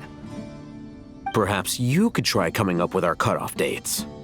You know what it's like having to turn around 5 different drafts in one day? I wouldn't wish it on my worst enemy. Yeah, also, Sir Ibis, King, you don't plan on getting directly involved at all, do you? Yes, well, you strike us more as having come to give a popular science lecture. Or, wait, does this count as more of a first-hand witness statement? Neither. Anyway, this sounds like far too much work for me. Still, if Aru is so powerful, why didn't King Deshret use it for more ambitious ends? Because it was never fully completed. King Deshret had grand plans, but he perished before they could come to fruition. In the beginning, his wish was to create something that could rival the very world itself. The Lord of Flowers sacrificed everything for that ambition. What he desired, she bestowed, and thus was knowledge brought into the world. Her courage and sacrifice had to be honored with the most splendid of monuments, or King Deshret would surely have deemed it a grave injustice.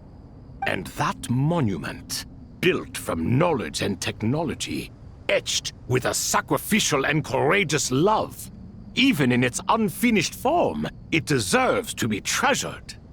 At that time, King Deshret said the following to the Lord of Dendro. Since we share an eternal covenant, I shall never be your enemy. Hence, the fruit of wisdom from the heavens is not to be devoured. Remember, it is not that I lack the power to become the enemy of wisdom. Yet you and she have taught me much and shown me kindness. For this, I cherish you both. In the end, Aru was only used to store a portion of the souls. It was but a primitive form of the masterwork the king had envisaged. His final hope for Aru was to return to the past, when she yet lived. So the point you're making is, King Deshret was both powerful and ambitious, and he only ceased his imperious ways out of affection for the goddess of flowers and the Dendro Archon.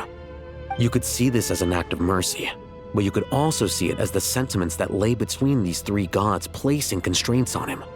This was, after all, the foundation of the alliance between them.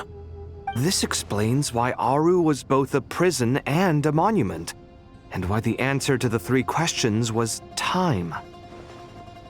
You have to be careful who you get involved with, or you invite all manner of misfortune. This is as true for gods as it is for humans. Love is the same. It is both a prison and a monument. All right, let us pause the story here for now. Seeing as you've been so diligent, I'll offer a little help. Who's in charge again? Is it you two? Ah, yes, me and him. Now then, close your eyes.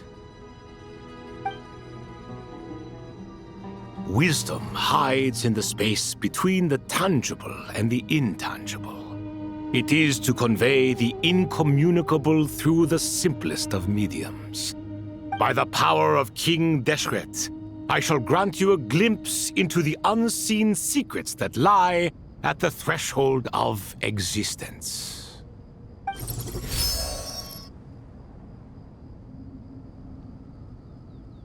Where did this come from? Is it a new mechanism? It looks more like some form of externalized information. You've rendered it visible? Just as the Akasha allows you to access a greater range of knowledge, the power of our king permits one to perceive ingenuities that do not belong to this world. This is no ordinary mechanism. It reflects the internal structure of Aru. Whether you choose to increase or decrease, keep or discard. Come, use these to achieve the outcome you desire. Looks mechanical to me. Better let me handle it, just in case. But wait, how do I get up there? Turn around. So that's where the elevator is!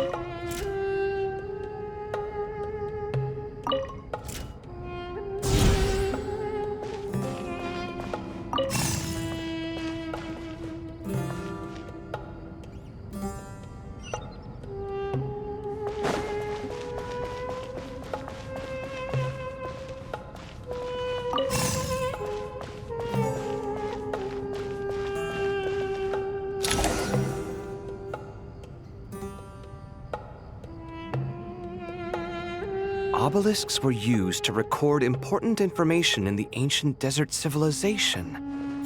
Hey, Alhaitham, there's some writing here I'll need you to decipher. I've sent it to your screen. Do you see it? Got it. It's a little blurry, but I should manage. Take a look and tell me what it says.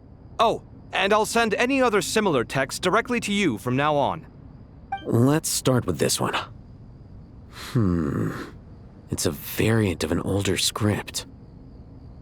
Herein lie verses written for the Yellow Sands. Looks like cultural information from the age of King Deshret. If so, I suggest you delete it. Words thrown together merely for fun. I had no idea Aru kept a record of this. Well, as long as you're certain that this is strictly private information, that's fine. It is unimportant. All right, well, I guess I'll start now.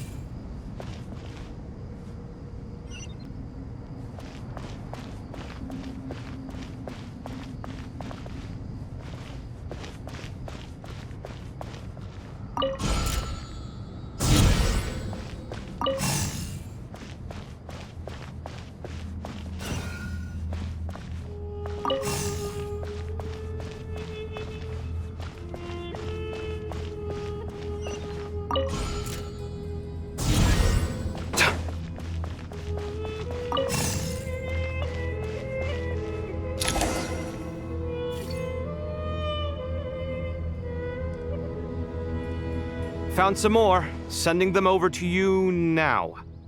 These are all reports about the Gurabad conflict. Can we delete them? I'd say so. Most of this information has already been archived anyway. What if there are details in there that Vahumana missed? What are we supposed to do if they come after us in the future? They'll just have to live with it. If we don't resolve these issues now, there won't even be an academia in the future, let alone a Vahumana Darshan. Yeah, you're right. Okay, done. There's some other similar monuments nearby. I'll check them out.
Another monument.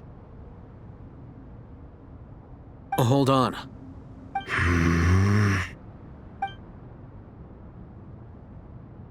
You're still reading it? How long is it? It records the development and governance of the Oasis civilization. Most of it concerns the Jinn, but it also contains records left by the artisans who built Aru. Is it important? Some of it. There was no way for me to read the whole thing in its entirety, so I had to rely on my intuition to pick the parts worth keeping. What about the artisans' records? What do they mention? They're speculations, mostly. For instance, they were wondering how to protect themselves if King Deshret decided to silence them after the construction of Aru was complete. Sounds like pure mythology to me. Surely that kind of thing didn't really happen. The records do emphasize that this was merely their conjecture based on various myths. Still, the artisans did leave details of their plans to survive, including blueprints for their escape route. Even that got recorded? Okay, well, I'll make a copy of this first before I delete it. Is that truly necessary? You won't be needing those. No, the blueprints are important. I want to keep them as a memento.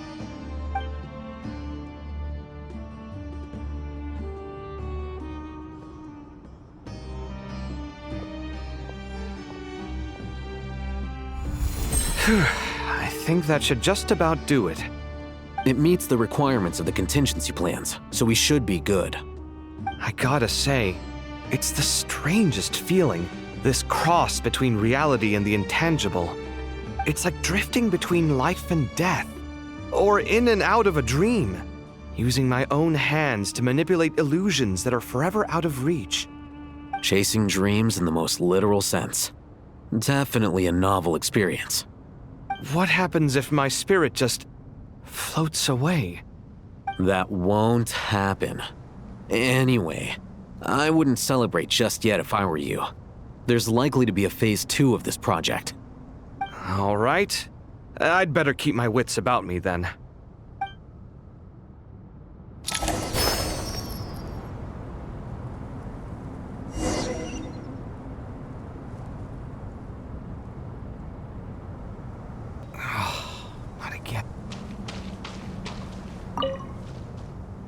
I expected that the outside world no longer respected the ancient gods, but even so, I do find the tone of these youngsters to be dreadfully impolite. It should hardly come as a surprise to you. I remember you saying the same thing last time. I assumed that was just a one-off. I did not realize it was the norm. Don't you think that young lad's matter-of-fact tone sounds familiar? It bears a rather uncanny resemblance to you, Goatee. Surely a sign that he is a man of rare intelligence. Oh. The rest of them, though, much better. The blonde-haired one, for instance. So sincere. That's the kind of kid I can respect. Oh, really? Well, what about your disciple, Nefer? She's about the furthest from sincerity that a person can get. And now you hit the crux of the issue. Thoth is spouting lies again. He cares nothing for sincerity. He likes Nefer simply because her personality is just like his. Thus, in giving his approval to Nefer, Thoth is simply validating himself. The rest is but smoke and mirrors. You have some nerve saying that. There really is no helping you two. Shut up, chess rookie. What nonsense is this? How dare you tell me to shut up? How can you engage in such banal chitter-chatter at a time like this? Aru has been opened. The glory and splendor of a bygone age is about to sweep over the earth like a flood. And you're here squabbling like petulant children. All three of you are insufferable. King Deshret was merciful, indeed, giving you a chance to be released from prison. I say, you should have been locked up for good. Ah, but Bennu, look on the bright side. Had they not been released, we would not have been awoken. Oh, you've been here this whole time. You should be scolding them along with me. I miss Hermanubis. It's not a real reunion without him here. And now you're avoiding the topic and talking to yourself. Why King Deshret designed your personality like this, I will never understand. Isn't this simply proof that our king supports my free will? Oh, look at those two rust buckets. Suddenly, you two do not seem so bad after all. Here, here. If being stuck together for thousands of years fosters no friendship, I cannot say what would. Naturally.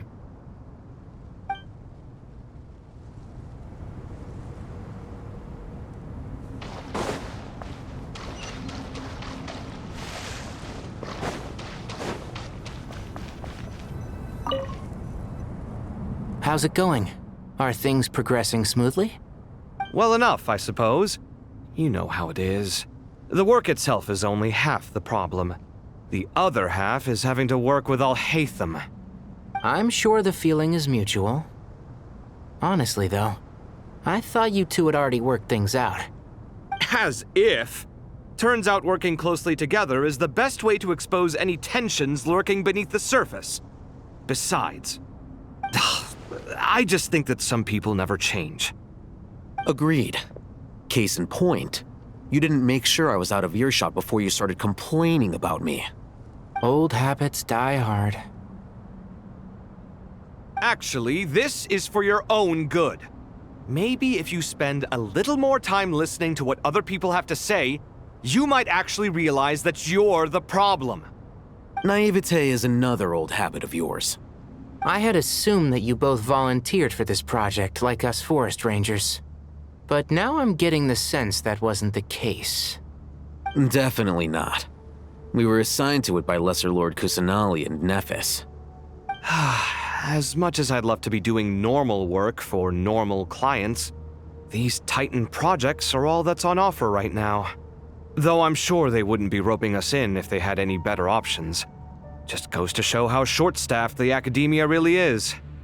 I'm sure you've prepared yourself mentally, but I still feel the need to advise you to lower your expectations.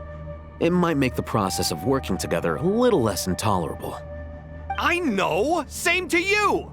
But if you already understood that, you should also know not to say the quiet part out loud. Why don't you come help me with my forest patrols? Might help you avoid any further disagreements. Good suggestion, but unfortunately, differences of opinion will always exist. Changing the nature of the work won't get rid of them. For once, I actually agree. There is zero chance of us ever resolving our differences. Zero! But even so, the work must be done. Care for some coffee? I'm glad to see you making progress. Don't act so smug! It'd be nice if you made some too. I feel like even I've made some progress today. In the past, I never would have dared to try and mediate a conflict between you two while you're both right there in front of me. Apologizing probably makes it sound like I'm in the wrong, but I'm sorry. I was just kidding. Truth be told, I don't have any work to do at the moment, so I'm just here to kill some time. How's Kale? She's studying with Nicole. I'm not sure how she's getting along, but she seems to be in good spirits at least. I wouldn't worry. Angelic affairs are probably above your pay grade anyway. I know what you mean, but Sino and I are still a little concerned for her. He said he'd go keep Kale company after he's finished training the mercenaries. I'm planning to join them myself shortly. Kale will be okay. Have faith in her. Even we can see how much more confident and outgoing she's become in these past few years. Thanks to you and Sino being there for her and providing guidance every step of the way, she can finally stand on her own 2 feet. On her own 2 feet? Does it feel bittersweet? Watching the younger generation grow up and move on? No, not yet, at least. I was just thinking, I wish there was more I could do for everyone. She'll be fine. Yeah, she will. Just try to relax.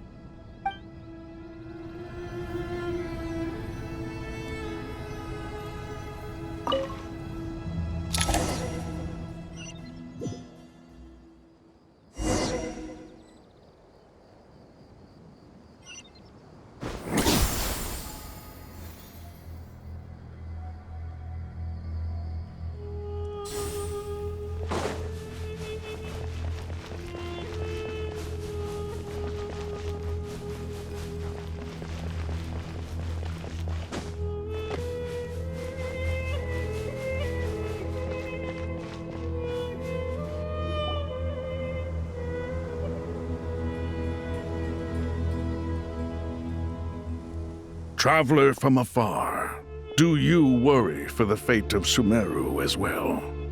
Whoa! It's so big the Crocodile King! Greetings, Crocodile King. Please be at ease. I'm just here to chat with you about Lesser Lord Kusanali. Sounds like you really care about her. Yes, although to be exact, it is a mixture of both concern and curiosity that I feel. Speaking of Nahida, Paimon was wondering how she's doing. Wait a moment.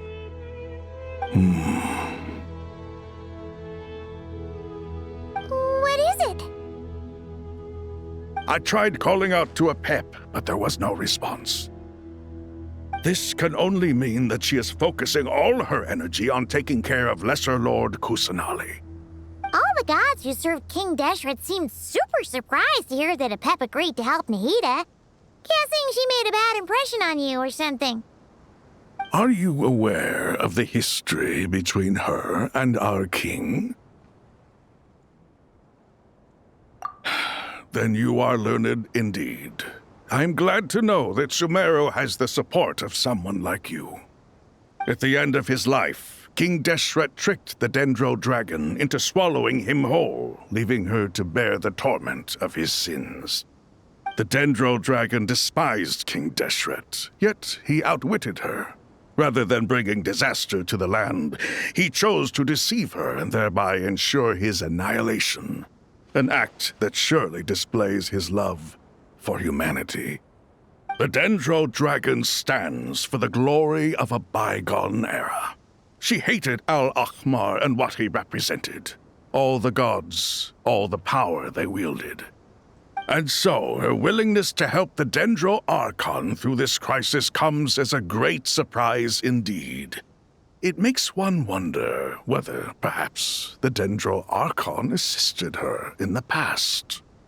Yep, Nahida did her a huge favor.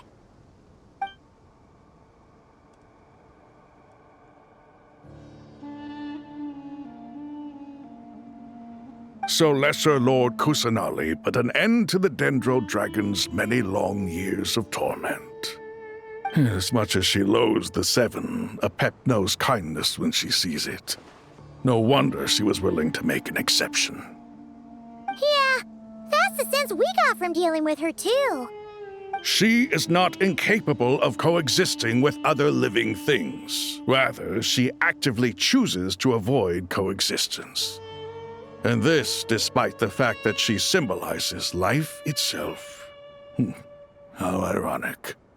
All of this being said, I wouldn't expect too much from her if I were you. Nothing will change her hatred towards humanity and gods. We'll keep that in mind.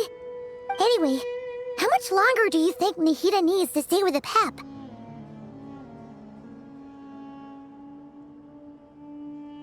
For all we know, the Fatui might still be in the desert. Just to be on the safe side, why don't we grab anyone who isn't busy right now and go look for her?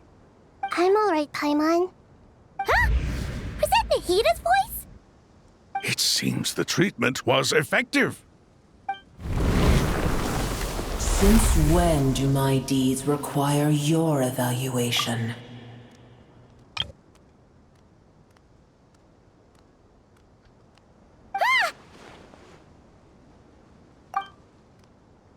Here will do just fine. I had no intention of taking you any further. One ought not expect greater generosity than they have earned. You always hide your kindness away like an oasis within a sandstorm. Only those who make it through the swirling winds can know just how beautiful that oasis is, and how much hope it brings. You dare appraise my being? No, I'm expressing my gratitude. I want to thank you for sharing your precious life force with me.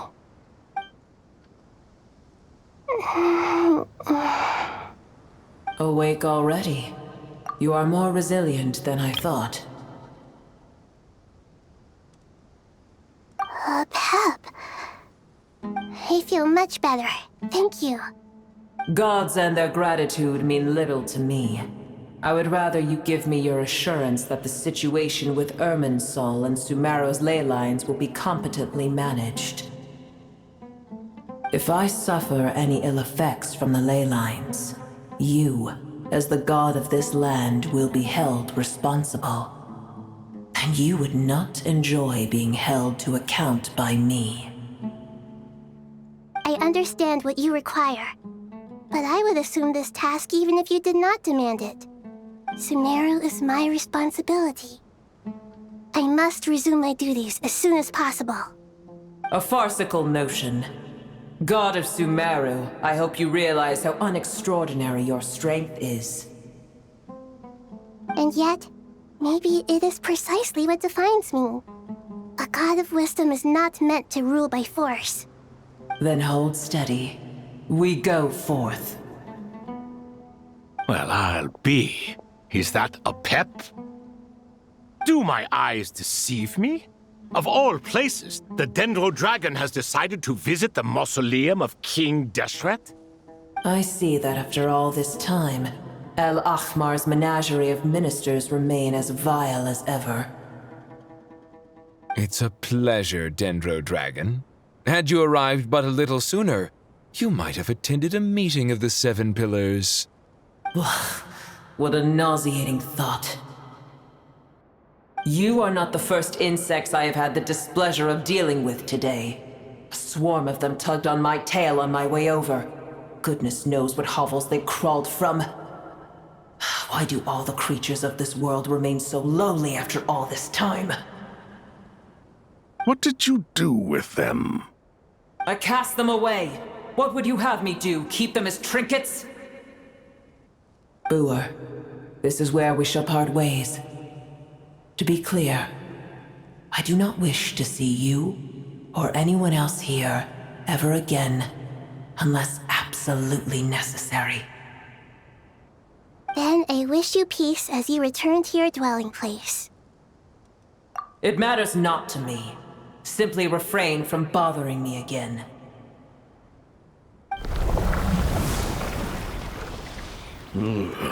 A force to be reckoned with. At times like this, I feel glad that she has no interest in any of this. Hold on, just hold on, okay? We're almost there. We made it. Huh? Wait, that voice! It's... Uh-oh, I'm gonna fall!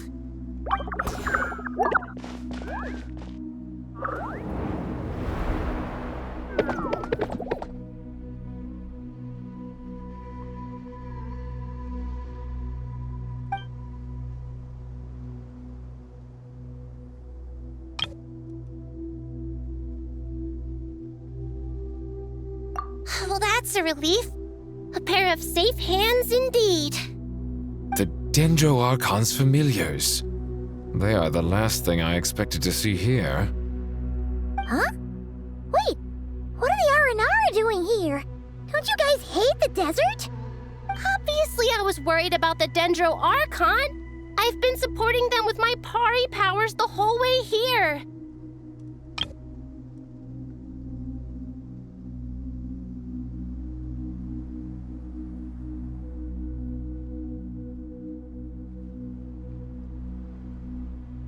Oh, they seem pretty nervous.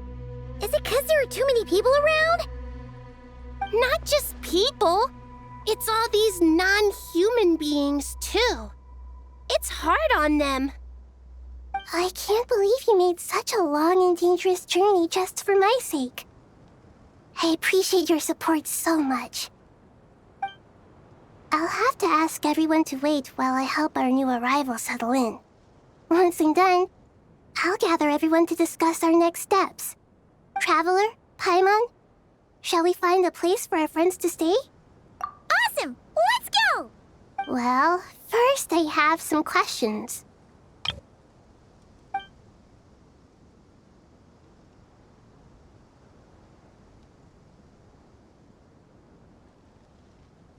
Okay, I think that covers everything. Thank you. We can get going now.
It's only us.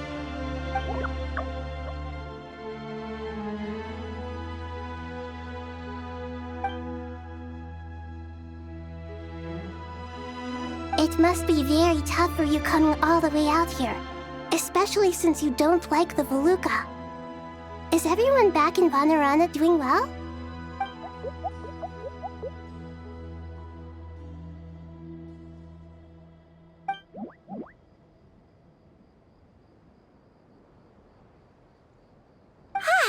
Everyone's here. Good. Are you okay? You look like you were about to pass out back there. Then you're forgetting who I am. Don't underestimate me.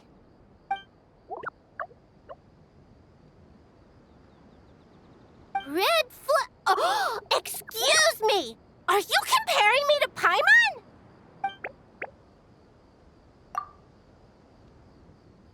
I suppose everyone is gathered here because of me. As we can see, the situation is critical, and everyone is very busy with their various tasks, so...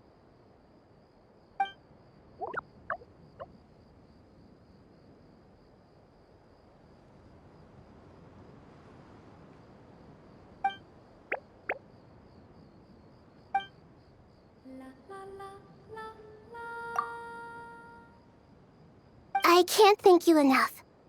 Right now, we're focused on restructuring Aru, processing excess information, and helping restore everyone's confidence.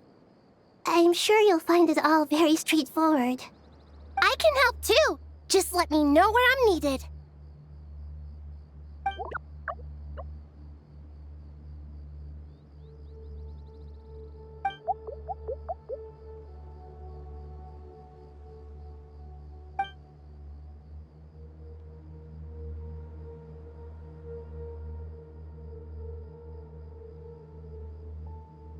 Up to no good?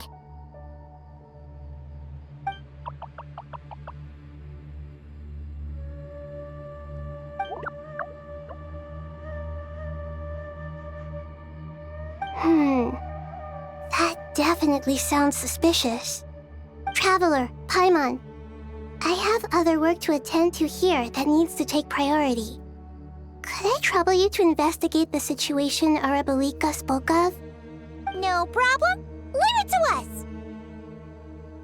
Thank you. I'm counting on you.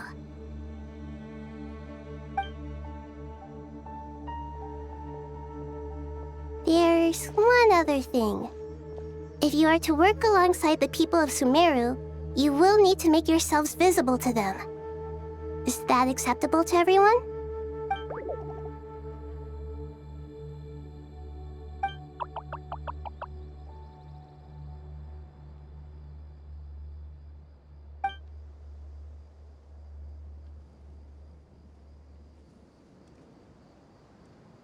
There's nothing to fear.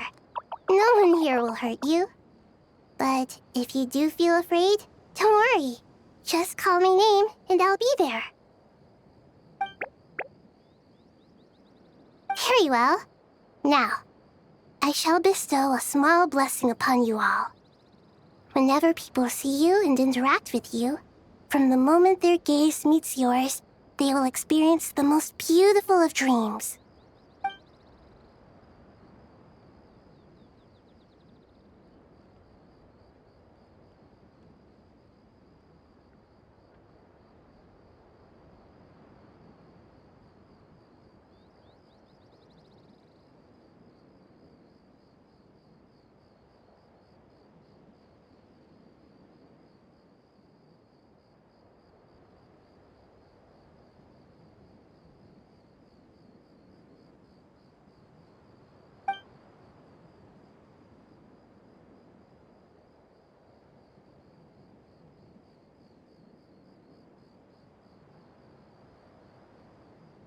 Do not fear. We will face it together. This too shall pass.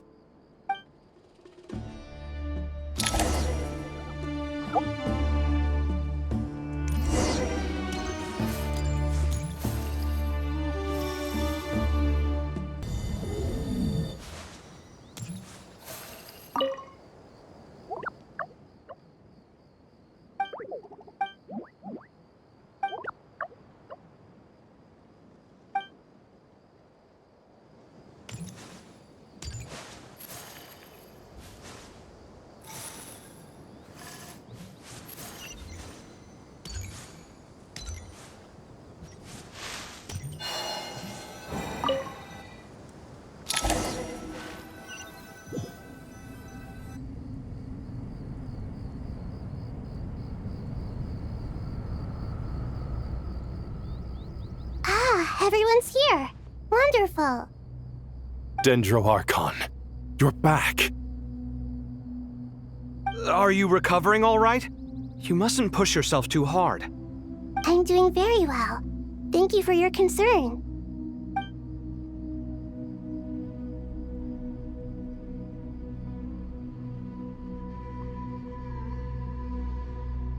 I see. Using the power of Aru to reboot the Akasha and gain access to Irminsul. It's a sound plan, although... I regret to be the bearer of bad news, but with the state that Irminsul is currently in, it's impossible to access via traditional means. Even the Akasha won't change that. Alas, we had feared this may be the case. And what about non-traditional means? Non-traditional means? Are you saying... Desperate times call for new measures.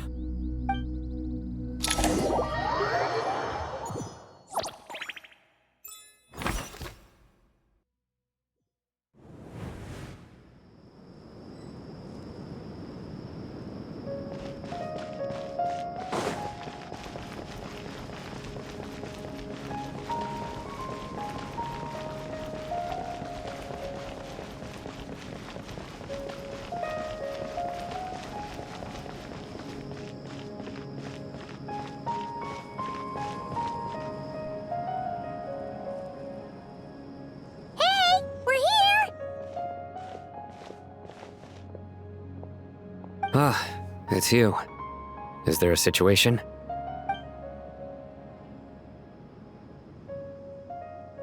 The Aranara have good intuition when it comes to people. In other words, there may well be a traitor among us.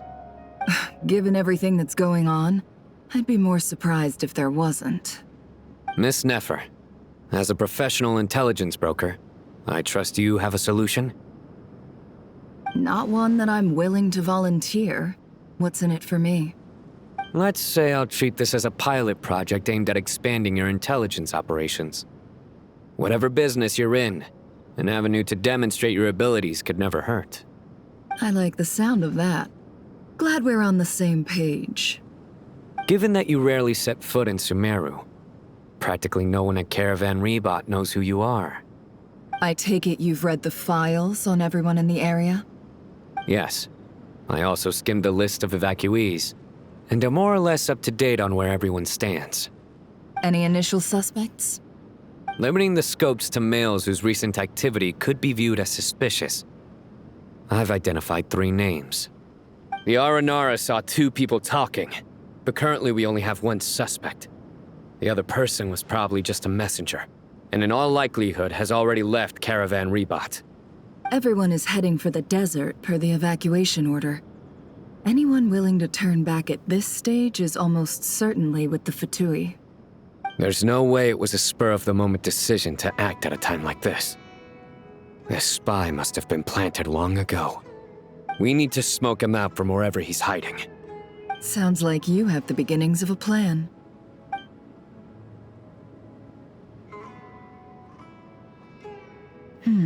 I see. Your suspicions are well-founded.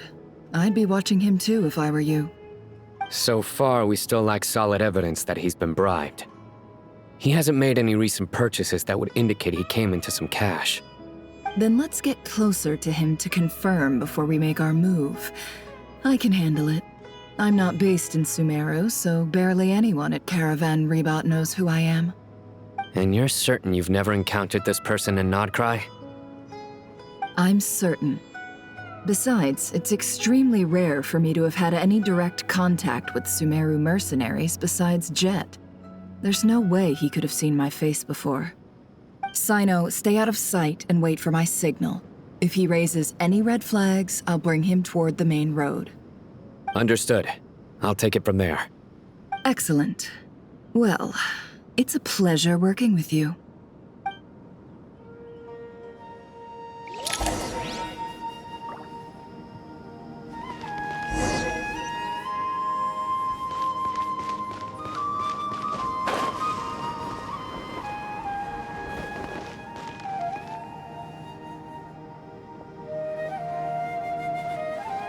darker skin, scars, frequents the desert, and has ample combat experience.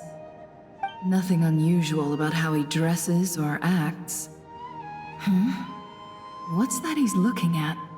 A coin. Interesting. Could that be how his contact paid him? Conveniently discreet for someone trying to hide any unexplained income. And yet it could be highly valuable. Sorry to bother you. Has everyone here already left? I don't suppose you happen to see a lady wearing a hat? Ma'am, what are you doing in Caravan Gurabad all by yourself? The main group evacuated some time ago. Didn't you pass them on the road? My friend and I lost some of our cargo along the way. I didn't want to miss out on potential business, so I told her to go on ahead and meet the client while I retraced our steps. I didn't think it would be so late by the time I found it. And then there was a terrible sandstorm.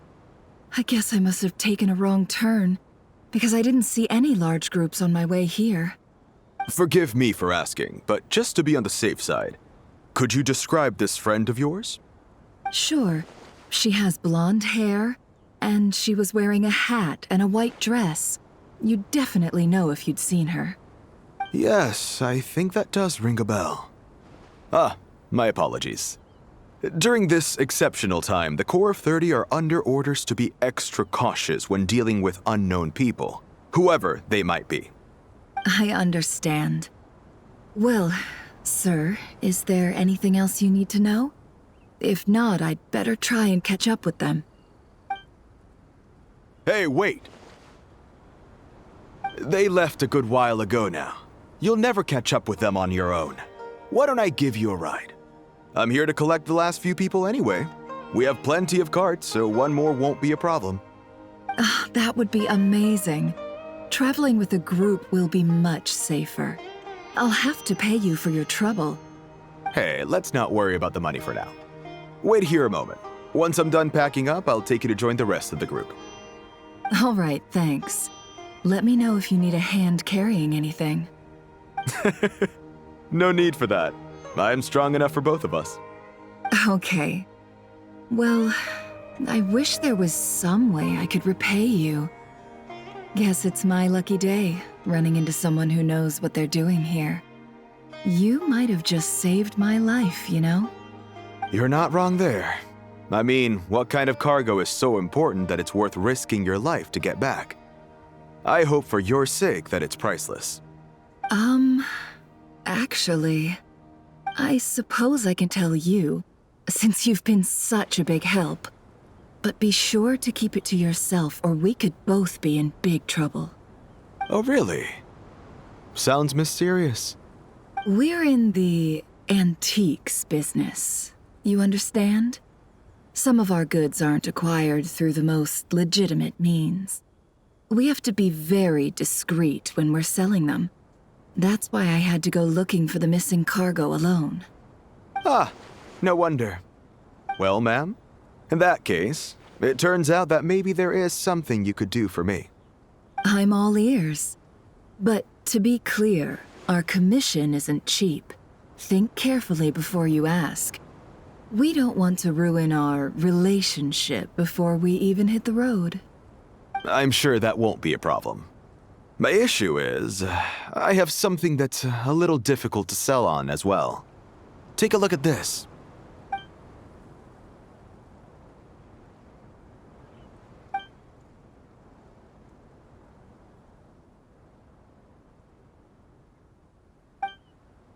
Pure gold. That's quite something. How'd you come across it? Dig it out of some ancient tomb? If you look hard enough, there are many treasures to be found in the mausoleum of King Deshret. It has no distinct Snezhnayan markings. That'll be why he's going with that story. And he clearly doesn't want to arouse suspicion, so he's on the lookout for an opportunity to make a quiet trade. Surely you have an existing business partner. Won't they take it off your hands? I hope I won't be attracting the wrath of my competitors by helping you sell this. The shop I used to work with is having cash flow issues at the moment after losing some money. I'm under enough pressure as it is without having to deal with them. On the off chance anything went wrong, I'd never get my money back. I understand. Gold is the last thing that traders with cash flow problems want to see. Well, in that case, I think we can work something out. As it happens, I'm just about done packing. Shall we make a move? Sure. Let's walk and talk. This evacuation was a huge operation. They needed a few people to stay behind and tie up loose ends. And I ended up being one of them. You're lucky you ran into us in time. I certainly am. I don't know how this happened. One thing led to another, and look how it ended up. I just hope our client doesn't get spooked and cancel their order. Fingers crossed. But either way, life goes on, and we all have to make a living somehow.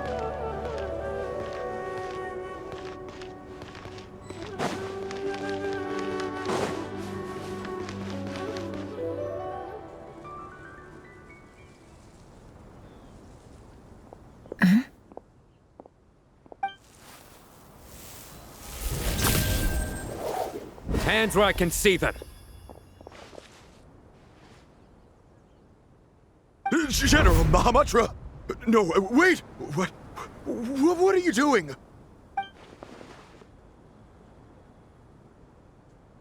This is the coin? Good. Sadly, you won't have the chance to spend it. Nicely done. Looks like Sumeru's Matra are a well-oiled machine nowadays. Unmarked gold coins are quite difficult to trace. Thanks to you, we have secured the evidence. Here's what's gonna happen.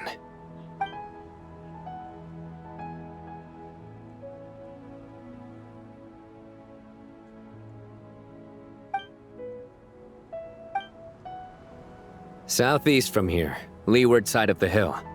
That's where he's meeting his contact. Great work. Candace tells me your interrogation skills are highly effective. Hers are quickly catching up. She's improved a lot in recent years. Looks like it's over to you for the next step. Because I'm quickest on my feet? Because you know how to trail a target. Plus, it'll be easier to monitor their activity from the air. Fine. I'll be quick. One more thing. The Traveler just brought a message from the Dendro Archon. Once you're done with this, we're to meet up at the mausoleum of King Deshret. Got it. Will do. Are you sure you'll be okay on your own? Gee, I don't know. Maybe you should come with me. Okay. Then Paimon's coming with you. Really? You do know this is a stealth operation, right? Meaning, you have to be quiet?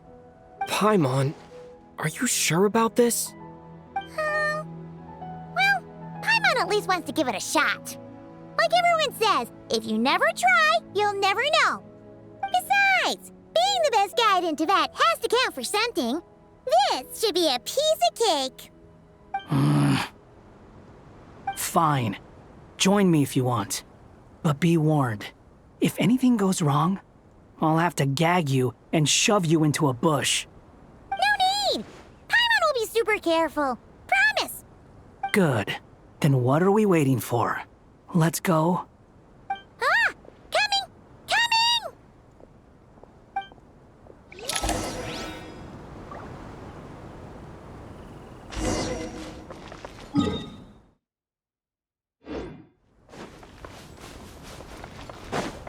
Squall Fury!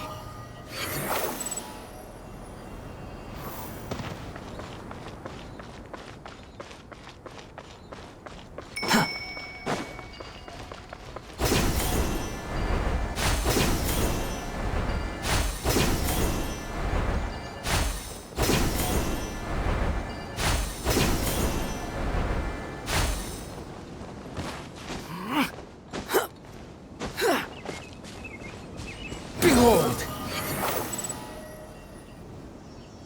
Hawkeye! Wait up! Slow down, will ya? We're here. Now we wait. Okay, yeah, cool. Cool. What's on your mind, Paimon? Huh? Nothing? I thought all you cared about besides being a guide was food and sleep. Why the sudden urge to go on a dangerous mission? What's that supposed to mean? Paimon's been on plenty of dangerous missions before. But never on your own. You hardly ever leave the Traveler's side. Just saying. I'm kind of at loose ends right now. So if you did want to share, I suppose I'd have to listen. If not, suit yourself. Makes no difference to me. Hat guy? Do you think Paimon is useless? What? Where's that coming from? When we were in Nodcry, Paimon suddenly realized something. Even though Paimon's with a Traveler every single day, whenever we face real danger, she can't do anything to help. Paimon doesn't get like this very often. She just got really scared when the Traveler got kidnapped that time. What if he never came back? What would Paimon do then? And the more Paimon thought about it, the more useless she felt. But Paimon doesn't want to be a burden. Paimon wants to be a friend who's actually useful. Does that make any sense? You know, that feeling of just being completely useless and... Oh. Paimon probably sounds so ridiculous right now. You asked the right person. Boy, do I know that feeling. Oh, that guy. I'm not gonna try and encourage you. What I will say is this.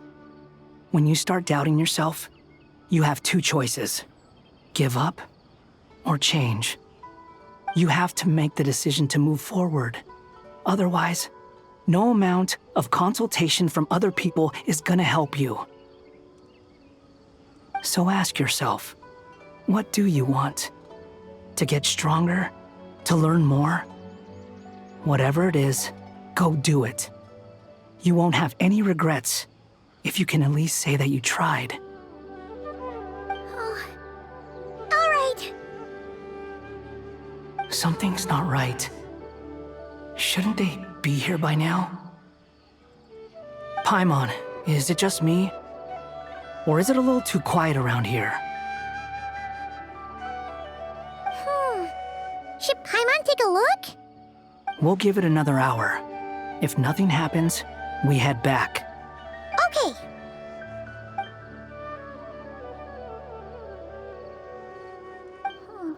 How strange. We've been here for ages. Where the heck are they? Have we been stood up? What is it? Did you think of something? Something feels off about this whole situation, but I can't quite explain why.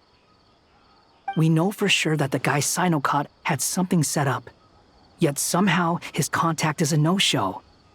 So, either the handler got caught, or, more likely, they decided to cut our guy loose. But how would they know to do that? Wouldn't they at least send someone here to check things out? That's the problem. They couldn't possibly know what's happening here. Unless... This feels all too familiar. Come on, let's head back.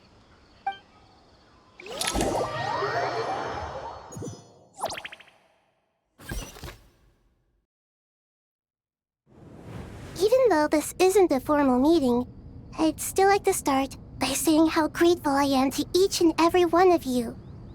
Thank you all for coming here and standing by our side.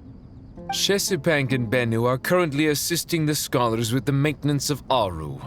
Please forgive their absence. As for Hermanubis, may he rest in peace. We remember him with great fondness. There have been times when I imagined what it might be like to meet you all. Now that it's really happening, I feel quite emotional. Time has taken many things away, but that which remains is all the more resilient. I must say, there is one thing that rather surprises me. You appear to be in good spirits, Lesser Lord Kusanali. But even so, I can sense that the life force given to you by the Dendral Dragon has far from fully resolved the problem of your vitality. Oh no! So even Apep's power didn't work? Don't worry, Paimon. It worked very well indeed. The issue is how closely I am tied to Irminsul. Until the problem with Jeht is resolved, there is no way I can fully recover. Sumeru has undergone tremendous changes during your absence. When gods pass away, inevitably, people's faith in them grows weaker. You must have sensed it already. Your power is not what it once was.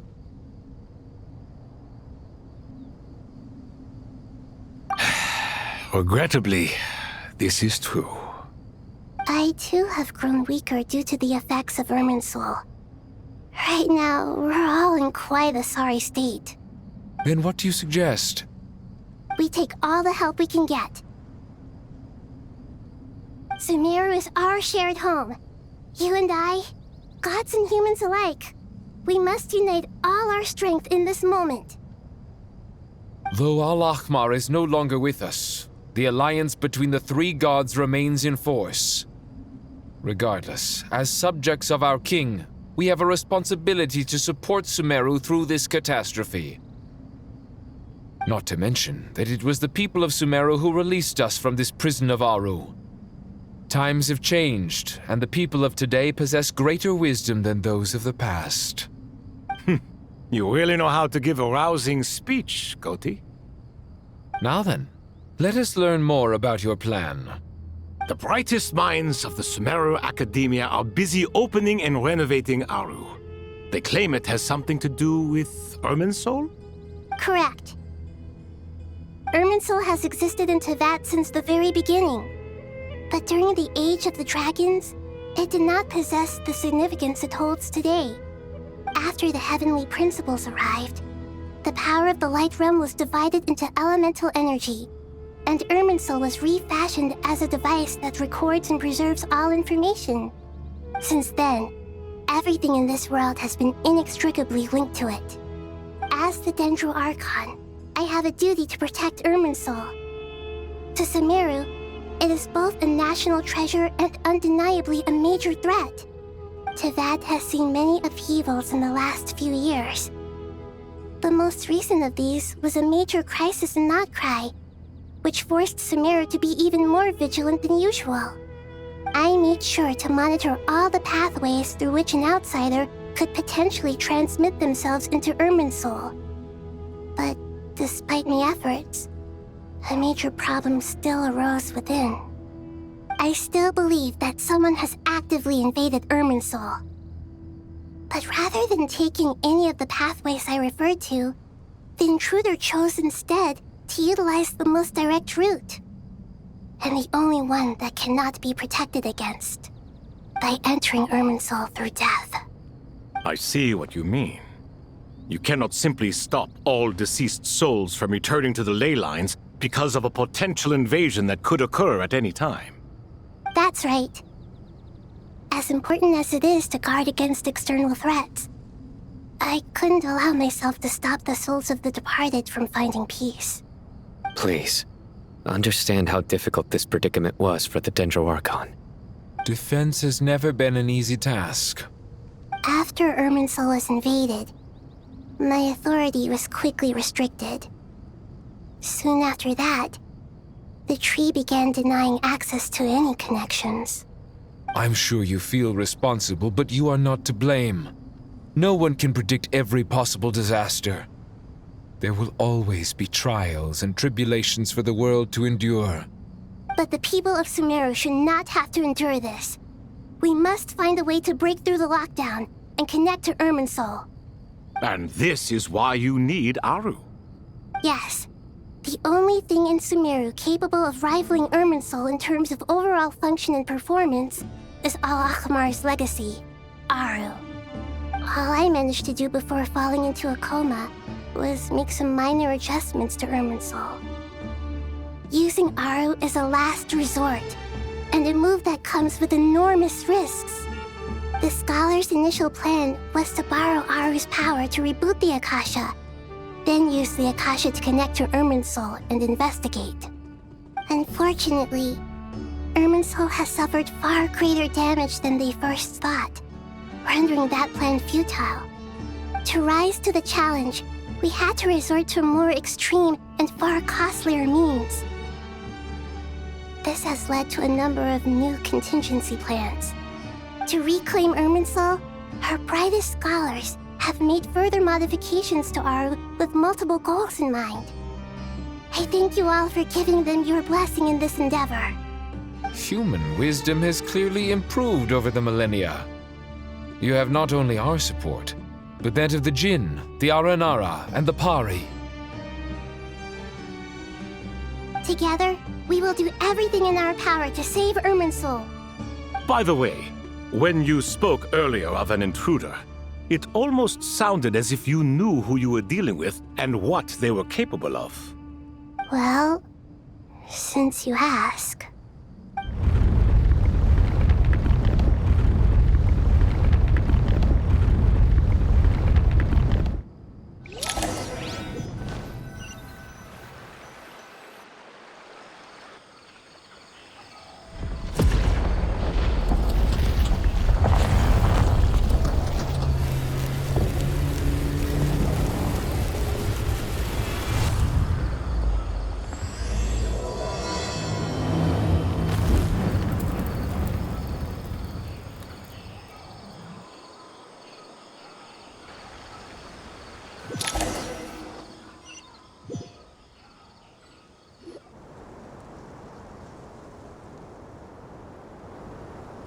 Master Tainari! What is that? Is this Irminsul? How did this happen? What's going on inside? Luckily, we managed to evacuate everyone. What in the world was that? That was terrifying!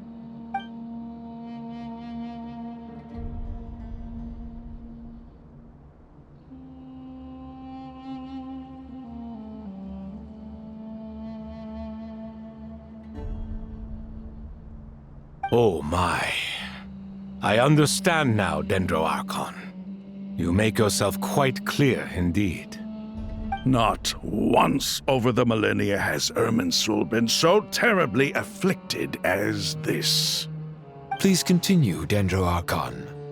Irminsul's root system is what comprises the ley lines. In the past, it has always been hidden away, going unseen by the general populace. But now, an evil intruder is making it reveal itself. It has become a tree of unbridled greed. A clear sign that a deranged experiment has advanced to a new stage. Blasphemy. From where I stand, an experiment in the name of blasphemy sounds rather improper. But if we are to honor Dottore's will, this is what we must do. The birth of this tree proves to me beyond doubt that this incident is connected to him. But to explain the situation in full, there is someone I need to tell you about.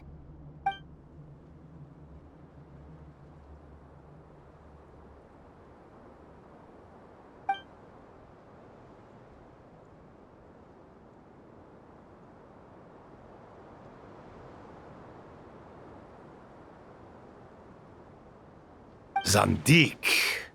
So it was him. I saw him in the desert once. A man of supreme arrogance.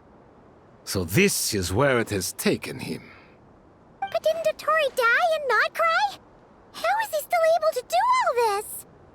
He must still have loyal followers amongst the Fatui. Even so, I'm still unclear as to how he has been able to wield such a profound influence over Irminsul. I can confirm that Fatui forces have arrived in Sumeru City. Furthermore, Irminsul seems to be undergoing some kind of mutation. Evil branches are beginning to grow. Things that do not belong to this world are slowly but surely materializing. Sorry, I couldn't think of any other word to describe it. They don't seem to be fully formed physical entities yet, after all, but they are gradually becoming real. A baleful tree climbing up into the heavens. Speaking of Dottore, I have some information on that front as well.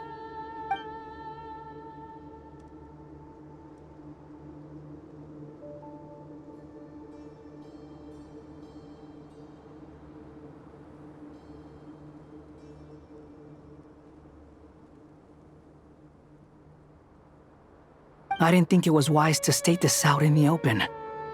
But my theory is, the mole wasn't cut off after he was caught. They wrote him off from the beginning. You mean, the Fatui never intended to follow through with him? Then why plant a mole at all? It's hardly a conventional strategy, and the rationale behind it is pretty twisted. But as it happens, I know someone who works exactly this way. And when it comes down to it, his goals are very simple. He just wants to confuse people, so they can't figure out what he's up to. He's been a collaborator of Dottore's from the outset. That fact alone confirms that Dottore is involved with this somehow.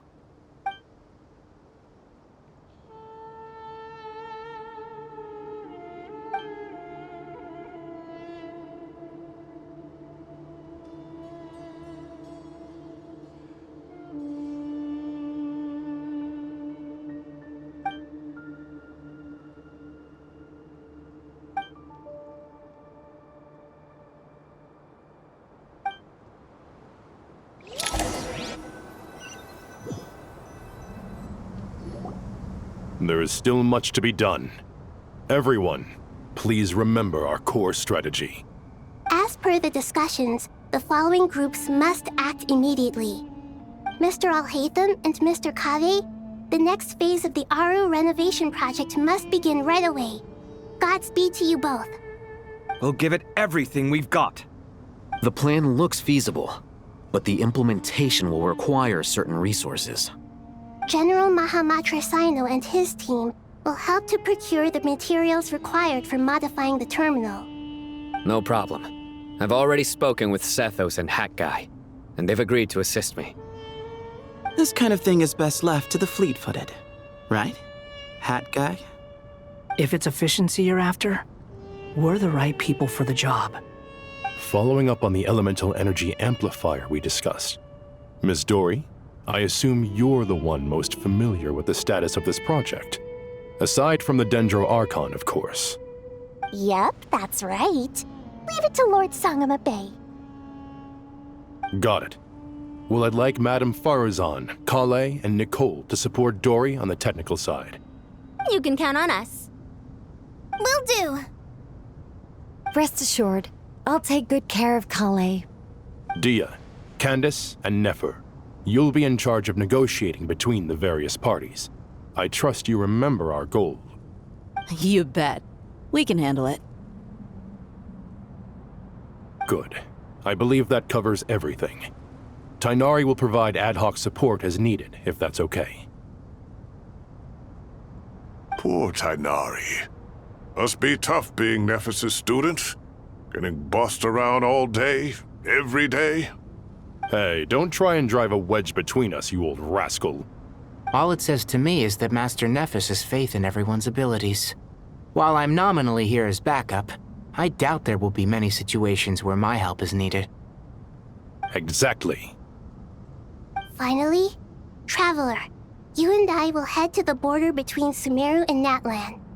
Once that task is complete, I'll be asking some of you to accompany me to the Eternal Oasis. The Eternal Oasis? I thought that was just a legend. So it does exist after all. Regarding your trip to Natlan, under normal circumstances, a meeting between our two nations would be a far more formal affair. Unfortunately, Sumeru is all but completely cut off from the outside world at present. So regretfully, we won't be able to give the Pyro Archon Mavuika the grand reception that she deserves. My apologies for the inconvenience. No point putting too much pressure on yourselves. That goes for everyone. Right. Especially you, Dendro Archon. I'm sure you're still feeling quite weak. Don't worry about me. The Dendro Dragon's life force will sustain me. Plus, we'll be there every step of the way. Nahida will be just fine. Yes, I believe in myself. And I believe in every one of you. Well, time to get going.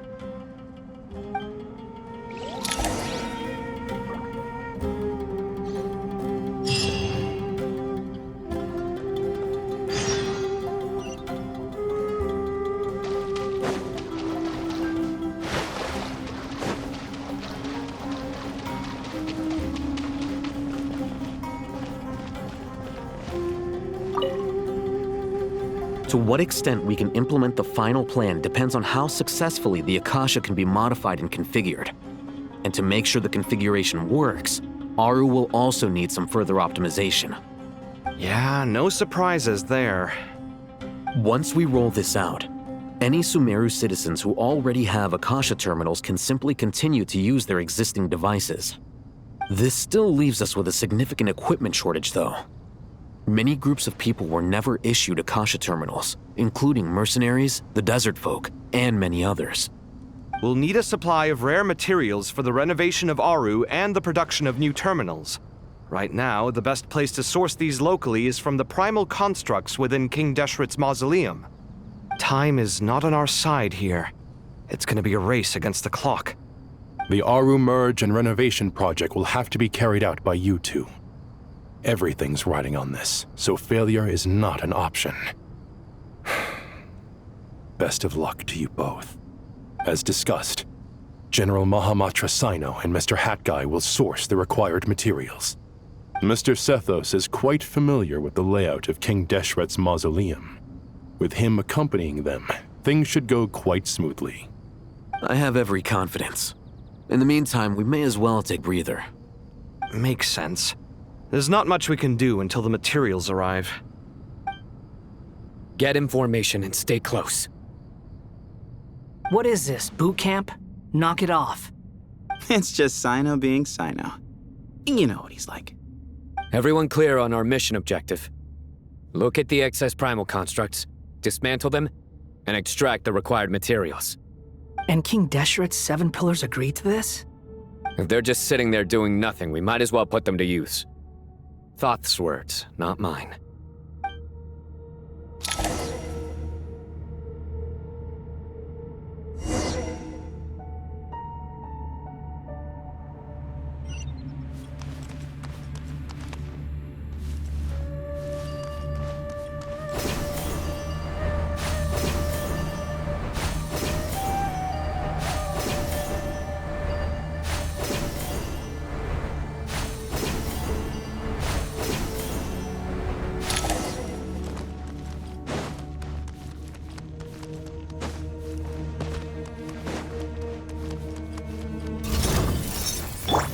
Excuse me?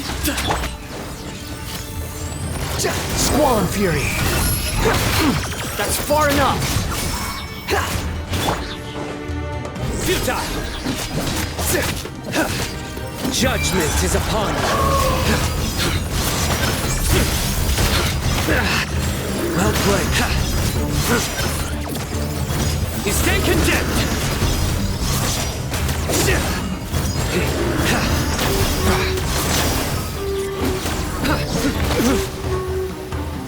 Nowhere to run! Give some space. The wind rises.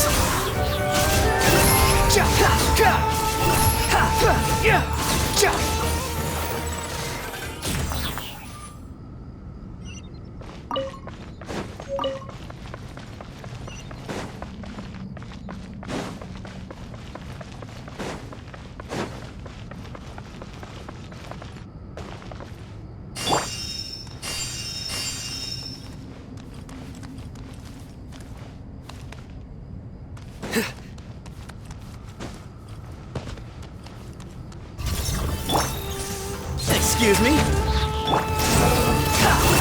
Search for it.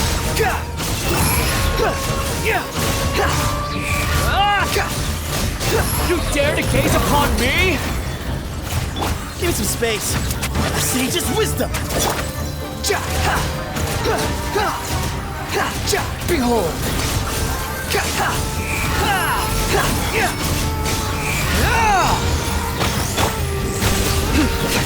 Through me, justice is served. Their penance is due. You stand condemned. These devices should still be usable even though they're broken down. Let's take them back for the others to review.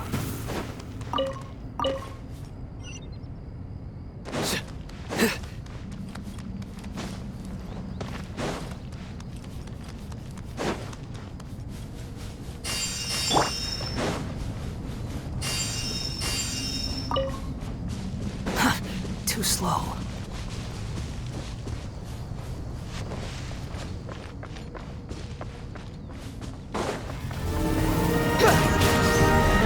Way ahead!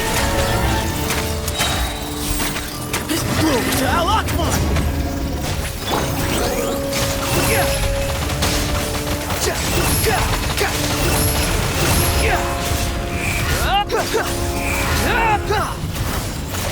Cry louder! Give me some space.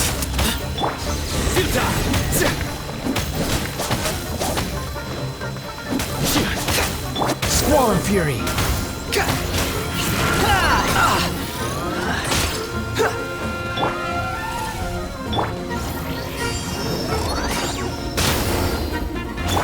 Nowhere to run! Judgment is upon you!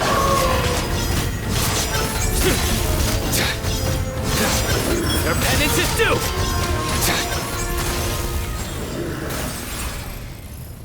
How many do we need again? Enough to make an Akasha terminal for everyone who doesn't own one. I remember you telling me how revolutionary these Akasha terminals were.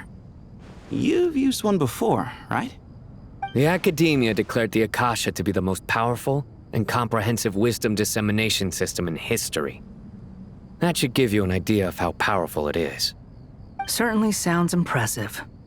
Neither Hat Guy nor I have ever had an Akasha terminal. Well, if it all goes to plan, that's about to change.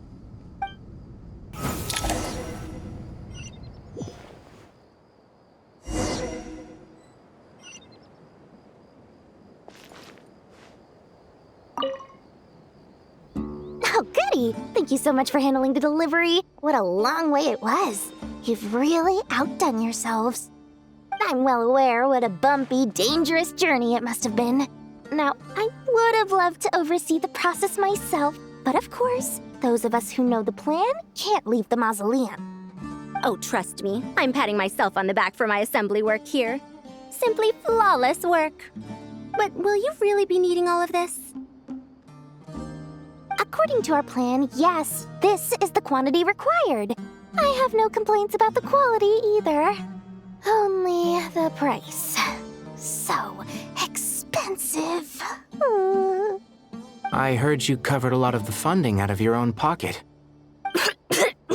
Oh, that's an exaggeration. The Academia provided most of the funds. I just offered a small token of my goodwill. Of course, the real tragedy is how little profit I'm making on this. You know, it's a serious crisis when you can't even make money out of it. It's really quite a beautiful design. And I'm intrigued by how such a diminutive device is able to output the power of the Light Realm. Did you attend the lecture on Light Realm energy, Madame Farzan? I don't believe I saw you there. Of course I attended.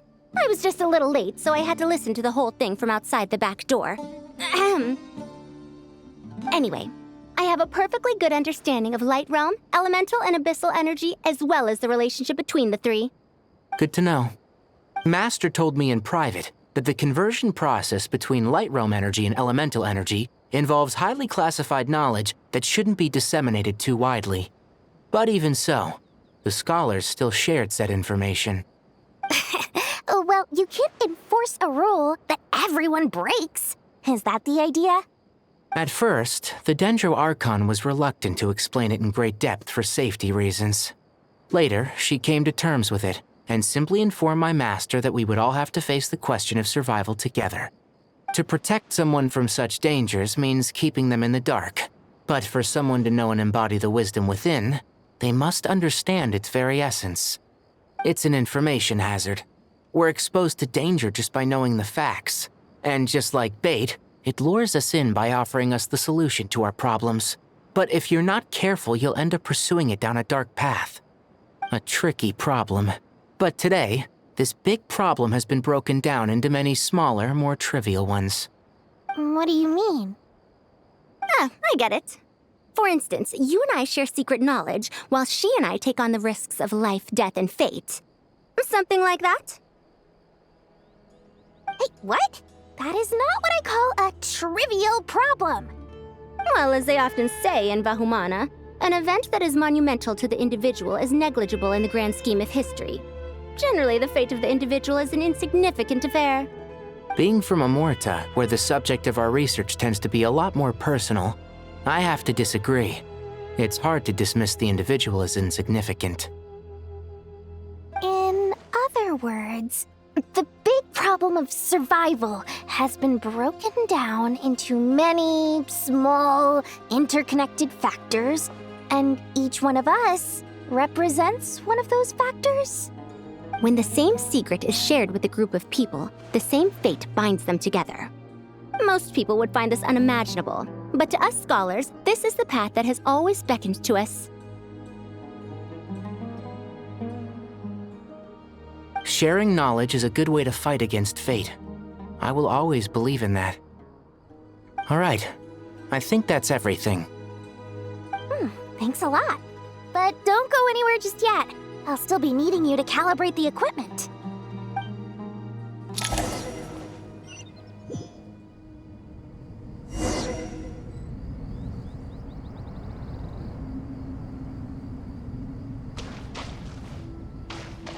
Hup.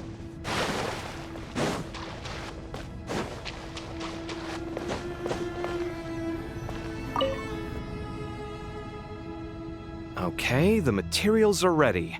We can proceed with the next phase. Alhaitham, how are you getting along?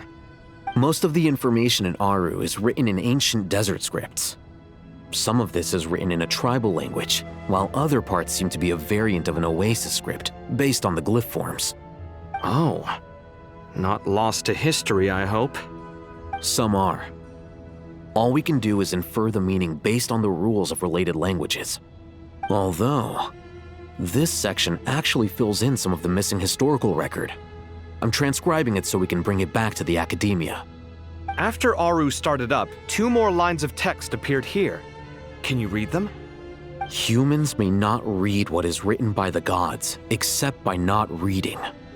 Victory should not be easy to attain, for it symbolizes divine wisdom. Knowledge must not waver, for it has external borders. Is this a clue to solving a puzzle? Or is it being symbolic? You can't read it unless you don't read it. Victory is wisdom. Knowledge is confined by borders. Wait, I think I've got it. It's a metaphor, isn't it? It's talking about... a chessboard.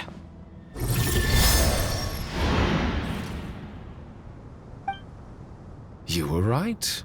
The youth of today are skilled at solving riddles. Have the secrets buried in the desert not been unearthed over the years all the same? Since Aru is a place reachable through wisdom, this day was bound to come sooner or later. Oh, I've always been against overly cryptic sentences. Don't you get tired of reading and writing all that? Ah, it's you 3. Just in time. We've been delving deep into Aru, and now this board has appeared. I've heard this was how you'd while away your free hours. You must be quite the experts by now in that case. It is true. King Deshret's chess games are some of the most well-loved of all his wonderful creations. If you have ever been to Safhe Shatranj, you may well be familiar with the chess pieces you see here. Is this chessboard supposed to be another visualization of the interior of Aru, then? Naturally. Visitors, everything is ready. Only by completing the challenge on the board in accordance with the rules will you be permitted to overwrite Aru. 1 second. It's not dangerous, is it? Dangerous? Why, yes, of course. I should be the one to go, then. Wait for me here. Sounds like the self-confidence of our present company has rubbed off on you. Don't be ridiculous. I'm your upperclassman, and that means I have to look out for you. I appreciate the sentiment, but a game of chess typically requires 2 players. Besides, I'm sure they won't let things get out of hand. Keeping things relatively safe is in your best interest too, isn't it? Fair enough. I mean, you guys are controlling the difficulty, so please don't go too hard on us, all right? Ah, but Bennu said he wanted to put some respect into these whippersnappers. All right, all right. Thank you. Obviously, we'll still try to be careful. This doesn't seem like ordinary chess. Is the goal to defeat the opponent? No, you must enter the board and pass the trials we have placed there. Ready? Let's do it.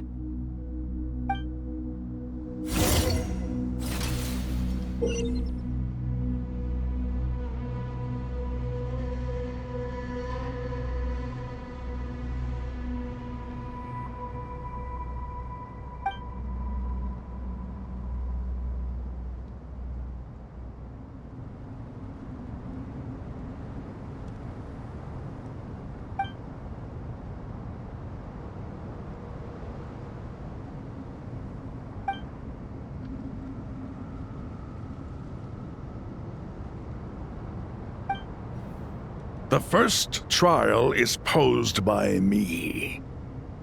I don't think this is gonna stop us. Ah, but the key to this game lies in working together. Otherwise, you will be deemed to have broken the rules. Looks like it's up to me. Marak, can you open it? King Deshret's favorite primal construct. Living on in suitcase form, of all things. Amusing. Ho ho! Excellent work.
Now is the time for my trial. Now, don't be nervous. I'll make it nice and easy for you. Really? Thanks in advance. We appreciate it.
Ibis King, don't you think this all rather inappropriate? You may as well be handing them victory on a silver platter. Do not expect me to follow your lead. Ha! Suit yourself.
Done. Finally. It's over. But seriously, that was incredible! Standing on the chessboard felt completely different from standing on solid ground. And also...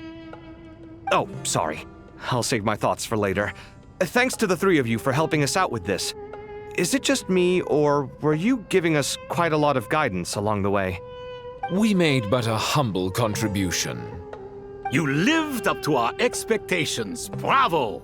Our aid was not given for naught. In addition to the existing functions, I'd like to ask you for another favor. Since Aru's interference shield can cover the entirety of the mausoleum, it should be possible to extend its range even further. Perhaps you can find a way. So, building upon the existing functions to... Ah! I'm with you! Imagine for a moment. What would the ideal outcome look like if this function were compatible with the devices? I agree. This is the best solution possible. Please, everyone, we beg you to help us. Me, oh my! Well, since you ask so very nicely, I suppose... Goti? Croco? What do you say? Naturally.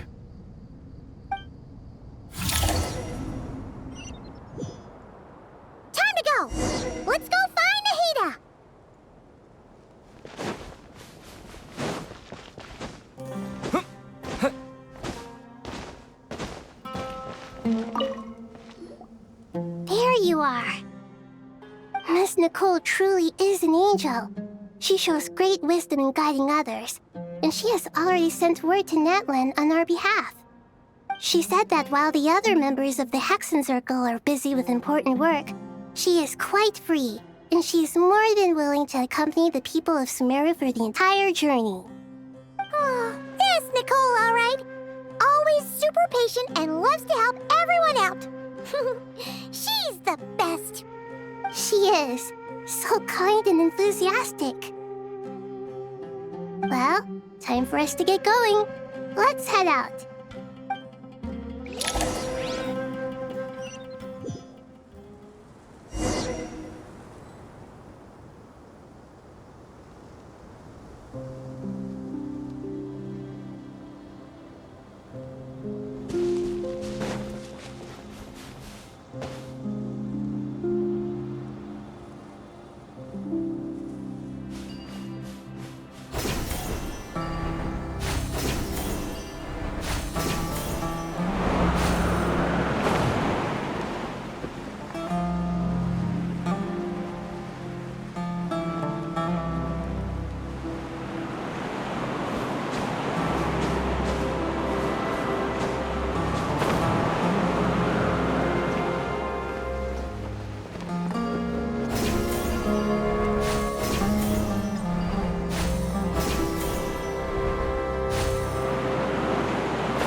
This should be one of the closest places to Natlan in all of Sumeru.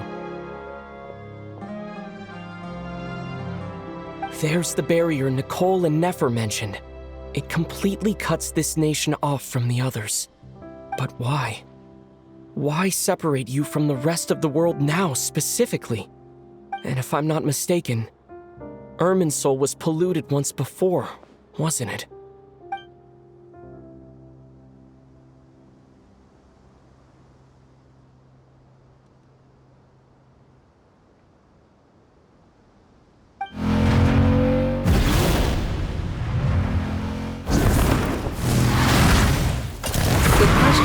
I'm wondering the same thing myself. That voice. Mavuika! You got here pretty quickly. Hello, traveler. It's been a while. Hello there. Hello, Dendro Archon. Mavuika, I apologize for asking you to meet at the border on such short notice. I also apologize for not being able to greet you in person. The form in which you see me now is one carried by the Traveler. The real me is inside the mausoleum of King Deshret, and I am reaching out to you with my mind from here. Irminsul has been infiltrated by the Doctor. We must be on our guard, as he can spy on information in the world from within the tree. Fortunately, there is no record of the Traveler in Irminsul, and you are still within Natlan's borders. My records will be preserved in the Night Kingdom, rather than the ley lines. As long as the Night Kingdom remains disconnected from the ley line cycle, the Doctor has no way of knowing my movements. Exactly. So by meeting each other in this way, the meeting essentially never happened. No wonder Paimon didn't come.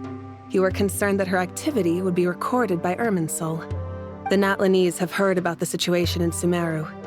With the borders sealed off, merchants have been forced to stop their shipments. It's pretty serious, and you're the ones bearing the brunt of it. I'd like to address the question you raised at the beginning. I can offer a brief explanation, although it will sound rather cruel.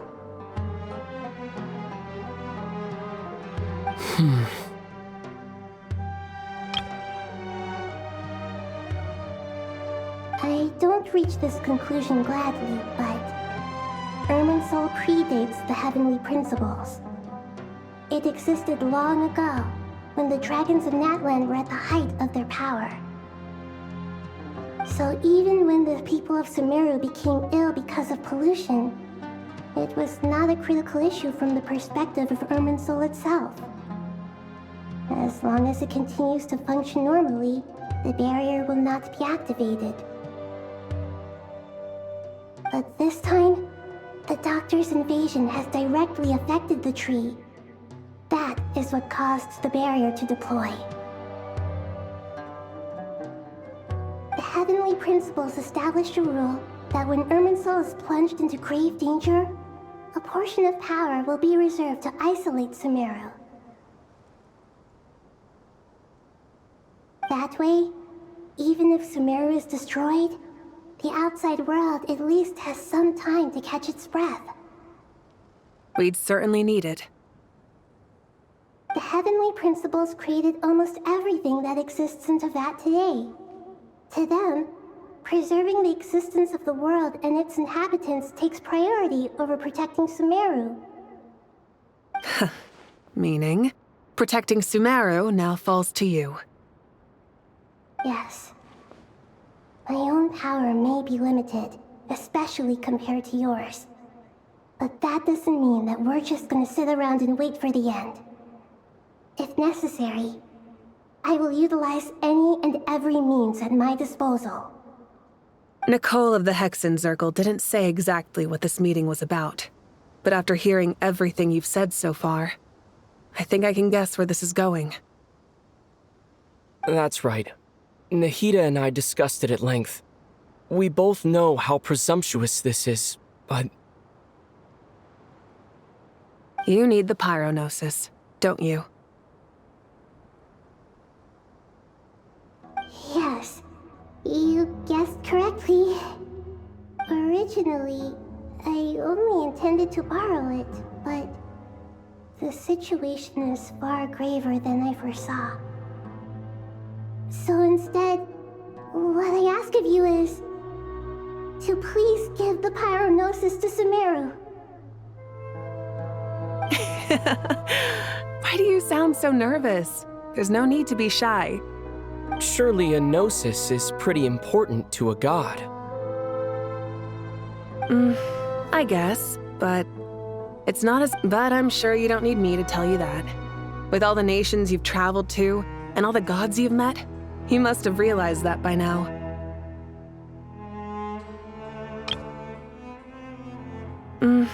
I guess, but it's not as if losing it would suddenly render us powerless. As far as I'm concerned, a gnosis is basically an elemental energy enhancer. But I don't usually use it. You know me. I like to think I'm pretty strong without it.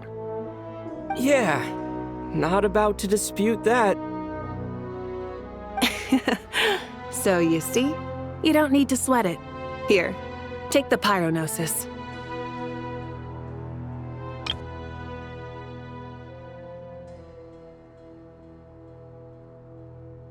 Huh?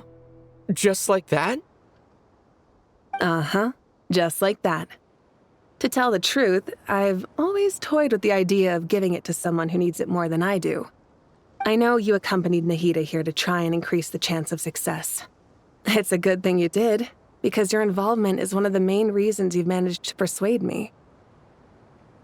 Are you sure about this? Handing over your gnosis just because of me? I won't try to quantify it, but trust me. Handing over the gnosis to Tumaini is far from the craziest idea I could think of. Besides, even if you hadn't come here personally, I think I still would have agreed to Nahida's request. Irminsul doesn't just affect Sumeru. It impacts all of Teyvat. I know all too well how difficult it can be to protect the things you care about. So logically, morally, or however you want to cut it, helping you is the right thing to do. You don't need to tell me the specifics of your plan. Where the gnosis is involved, the tighter the secrecy, the higher your chances of success. Mavuika. My heartfelt thanks go to you and the people of Natland. Don't mention it. But now for the hard part. How do I actually give it to you? The Irminsul barrier is right in the way. I have an idea.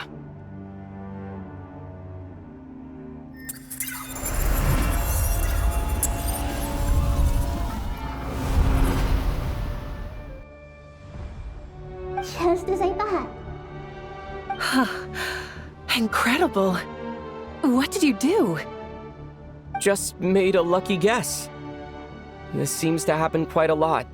Things that apply to everyone else don't seem to apply to me. I figured the same might be true here. Irminsul usually produces effects based on the records it holds. Since the Traveler is a descender, Irminsul contains no records of him, and thus has no way to impede him.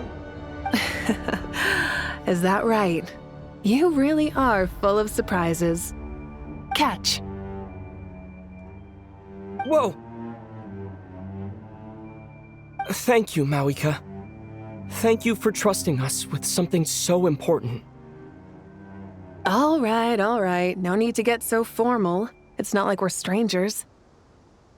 Besides, there's still one problem. You might be able to pass through the barrier, but I don't know about the gnosis. Any other surprises for us, Traveler? Let me try something. I have the pyronosis in my hand. It feels strangely ordinary, not particularly heavy, and yet this tiny thing symbolizes the mighty authority of a god.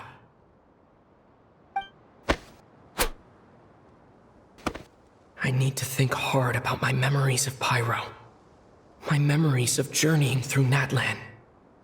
All those important experiences I've had.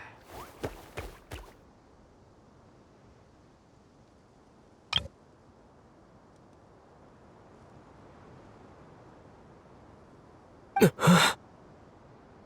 gnosis disappeared.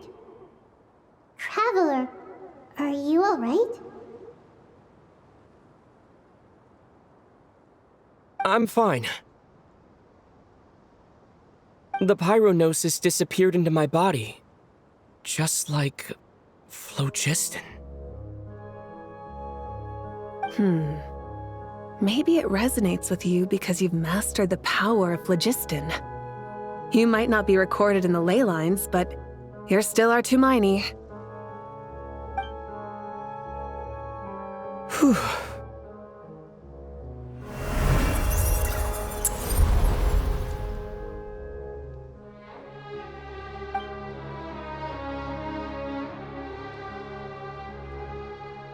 Please allow me to express my gratitude once again, Mavuika.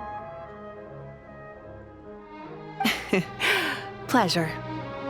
Well, I've given you all the help I can. The rest is up to you. We won't let you down. Yeah, we aren't about to lose.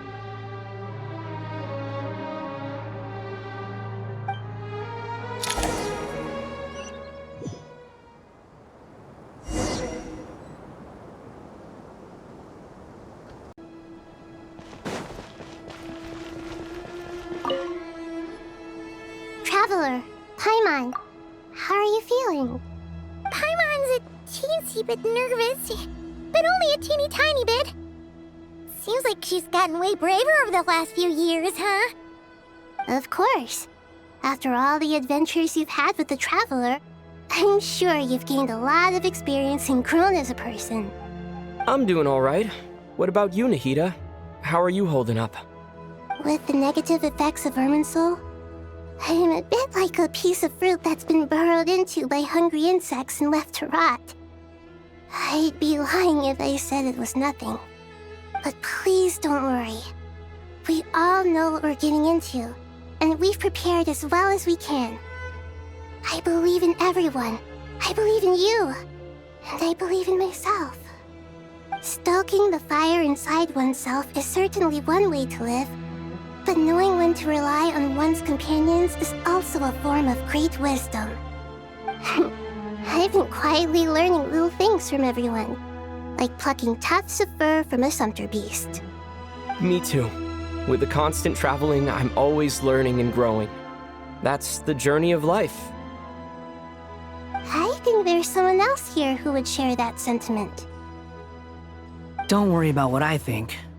I was just passing by and happened to overhear your conversation. What are you talking about, hat guy? This is the top floor. No one passes by the top floor. Says who? You can fly just like I can. I would have thought it makes sense to you of all people. I don't know why, but I feel a little more relaxed now. It shows that you feel comfortable laying down your burdens in our presence. It means that Sumeru is a place you can trust, where you know we have your back. And we feel exactly the same way around you. That's what it means to be friends.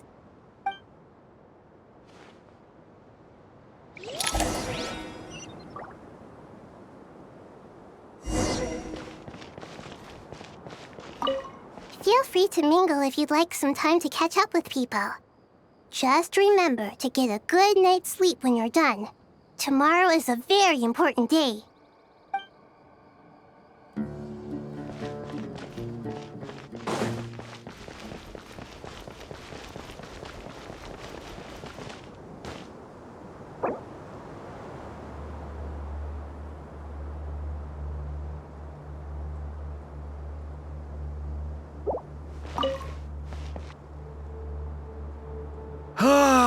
It's finally done. Ugh, but I have a nagging feeling that there's something I've forgotten. Oh, there you are. Everything wrapped up on your end?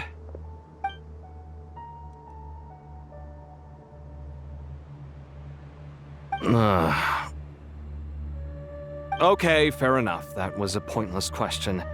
We were working in tandem, after all. You must really be exhausted. Well, it's been a busy day for both of us. When work ends, you clock out. No looking back. Yeah, we're definitely due a break. Probably a little late to start drinking now, though. I'll stick with water. Here, this one's for you. Thanks. You want a bite to eat? I can grab us something. Or wait, I think there's a stove nearby. Let me take a look. Are you nervous? A little, yeah. Unlike you, it seems. How are you not feeling at all nervous? Because everything that happens next is beyond my individual control. I don't worry about things I cannot influence. What do you mean, cannot influence? You're the one who came up with half of the strategies we ended up using. There's only so much I can do. I was only doing my duty. Was it like this last time, too? You mean with Azar and his accomplices? Yes and no. The situation back then was easier to control, but we weren't as prepared as we are this time. So the enemy is stronger, but so are we. I still vividly remember the way you interrogated me in the library after the fact. Where were you when Sumeru needed you most? If your memory is so vivid, you might also recall that it was you who came looking for an argument. You're often the one who initiates these things, you know. I came for a conversation. I didn't know it was gonna turn into an argument. Anyway, at least I showed up this time. So, what do you think? What do I think? I think we're certainly better off for it. It's good having me around to help out, huh? Absolutely. As a citizen of Sumeru, you displayed a remarkable sense of responsibility in the face of disaster. Certainly feels that way. I just shudder to think how the world would have ended up if we hadn't gotten control of the situation. So, do you think this is what impending disaster looks like? The sky is so clear, and there isn't a whiff of decay or destruction in the air. It's hard to imagine that the fall of humanity could happen on an ordinary day like this. Awful things happen all the time.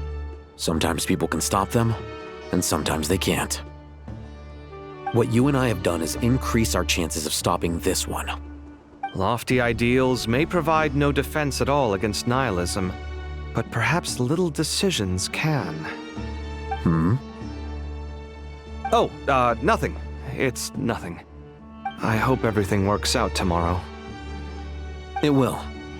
As long as we stick to the plan, our chances of success are good. It's really strange. You're my junior, yet you always seem to act more like an upperclassman than I do. I think it's mostly a matter of temperament. Ugh. Walked right into that one, didn't I?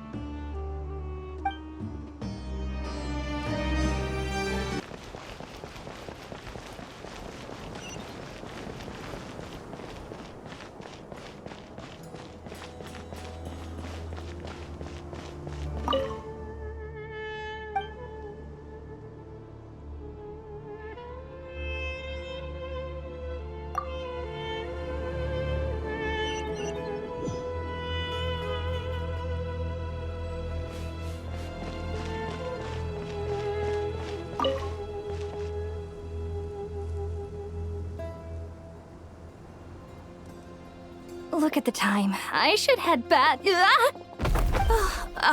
I'm so sorry. I was in a hurry and didn't look where I was going. Are you all right? I'm fine. Wait, you're... Have we met? Not exactly. I think we may have crossed paths by the house of Dana before. Oh. You're Hat Guy! From Vahumana, right? You recognize me? The clue's in the name, Mr. Hat Guy. Fair point. It's getting pretty late. What's keeping you up? I could ask you the same question. If I'm not mistaken, all the workload for the Ratawa Archon wrapped up a good while ago. Well, I have something of a background in Satyavada life, so I was helping the Dendro Archon make some preparations. But I must have lost track of time. Did you find the experience enlightening at all? Honestly, it was tedious and uneventful at first. But eventually, I think I did sense some profound truths. But they also brought a lot of suffering with them. I was told that I even shed tears while I was meditating, though I have no idea why. Sorry. I hope I'm not scaring you. Not at all. It just proves you're very accomplished in your research. Good night. I wish you all the best for tomorrow. Thank you, sir. You too.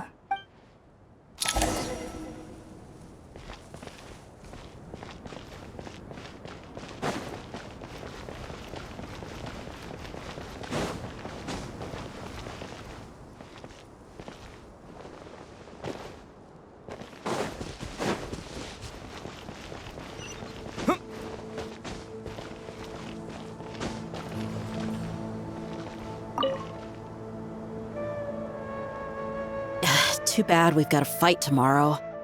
I could really do with a stiff drink. Let us pray instead. Prayer. How nostalgic. Lord Sangama Bay.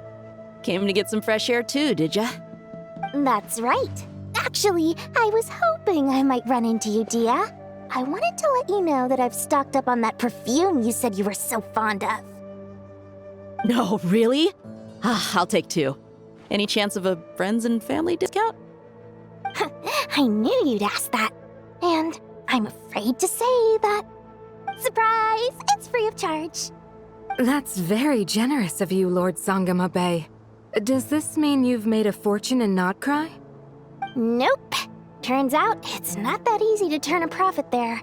I even ran some assorted losses. But anyway, that has nothing to do with why I wanted to give you and Dia a small gift. Remember that merchant caravan you two rescued in the desert last month? That was transporting my goods! No way! I had no idea that was your shipment. Explains the, eclectic mix of goods, though. Lord Sangama Bay's investment in the desert and generous stockpiling of goods has helped many people over the years. The shelters you funded especially have made life a little easier for the children and the elderly. Wait, how did you know about that? Oh, I see. Nefer told you, didn't she? That pesky lady. Aren't intel brokers at least supposed to charge for divulging people's secrets? She and Candace go way back. It's normal for close friends to share things you wouldn't tell to everyone else. Sure, but why did they have to be things about me? That's how Nefer shows that she cares. She wishes for all of us to know what a generous person you truly are. It must be hard trying to make a living far away from home. Just because we can tell what kind of person you are doesn't mean everyone else can. Well, maybe her intentions were partly good, but I don't think that's the full story. I'm sure she enjoyed knowing how much it would annoy me. I'm telling you, Nefer's got a mean streak. Definitely with you on that. Does praying help you stay calm? Defending one's home is a just cause. My heart is filled with a mix of anger and hope. Anger. You know, being able to get angry is a good thing.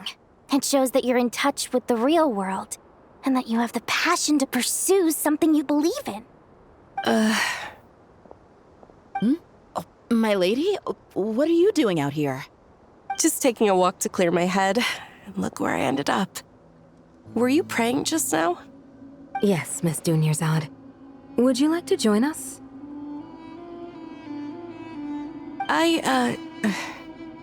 Come on, it's fine. She won't mind who you pray to. Oh, then sure. I remember you, Miss Dunyarzad. You visited my shop before. If I recall correctly, the god you worship is the Archon, correct? That's right. She is such a gentle and kind god. But to me, she's more than just a god I worship. I see her more as a friend. And so do many others. She's not some almighty god who reigns on high, but a genuine friend. Agreed. She's a wise teacher and a good friend. I spoke with several people during the evacuation. Everyone's aware that tomorrow's battle is one that ordinary people can join too. A battle to fight for our friends and our homeland. Oh, it makes me glad. I can finally do something for those who protected me. You've grown so much since we first met. Oh, a compliment? Ooh, more please. Thank you. My lady, you've always been a remarkably strong and ambitious person. It's indisputable. And that's not just a compliment. It's a statement of fact. What are you praying for? Our beliefs may not be entirely the same, but we both wish for the same thing. I pray that everyone will rise to the challenges ahead and return safe and sound. I pray for the safe return of all my companions.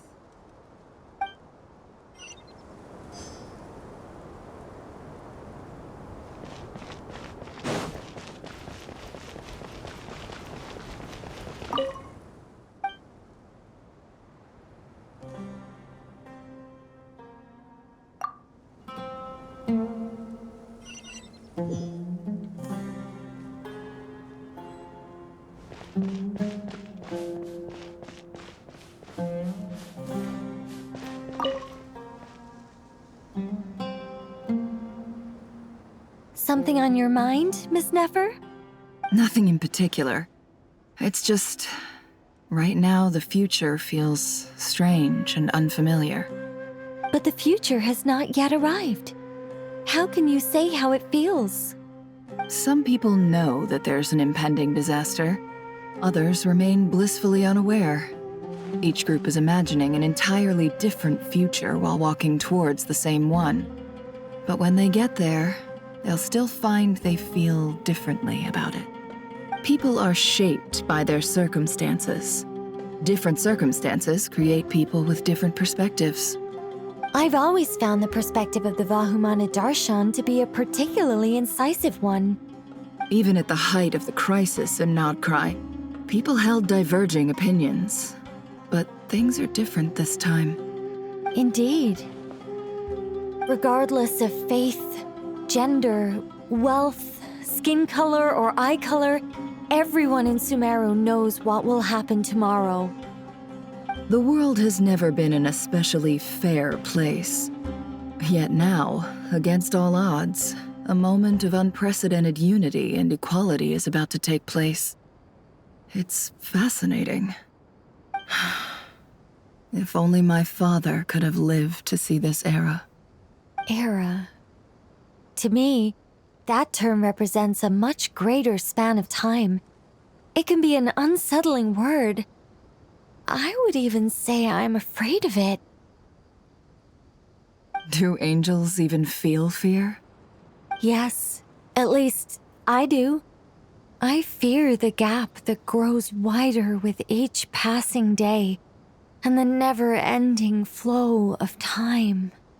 Time renders all memories insignificant and reduces all splendor to nothing.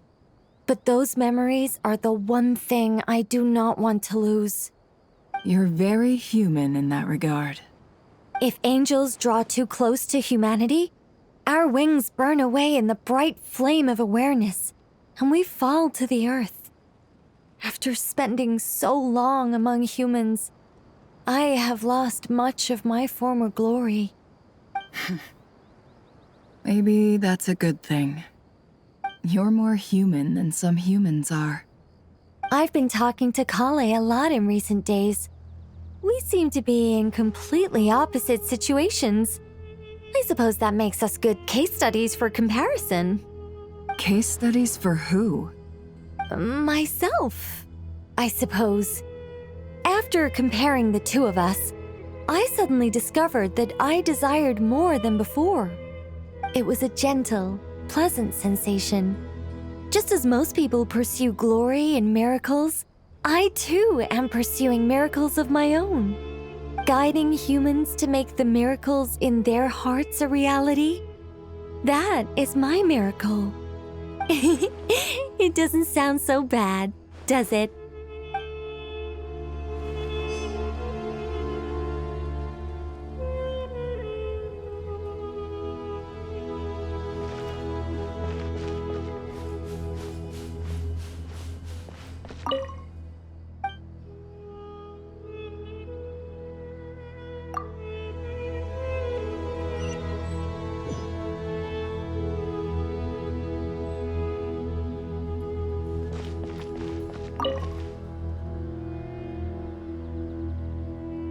We'll make our move after sunrise tomorrow. Good. Is everything ready? As much as possible. That'll be enough. Don't let the pressure get to you. We'll take things one step at a time. That's how we've always done it. Master Tainari! Mr. Sino! So this is where you were. I brought some juice and some water. Would you like some? I know how easily you get dehydrated in the desert, so you should definitely have some water. In which case, I'll have the juice. I gotta ask, though. Who's on juice-making duty at a time like this? Madame Farazan said she was feeling a little nervous, so I told her about the automatic juicer my friend invented. She took it right off me and started making carton after carton of juice. A juicer? Did Sucrose send that to you? Yeah. I hadn't had the chance to try it out before this incident occurred, but I couldn't bear to leave it behind in Gandharvaville. The juice is very sweet. I think so too. Kale, how are you feeling? Physically, I'm okay, but it just still feels strange to me. Why would a great power like this come to someone like me? I know the feeling well. That same question ran through my mind every day as a kid. At least now, you have someone who can relate to you. All the more reason that you should apply for Spontamod. Tainari fiercely opposes the idea, though. Those two things are completely unrelated. What are we all chatting about, Would anyone like any juice? Oh, you have some already. I had some earlier, ma'am. Maybe give the extra to someone else? Very well, very well. I shall be off then. There's this enormous power, and then there's little old you. You feel like there's no connection between the two. And that sense of dissonance is difficult to get used to. Yeah. But after all this time, I can't believe this stuff still gets to me sometimes. Makes me feel a little childish. Kale, just because we normally keep the conversation light doesn't mean we can't discuss deeper issues. I don't think it's childish at all. You were the victim of a terrible crime. It's normal to struggle with the fallout from it. You have absolutely nothing to be ashamed of. My professor once told me that no incident can be considered truly resolved until the victim says it's over. Your rage and your pain are completely justified. Thanks. Miss Nicole said that the same god remains which were once used to inflict so much pain upon me have now become a weapon with which I can protect everyone. It's like my own personal kind of evolution. Every innocent person who's been hurt needs time to realize that it wasn't their fault. I was the same. But it's all about to be over. Tomorrow, it ends for good. I don't know if you've noticed, but you rarely stumble over your words anymore, and your outlook has become much more positive. It's a big change from how you used to be. And since this isn't over, you can settle the matter on your own terms. It's time you seized back control. I believe in you. Yeah. Sumeru is my home. And it's so important to me. I have to protect it. No, I will protect it. And once you're done, how about you come back and apply for Spontamod? Stop it with the sales pitch, would you? Hey, excuse me. There are still 3 unclaimed cups of juice here. Why don't you take one each? Ugh, my arms are getting sore from carrying them around everywhere. Madame Farazan, why are you... Here, let me take them off your hands. Thank you, Madame Farazan. Drink up and enjoy my handiwork. I think I'm going to make something else now instead. Please, try to relax, Madame Farazan. Your nerves are starting to get the better of you. I know.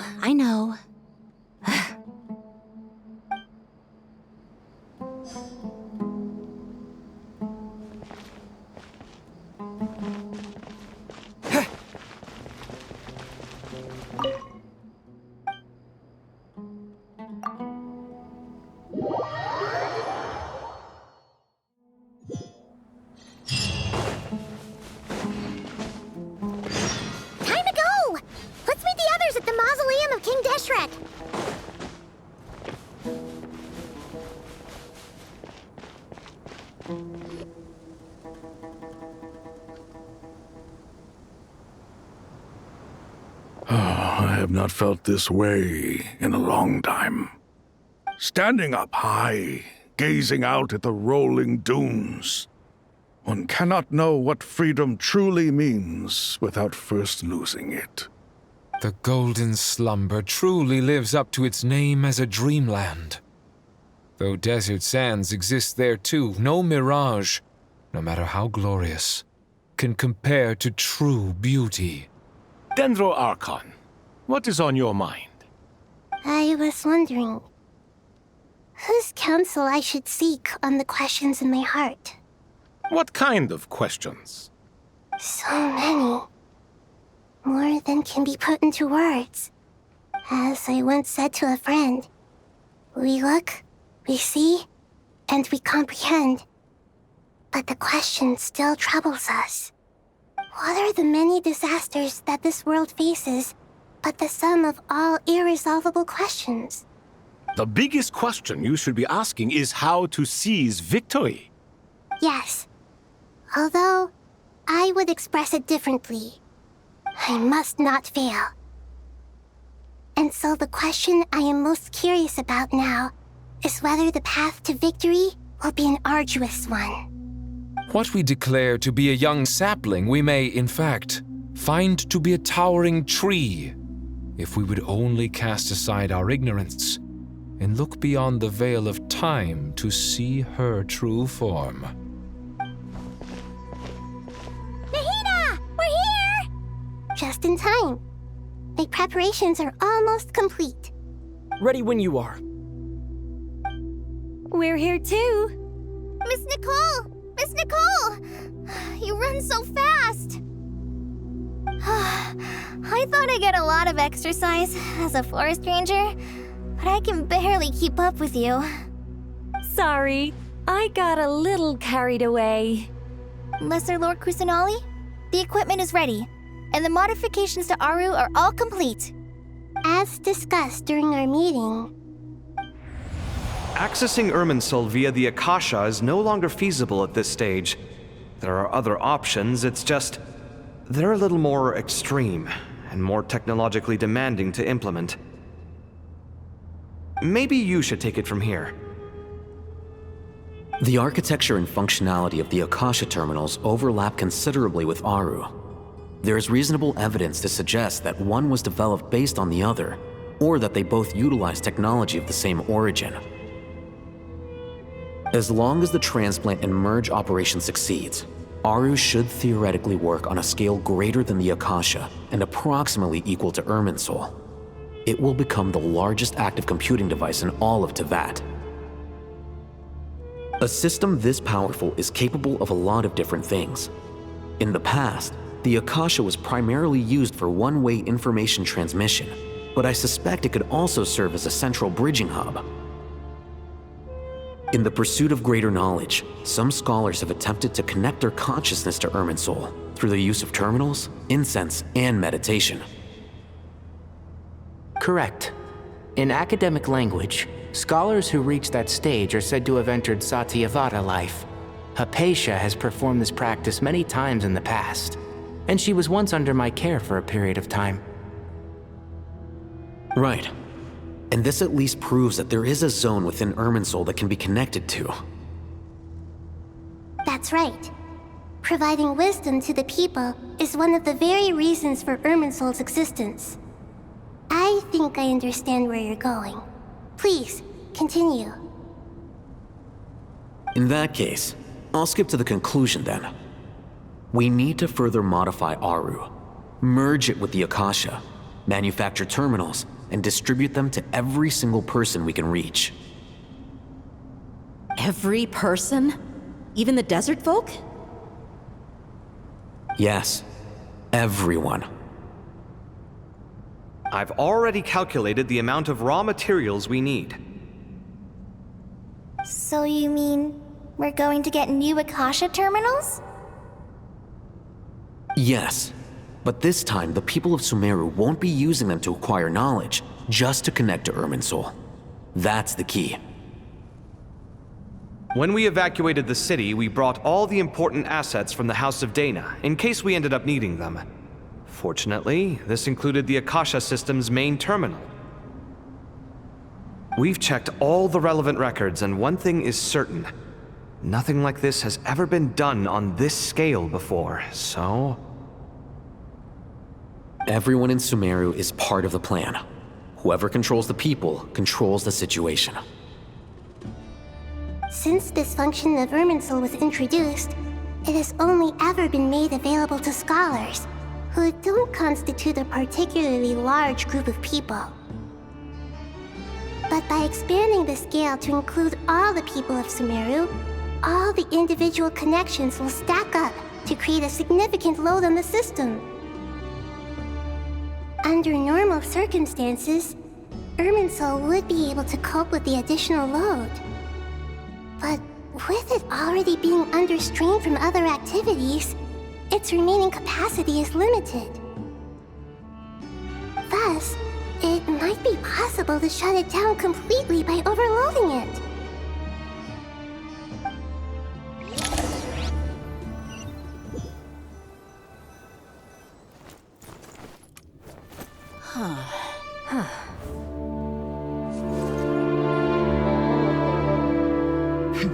Counting down. 3, 2, 1. Are you ready? Ready.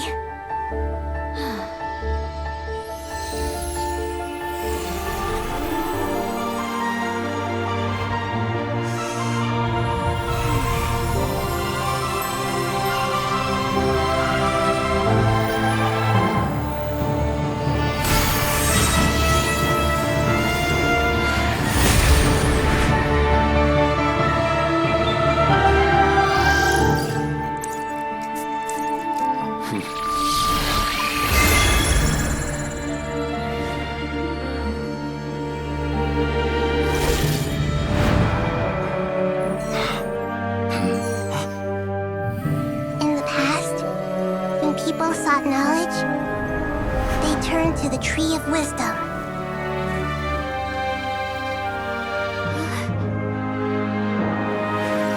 Today, we use it to save Sumeru and the whole world.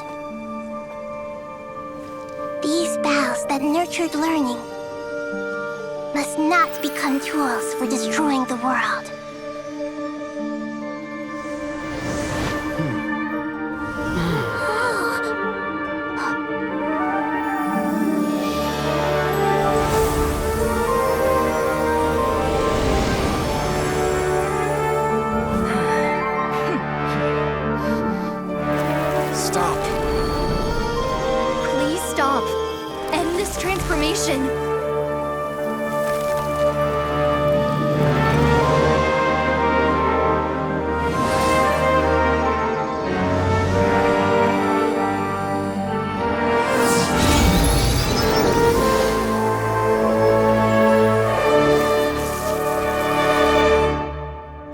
Shut down Irminsul just to stop me? You fools. I have all the time in the world.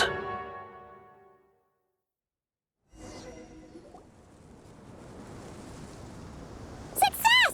The evil Irminsul tree has stopped growing! Great!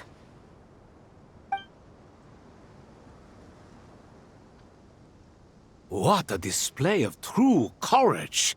The courage to think and the courage to act! I never thought I would witness the shutdown of Irminsul with my own eyes. Perhaps this is human wisdom in action? Indeed, only humans could do such a thing. Gods are few and far between. What was once created for spreading knowledge is now used for another purpose. A rather ingenious plan. I am grateful to you three for your help. Only thanks to you were we able to extend Aru's interference capabilities to cover all terminals. Now, nobody who wears a terminal will have their activity accurately tracked by Irminsul. No matter how many eyes Dottore possesses, he will not be able to see us clearly. Now for the next step. I will need the help of your supreme powers once again. How might we be of service, Lord of Dendro? I need to reach the Eternal Oasis immediately. Right now? In that case, Ibis King, would you agree that this is a fine opportunity to dust off our old tricks? Never. I assume you have that chess set with you?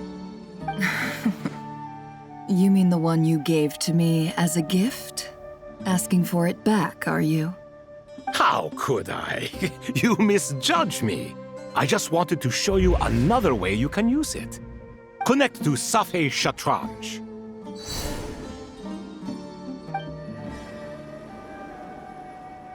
Safei Shatranj? You mean that place in the desert? Thoth's chess set gains its power from the chessboard laid out in the desert by King Deshret and ourselves. All ceremonies conducted using the chess set must be activated via Safei Shatranj. In other words, the chess set is an extension of the chessboard. In the past, moving a chess piece was a sacred and momentous act. Transfer initiated. Entering live combat mode.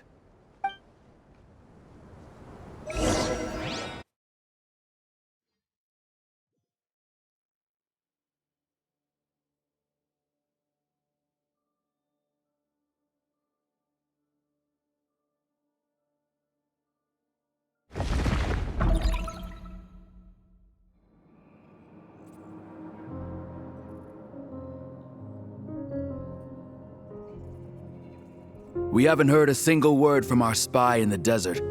I'm afraid he might have been captured. Never mind. But we spent years turning him. And a lot of Mora. Nothing comes for free in this world, but the loss is not without its purpose. For a small price, we have wasted a precious amount of the limited time they have. Quite a bargain, if you ask me.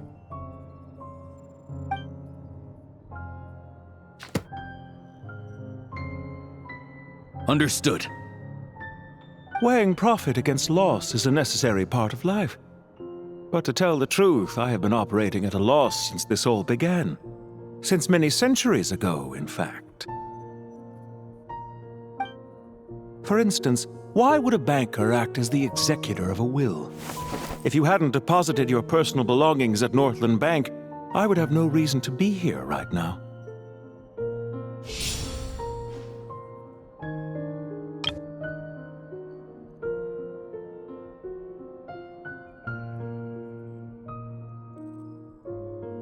Dottore, I've placed your final data backup into the ley lines as per our contract.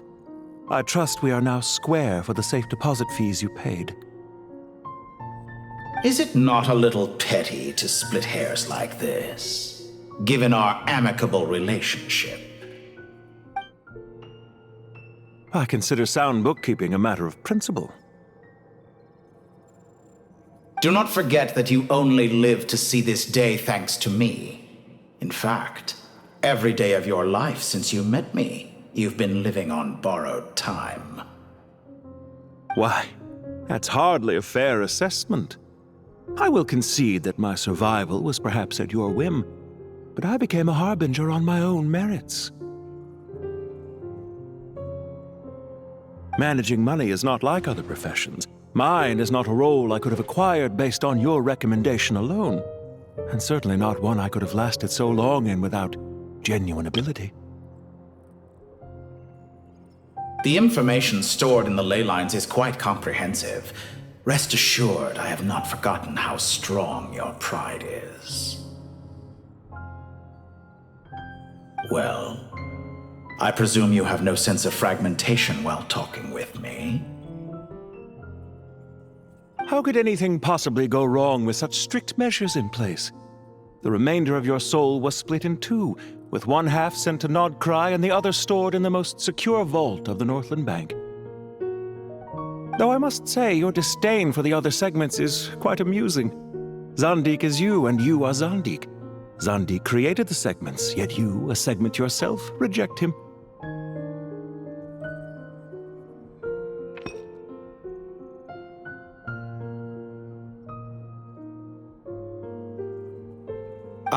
That is, Zandik, created segments of various ages in his later years. To achieve this, he had to freeze time and part with a portion of his soul. But as constructive as it sounds, it erases my uniqueness. If each segment is equally me, then by the same token, none of them are truly me. A soul living forever in the past inevitably holds different views than he did in his later years. The same thing that completes me also restricts me. You too might ask yourself which stage of your life you want to be preserved at. The day your business failed? Or the day you were framed by a gang and sold off to a medical lab as a test subject? We needn't dredge up the past. This undesirable plan was eventually scrapped.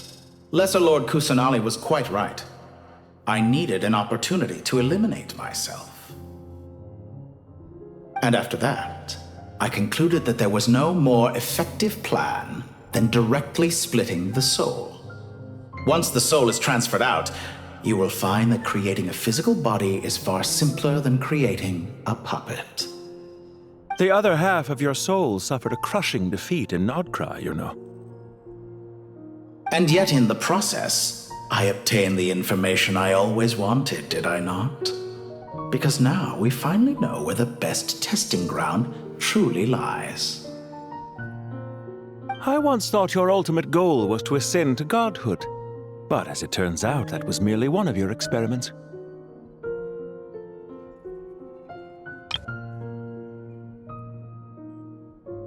Experiments take many forms. Most people are too eager for success, too fixated on the end goal. They forget that the experimental process itself is just as important. A suspiciously vacant seat, a new face. I trust you can put two and two together. The reason it doesn't exist is because someone tampered with the record. What can I say? After all your efforts, you really did uncover the world's secrets. So, is the new world you promised a lie?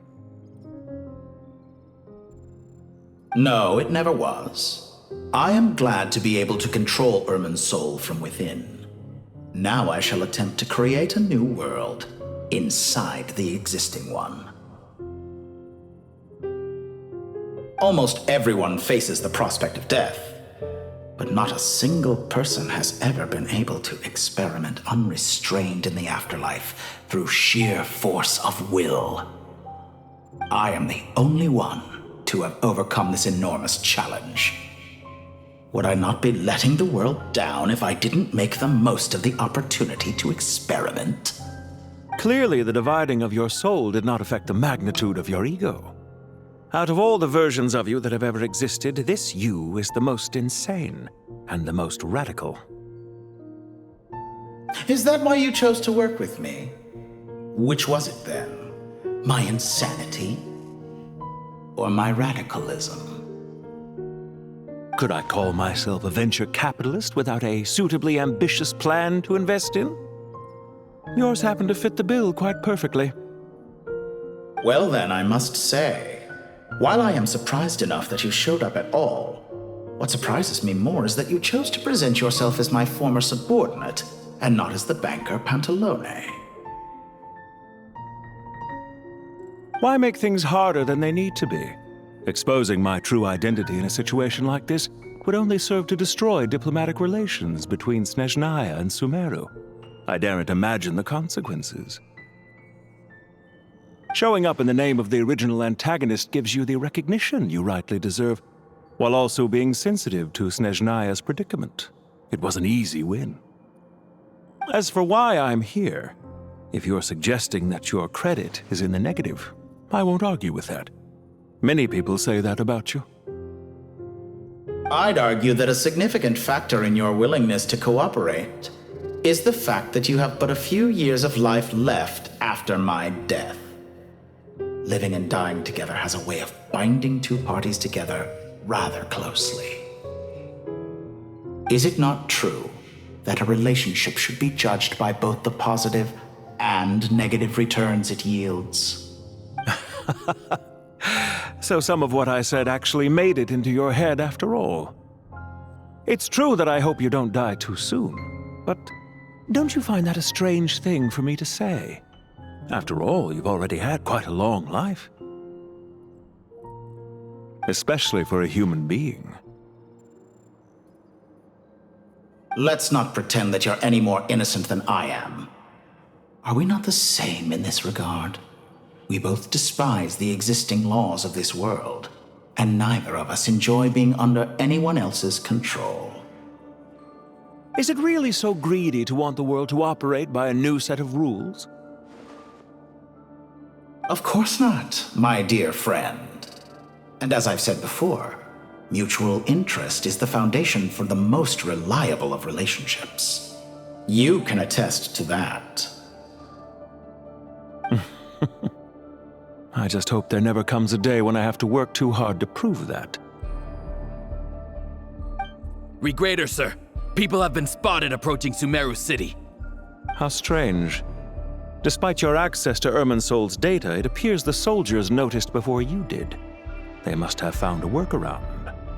Well, Dottore, I trust you know what this means.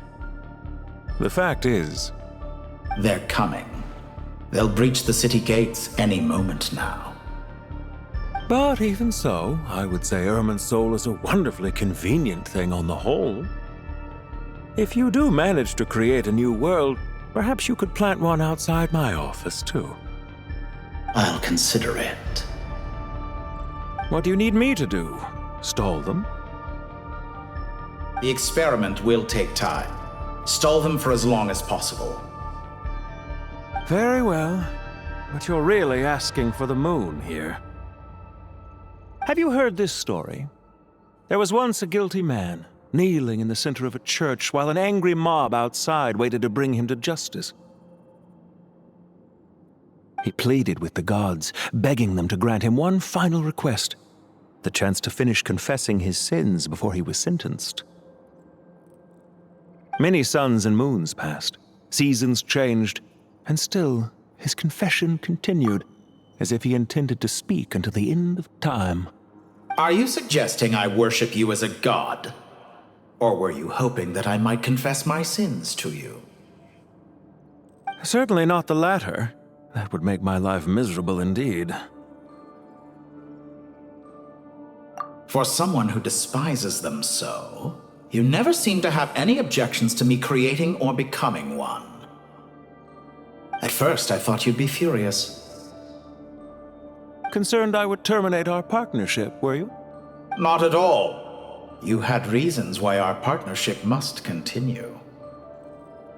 Don't you find people's attitudes toward gods amusing?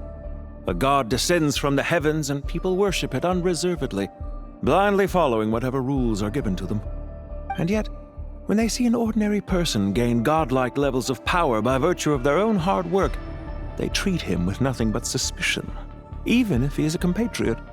Is that supposed to be a compliment? No. I was just thinking. I pity the man who would call you a compatriot. There's no need to be so self-critical.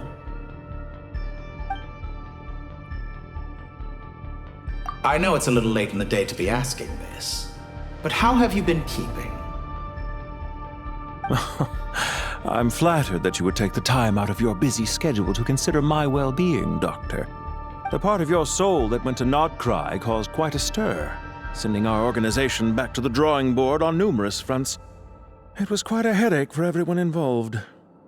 Dear me, I must have caused you no end of trouble. You certainly did. I had the rare honor of being summoned before the Tsaritsa with Pulcinella to answer for myself. A terrifying ordeal. Don't worry, I pulled through. At most, it's a public relations nightmare. I made sure of that. Now I'm curious. How did you explain yourself? Oh, it was quite simple. I just pinned the blame on someone who wasn't there to defend himself.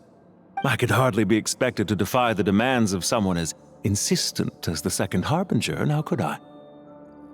How you slander me. You know full well that I am perfectly amenable to reason. There's no question that you are partly to blame for the ruin of my reputation over the years. Do you have anything lined up for when this is all over? Hard to say. Field work always takes quite a toll on me, as you know. Once I'm back at Snezhnaya, I'll start with a well-earned cigarette. Why are you so eager to ruin your lungs after I went to the trouble of replacing them for you? If you have an issue with it, feel free to try to stop me.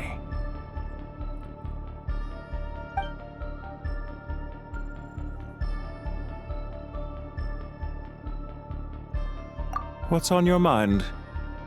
The limits of humanity. It's a pity. Despite running countless calculations, I find there is simply no way to reduce any further the amount of one's soul required to sustain an individual. It's rare to hear you admit to being unable to achieve something. I beg to differ.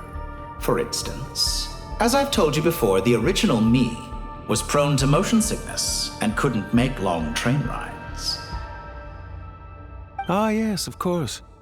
One of the reasons you often sent yourself out on errands.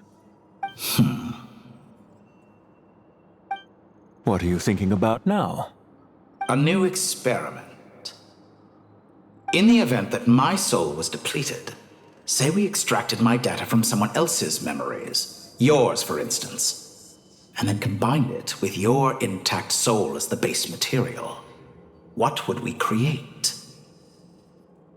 Such a scenario would be impossible. Oh? As long as your current soul survives, there will be no need to create a new individual. Don't forget, you were the one who approved of the present situation wherein only one Dottore remains. And if you ceased to exist, who would be capable of performing this experiment?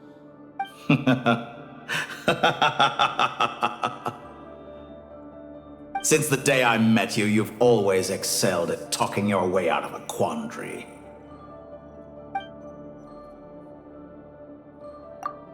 Isn't it a little too early to be saying goodbye? Not that I wish to keep you from your business, of course. Very well. Let's leave the conversation there for now.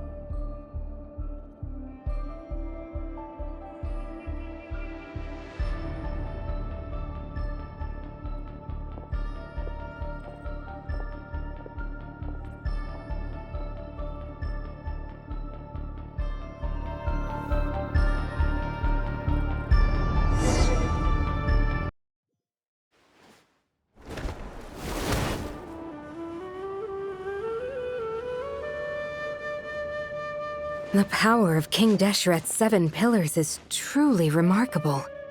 With just a chessboard, you can move an entire unit across the material plane.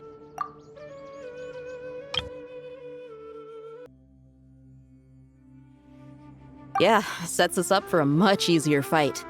Really makes my day. The last time we stormed the city, it involved a lot more running around.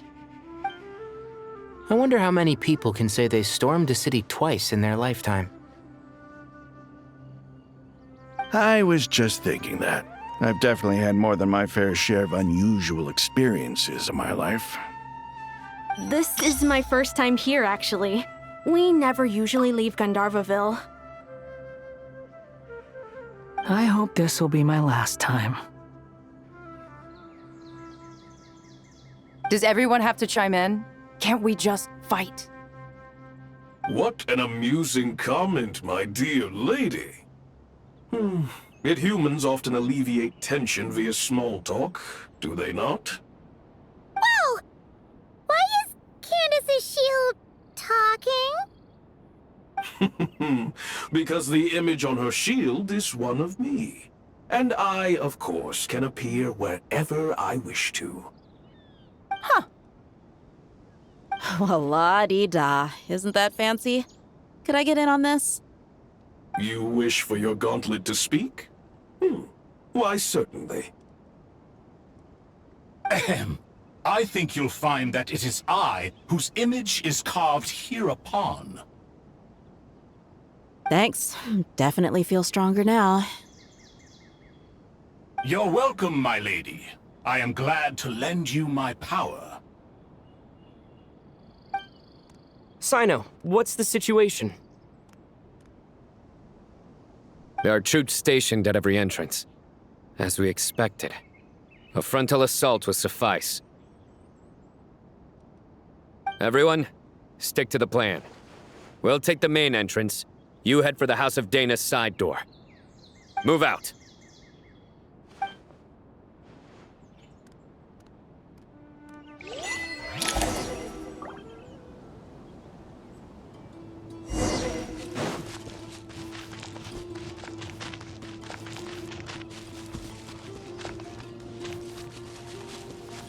Out of my way! Now it's your turn. Take this! Watch out! Get lost! Thank you, Jeth.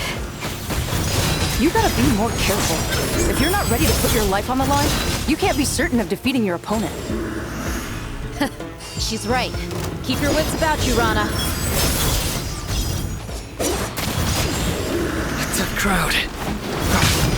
Yield! Buckle up! Hi! Hear my prayer!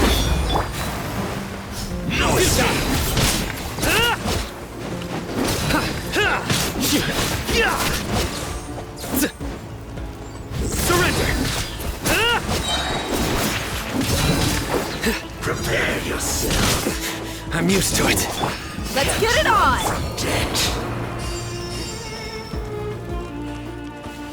Take them out and secure the harbor. Reinforcements will arrive by water. Consider it done. Show no mercy!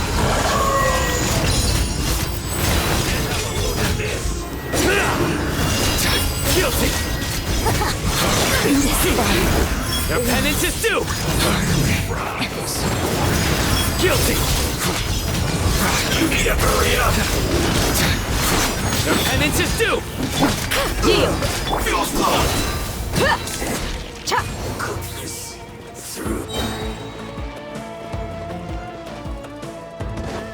Looks like we're in a tough fight. Do your worst! Grant us your blessing! You asked for it!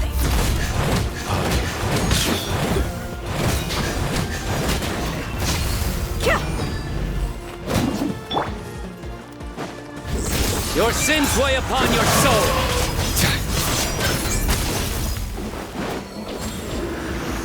Use the force authorized. Your penance is due! Guilty! Resistance is futile. Yield! Save yourself. Just a graze. We shall prevail! Look alive! Intel! Send!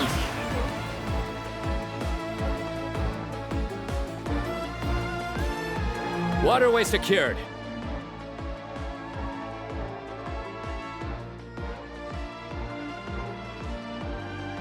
Brothers! Sisters! Perfect. Just in time. Welcome. Once we've linked up, we'll continue the advance. The team has arrived at the north entrance, as planned.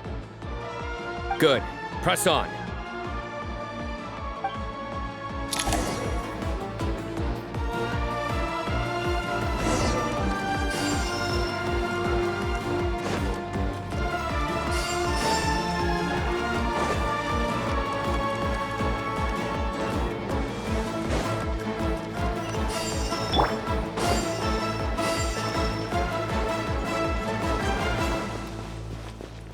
Are you here to play with me? Buckle up! Clean! Surrender! The more, the merrier.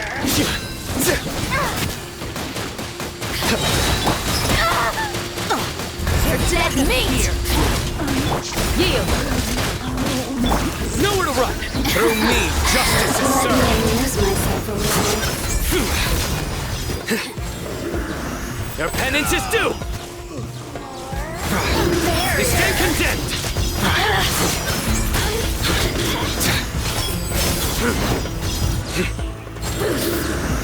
Your penance is due! Look alive! Just. Ha! Time for the big one! You're exposed! You still can! There's no return!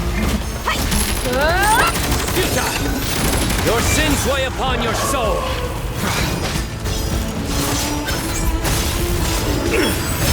Come at me again! Guilty! Take too long.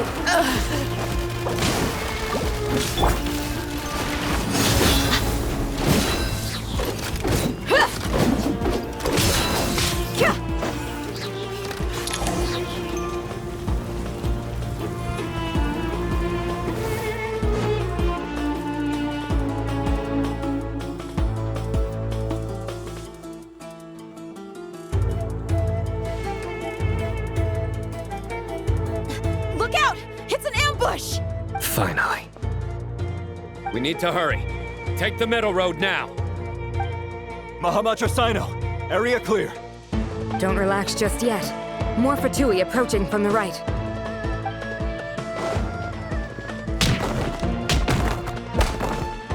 Irminsul cannot track our movements. If necessary, we could split up. Don't worry. We'll wipe them all out.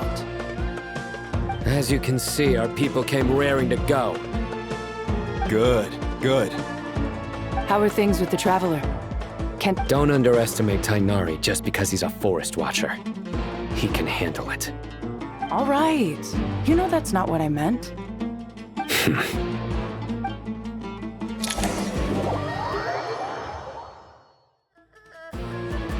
Sino and the reinforcements have drawn the Fatui's fire away. It's our turn. By using a cluster leaf of cultivation, we can pass through certain terrain silently. Good luck with that. We'll just fly up there. Yeah, Paimon forgot she could fly. Ready? Ready.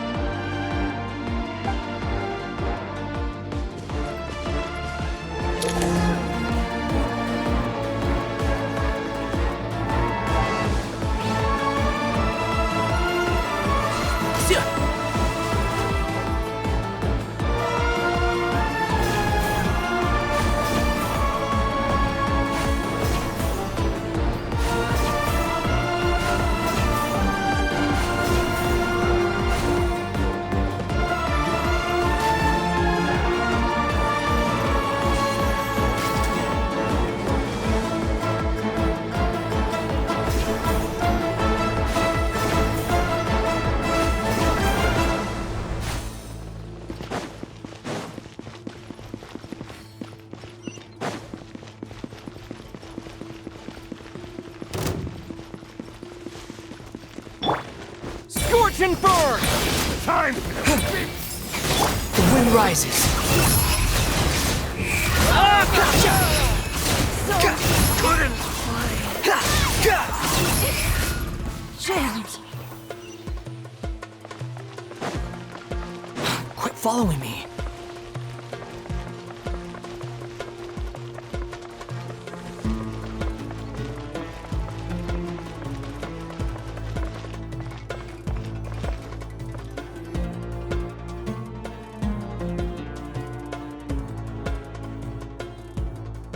Fatui soldiers up ahead.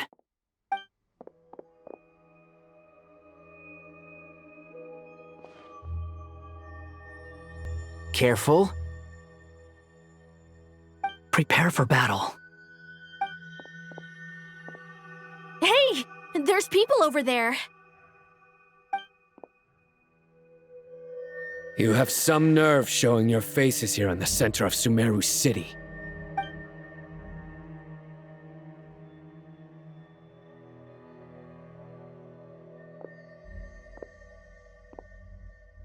You're right on schedule. Well, this guy sure as heck isn't your average Fatui sergeant. They've stationed quite a few people nearby. It definitely looks like they were waiting for us.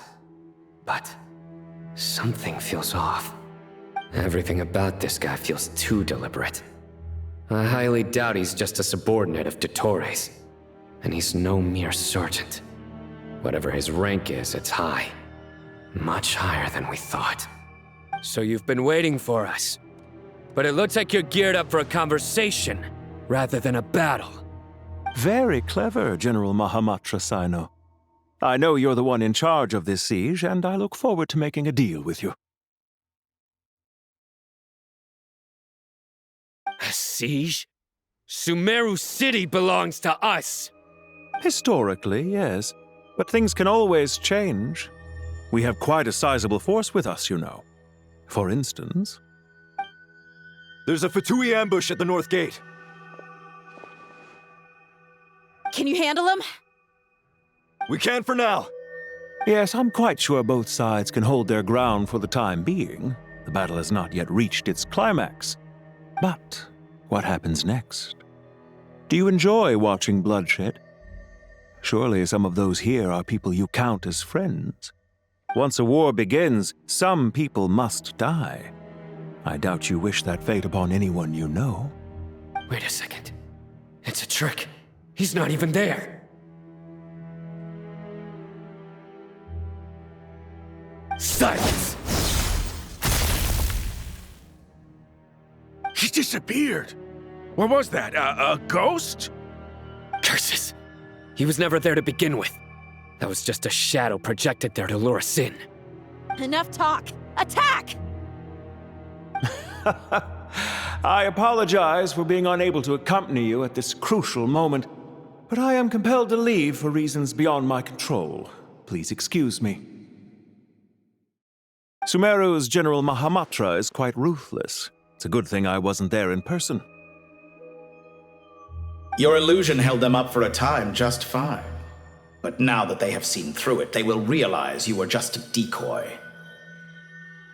Decoy or not, what matters now is that they will be heading your way imminently.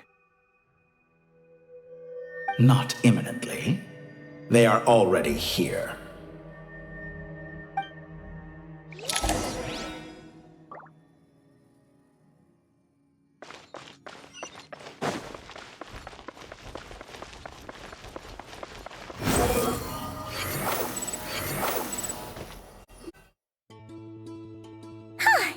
We made it! This is far enough. Tighnari, you go help Cyno. Don't worry about us. We'll manage from here.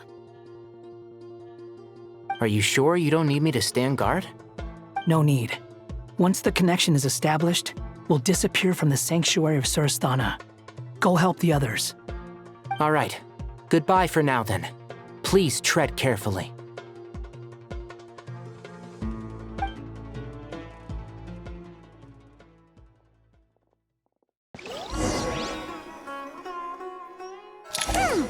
Now where's the interface Nahida mentioned? Come on, where's it hiding? Found it. It's over here. We can connect to the inside of Irminsul through the sanctuary of Surasthana's built-in security system. You should be pretty familiar with the process. Is it the same route as last time? For the most part. We don't need to adjust any of the parameters. Then I should be fine. And Paimon? Once you're both ready, we'll set off. Wait! The stakes are way higher this time, right? Maybe Paimon should stay outside and help the others. Then, you can focus on the fight without having to worry about Paimon! Huh? Why are you staring at me like that? It's nothing. I just suddenly realized how much you've grown. Hey, you've grown quite a lot yourself. Don't you two start getting into it again. Well, anyway, Paimon thinks she's pretty knowledgeable. Who's the best guide in Teyvat again? And don't forget, Paimon's a college student now. If we say Alhatham's not a weirdo, it's hard to explain how he came up with the idea of you applying to the academia. But for all that he counts, you're doing surprisingly well in your studies. She just goes to show how important it is to have someone supporting you. And Paimon's not the only one. Let's not forget that you only became a student because of Nahida's personal recommendation. That's fair.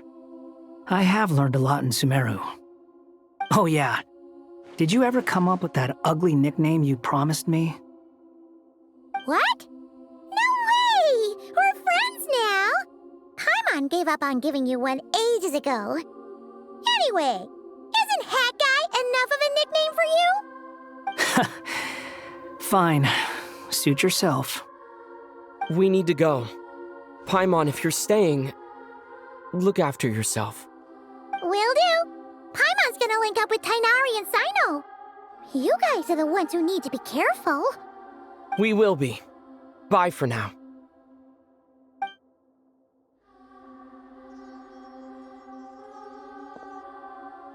Initiating connection.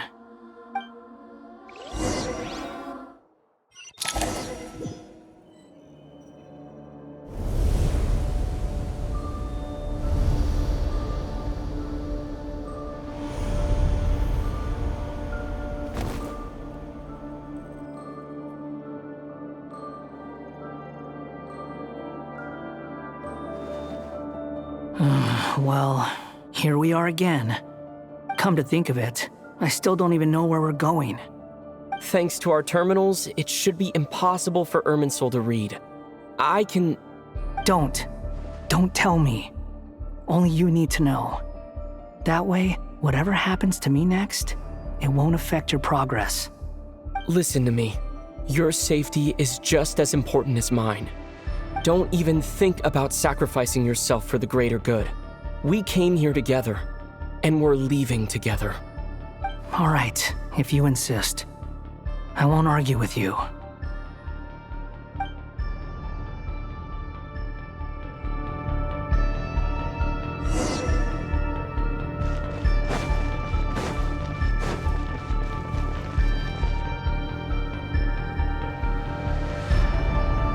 This place looks so different from how I remember. It's unrecognizable. It's a complete mess. Like someone's turned the place upside down. Must be Dottore's doing. Either he's searching for some information he needs, or... It's still changing. He has to know we've entered Irminsul. But luckily for us, he can't pinpoint our location. Be on your guard. Don't let him find us. The red parts have probably been corrupted by Dottore's power.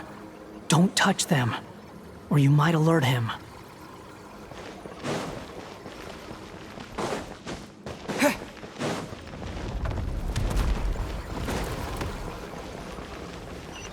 He's looking for us. Tread carefully. That wall could be a problem. Fortunately, it looks breakable. Give it a shot.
Fury.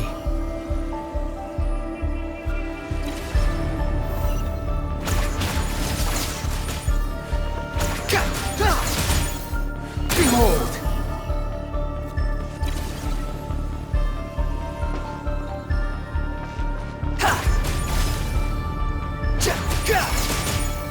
The wind rises.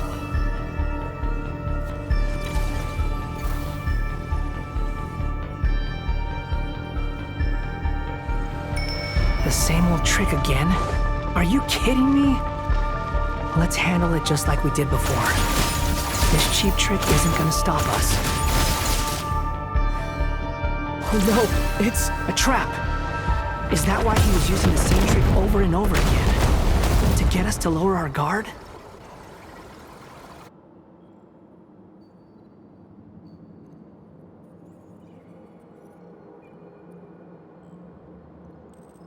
I'm trapped!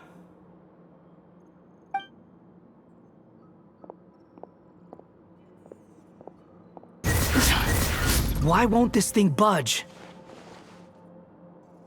Hello? Hello? Can you hear me? Nicole, is that you? Yes, it's me. I'm monitoring your progress from inside the Eternal Oasis, and I have to say, this terminal is simply marvelous. It makes tracking you so much easier. I couldn't see anything at first, but now that you two are inside, I can use your location with support from the terminals to get a partial view of the situation inside Irminsul.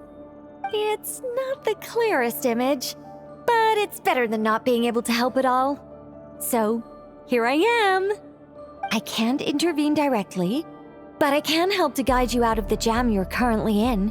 So please, just follow my lead. Dottore in his current form is a blight upon both Irminsul and the ley lines.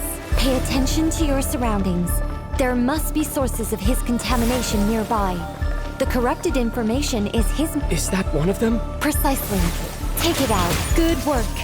But we're not done yet. Stay close, and let's see if we can find any others like it nearby.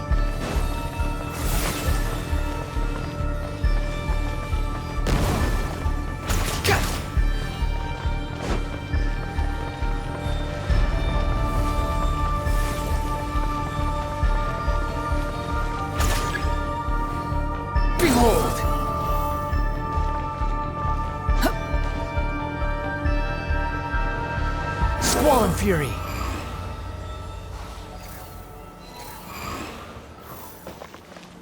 This must be another one. Agreed. Now... Wait! Watch out! It's Dottore. I think he's found... The seal is broken. Quick! Get out of there!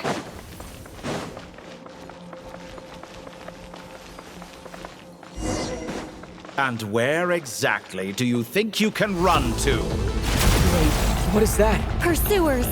That's gotta be it! Run! Don't let that thing touch you.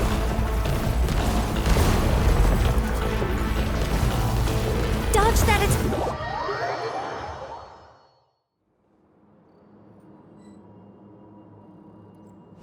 And where exactly do you think you can run to? Wait, what is that? Pursuers! That's gotta be it! Run! Don't let that thing touch you. Dodge that attack!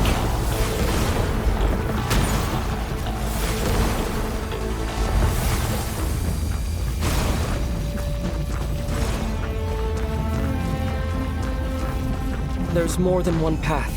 Which way do we go? There's more than one path. Which way do we go? To the left! Trust me! Fleeing like vermin. What a pathetic sight. Hey! Watch yourselves! Stay focused!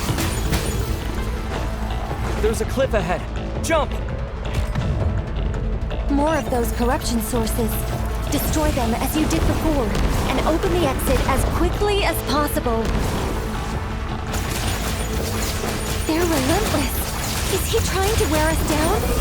You'll just have to destroy these too. I think the pursuit is over. Hard to say.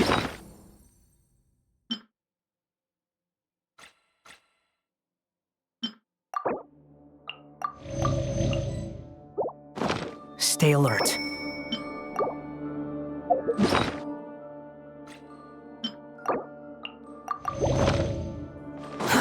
Too slow.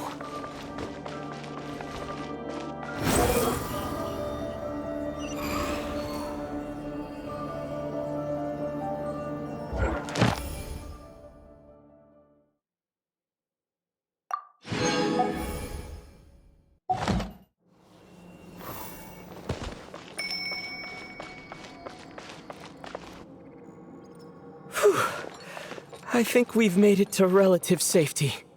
Phew, goodness. That was tough. You doing okay? I'll be fine. Don't worry. Take a short rest, and then... Nicole? Nicole! The connection's been cut. But that means... Look at you supporting one another. How very touching.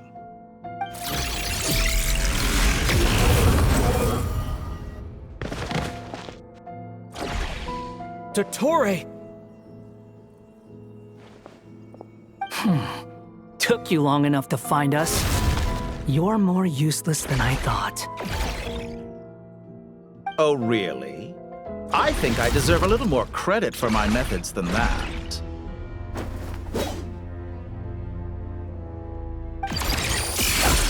Rather than hunting you down, I chose to let you roam free. I indulged your presumption that I was unable to track your movements, played along with your clever little plan.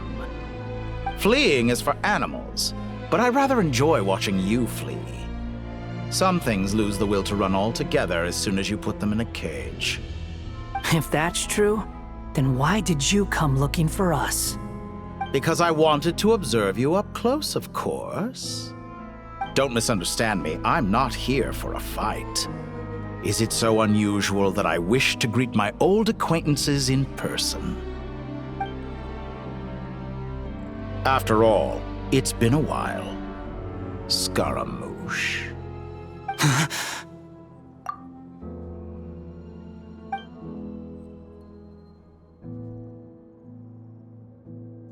Why are you so afraid? I have done nothing unprecedented in discovering the truth. Nor did I go to any great lengths to uncover your story.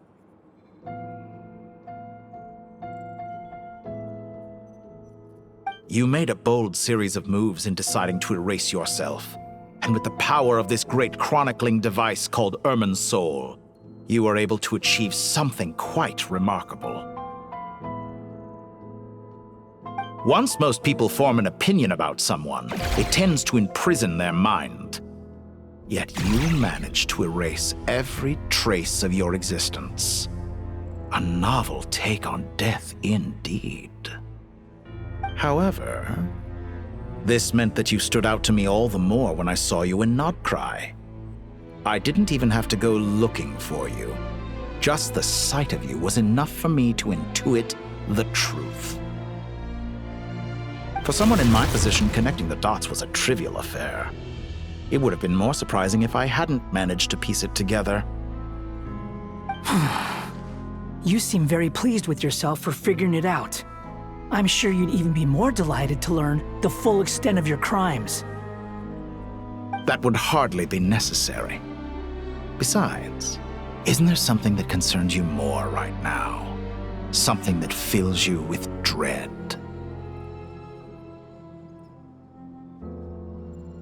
Let me put your mind at ease.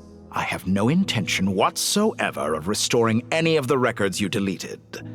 For one thing, it would be exceptionally difficult. But more to the point,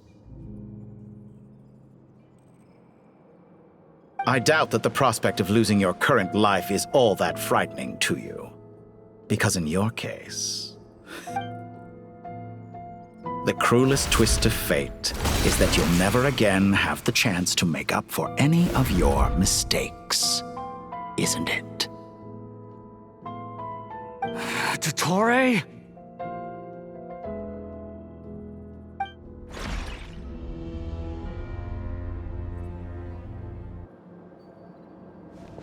All here shall bend to my will.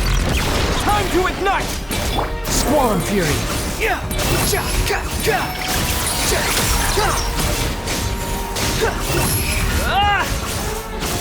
I'm afraid you'll need to do better than that to take me down. I expected you to have grown stronger. Ah, how foolish of me. I forgot that you lack any means to increase your power. You will pay for everything you've done! Oh, will I now?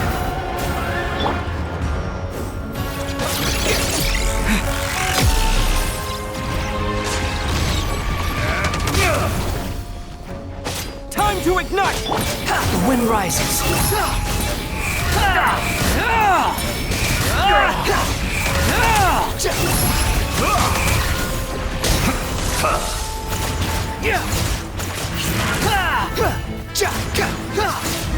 Squall and Fury.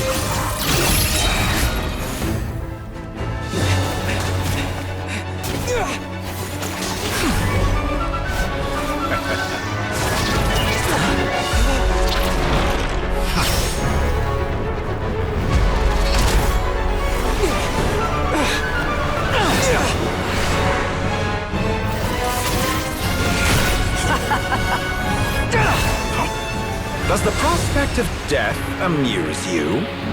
I could ask you the same question! I'll distract Dottore. You focus on the mission. Got it!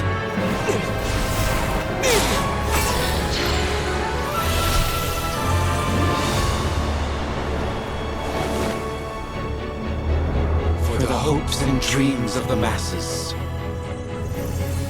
Open the secret door on this enchanting night. May wisdom's light eradicate ignorance and darkness, and hereby fulfill our ancient vow.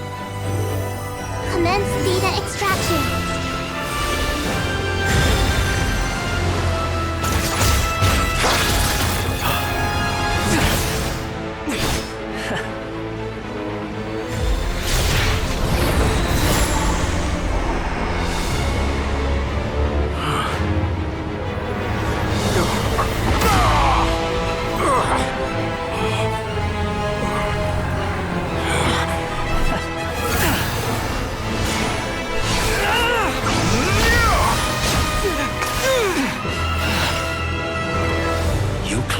Outdated ideals and stand in the way of progress.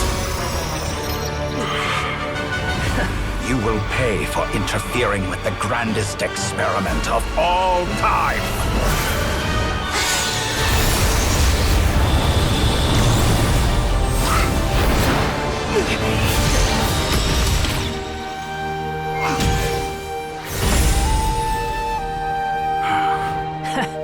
Good timing. Dottore, as clever as you are, you fail to understand wisdom.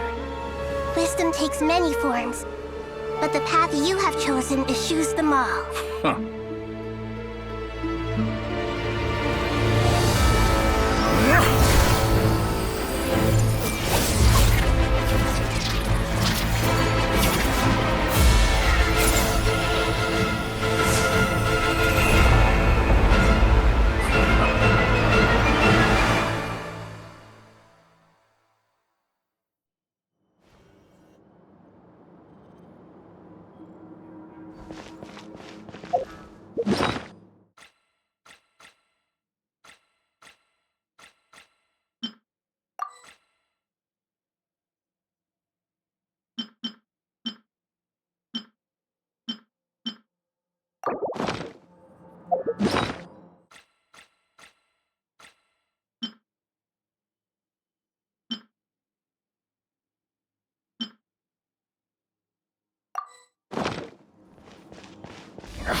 My strength is fading!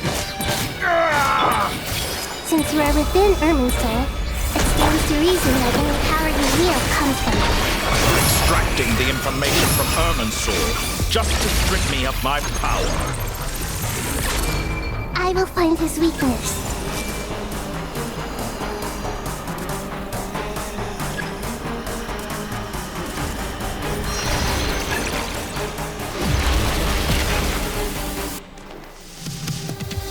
I see everything!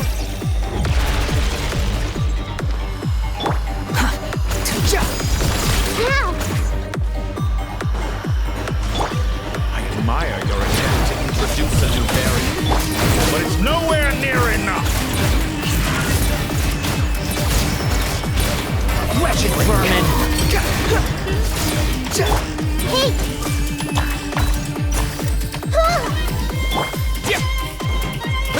Time to ignite! Squall Fury!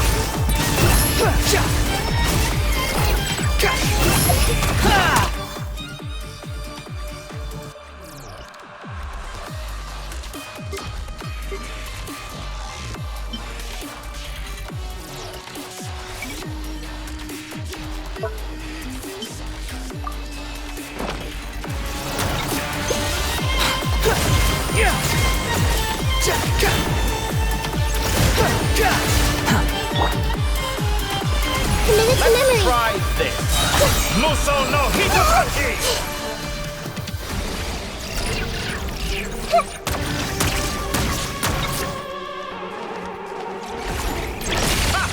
You won't just... You're so close!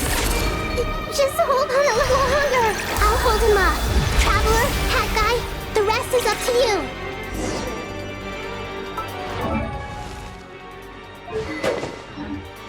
We certainly have a knack for surprising each other, don't we? I'm just getting started.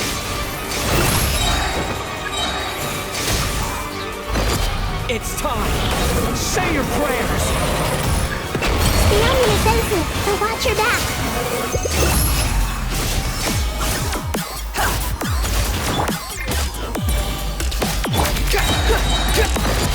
It's time. Say your prayers.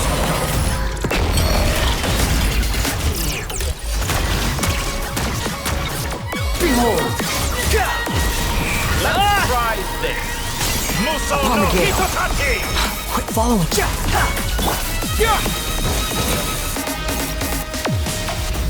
Squall Fury!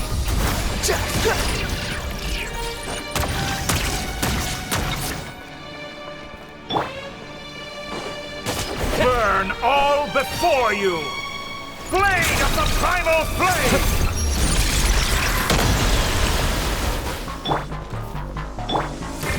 Scorch and burn!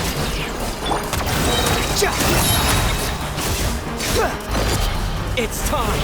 Say your prayers.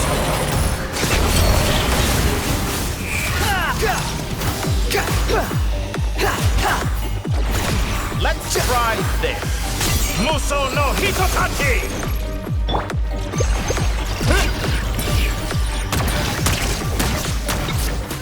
The wind rises. It's time. Say your prayers. Finally, time for you to die. Excited? Time for me to die? How could I accept this pleasure? It's time. Say your prayers.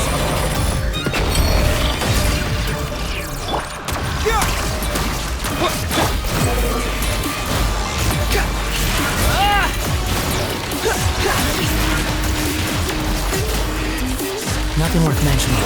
Squall and fury. Let's try this. Muso no Hitotachi! That's enough!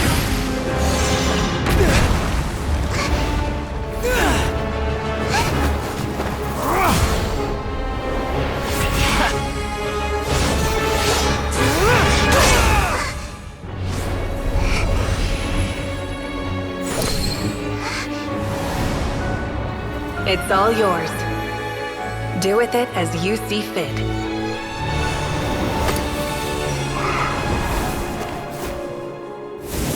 Just as you say, this world is home to some archaic things.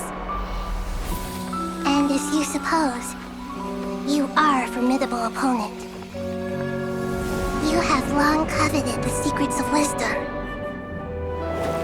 So now, I will demonstrate true wisdom in action.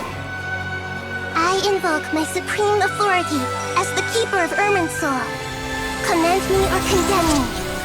But give your verdict now!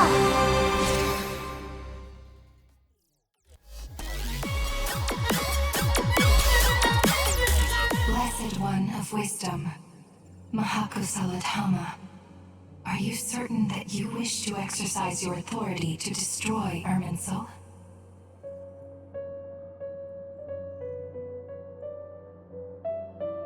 It represents both your roots and your finest accomplishments. You truly intend to abandon the very thing you have always fought for? This is my decision. Irminsul has been corrupted beyond redemption. Irminsul is the original tree of Tevat. It is the means by which the heavenly principles maintains fate itself. The 7 Archons should honor and revere it, for their authority was bestowed upon them by the heavenly principles.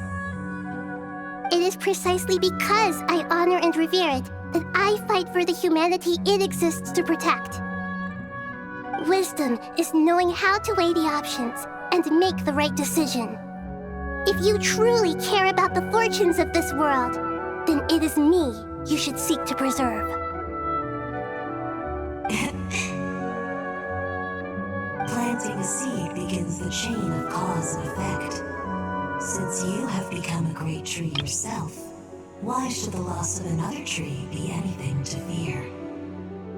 Till we meet again, Lord of Dendro.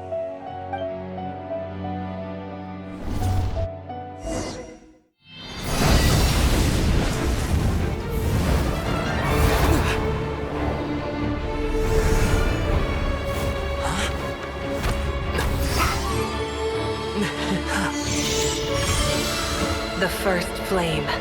The pure, cleansing fire.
shall we?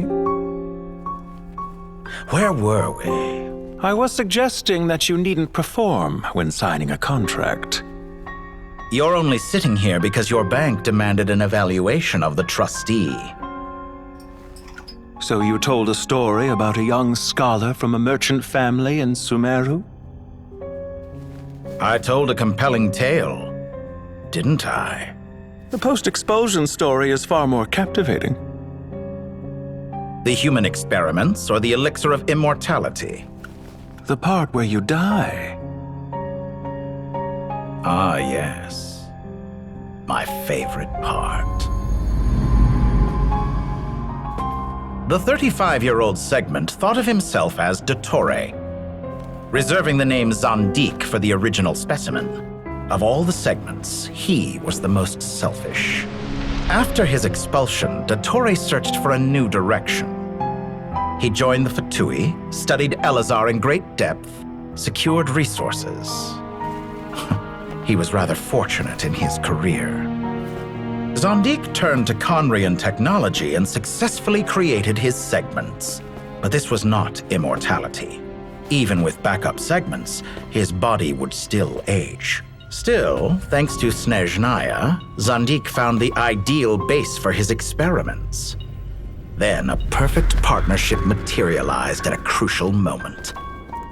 The year that both parties realized they needed more time. Fortunately, Zandik succeeded. In a miraculous turn of events, he gained the extra time he needed. I seem to recall it differently. All right, it's true. No matter how much elixir he took, Zandik remained human and continued to age. Then, on the morning he turned 85... Help me up! Call for help! Surely he would be rescued, Zandik thought. But to his surprise, no one helped him. Zandik was too selfish for that. Don't forget, you're one of us. Yes, and we're all waiting. Waiting for me to die. Pantalone arrived for a meeting and happened to witness what followed. He found it unsettling. I never said that. But the Zandiks were unfazed. It was a rare opportunity for self-dissection.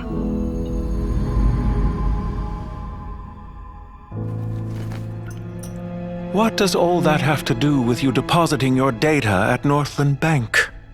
It has made me cherish my time in this world all the more.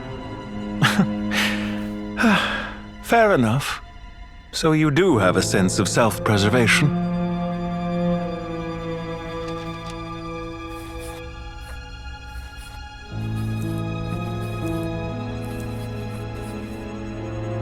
What do you mean? You're hardly normal, and you don't cherish life. You just don't want to admit defeat in the limited time you have. Even so, don't I deserve an interesting ending? I'm counting on it.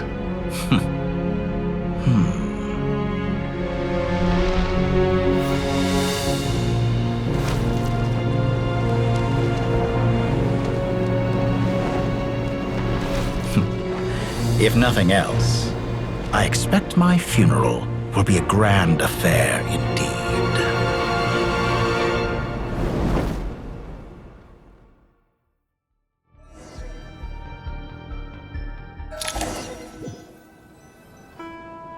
What a magnificent fire.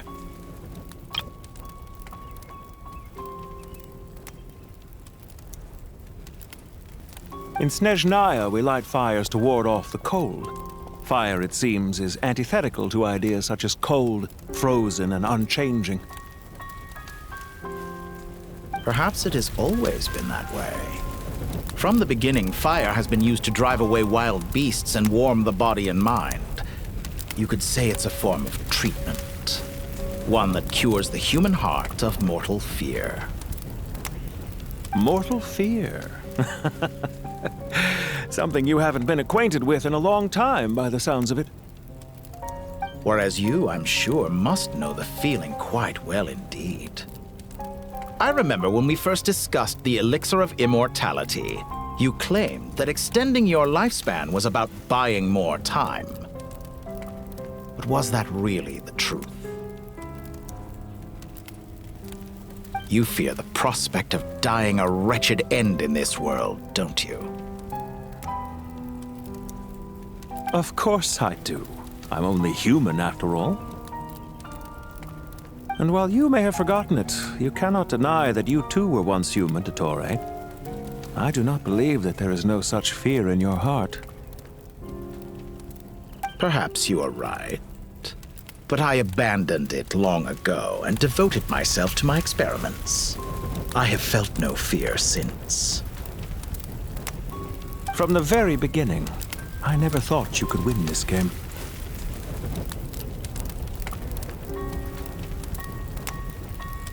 But still you came, contract in hand, to honor our agreement. Because I am a reputable partner. And as we have discussed, experiments are about more than results alone. The process is equally important. I have come here and completed my creation, and I do not regret my decision. I'm afraid your journey ends here. After I die, there will be no one to make the elixir of immortality, and your remaining stock will only last a few more years. How then will you prove that you didn't perish in this incident alongside everyone else? When I feel optimistic about market environments, I never forcibly adjust them. They have their own direction, and I myself am one such environment. I have been quite particular about many things in my life, but where the manner of my death is concerned, I choose not to be. You make yourself sound so magnanimous. Oh, but I am. And I hope you will be too. It may have been a long time since anyone told you this, Dottore, but I recognize that you are a truly rare talent. Ha! I can see it. The experiment in blasphemy that I've been performing all this time. It has been a long process, and I do not care about the results as much as people might imagine. If the very goal of your experiment was to explore infinite possibilities, then there was never any reason for it to end. Indeed. Yet now, the experiment has officially drawn to a close. What should I call you? Zandik? Or do you prefer Dottore? Suit yourself. Goodbye, Feofan. This time, that's what it truly is. And don't I know it? Goodbye, Zandik.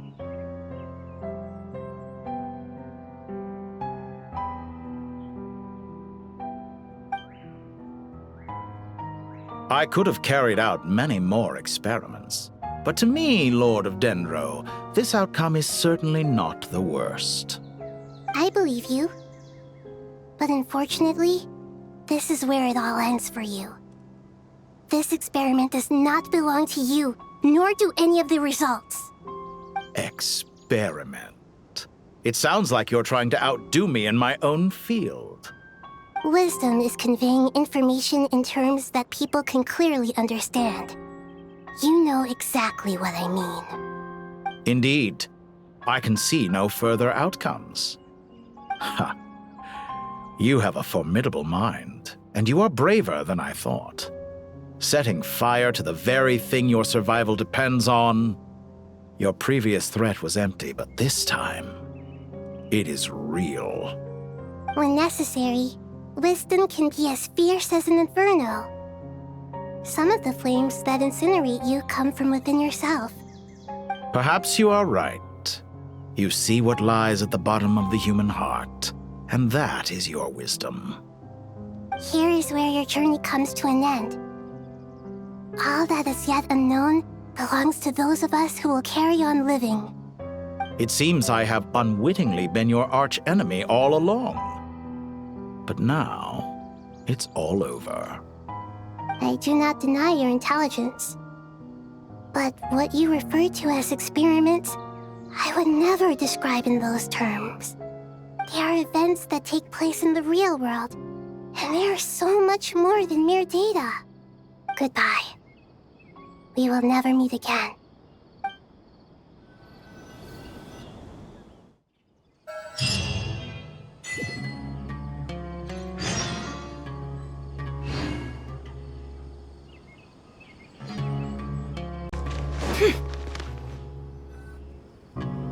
Well, that's the last of them. Everyone on the list is already back where they should be. It was a long, hard road, but we finally finished escorting everyone back. I just pray that we'll never need to leave again. I hope we can stay here forever in this peaceful paradise of our own choosing. Paradise. In the annals of the Temple of Silence, that word carries great significance. It represents the hopes and desires of the gods.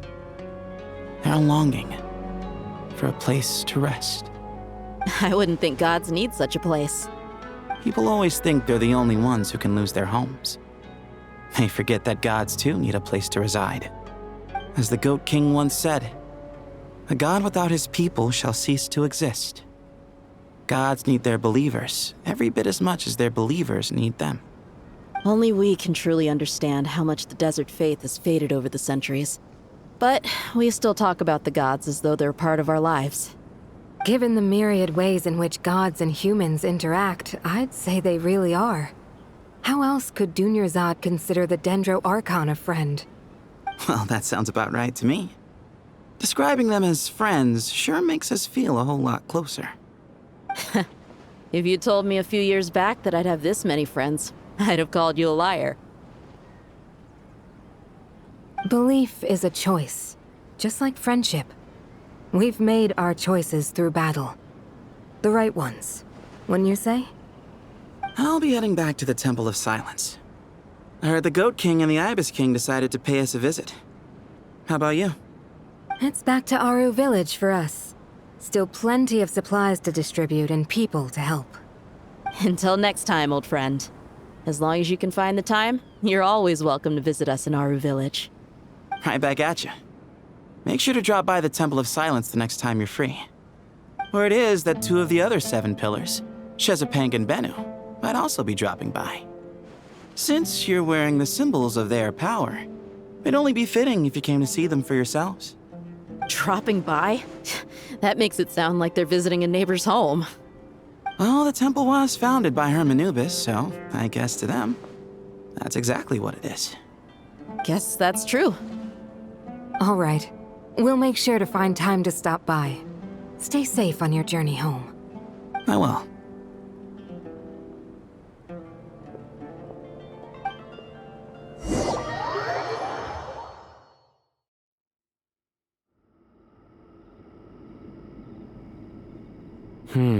You do have a point. See?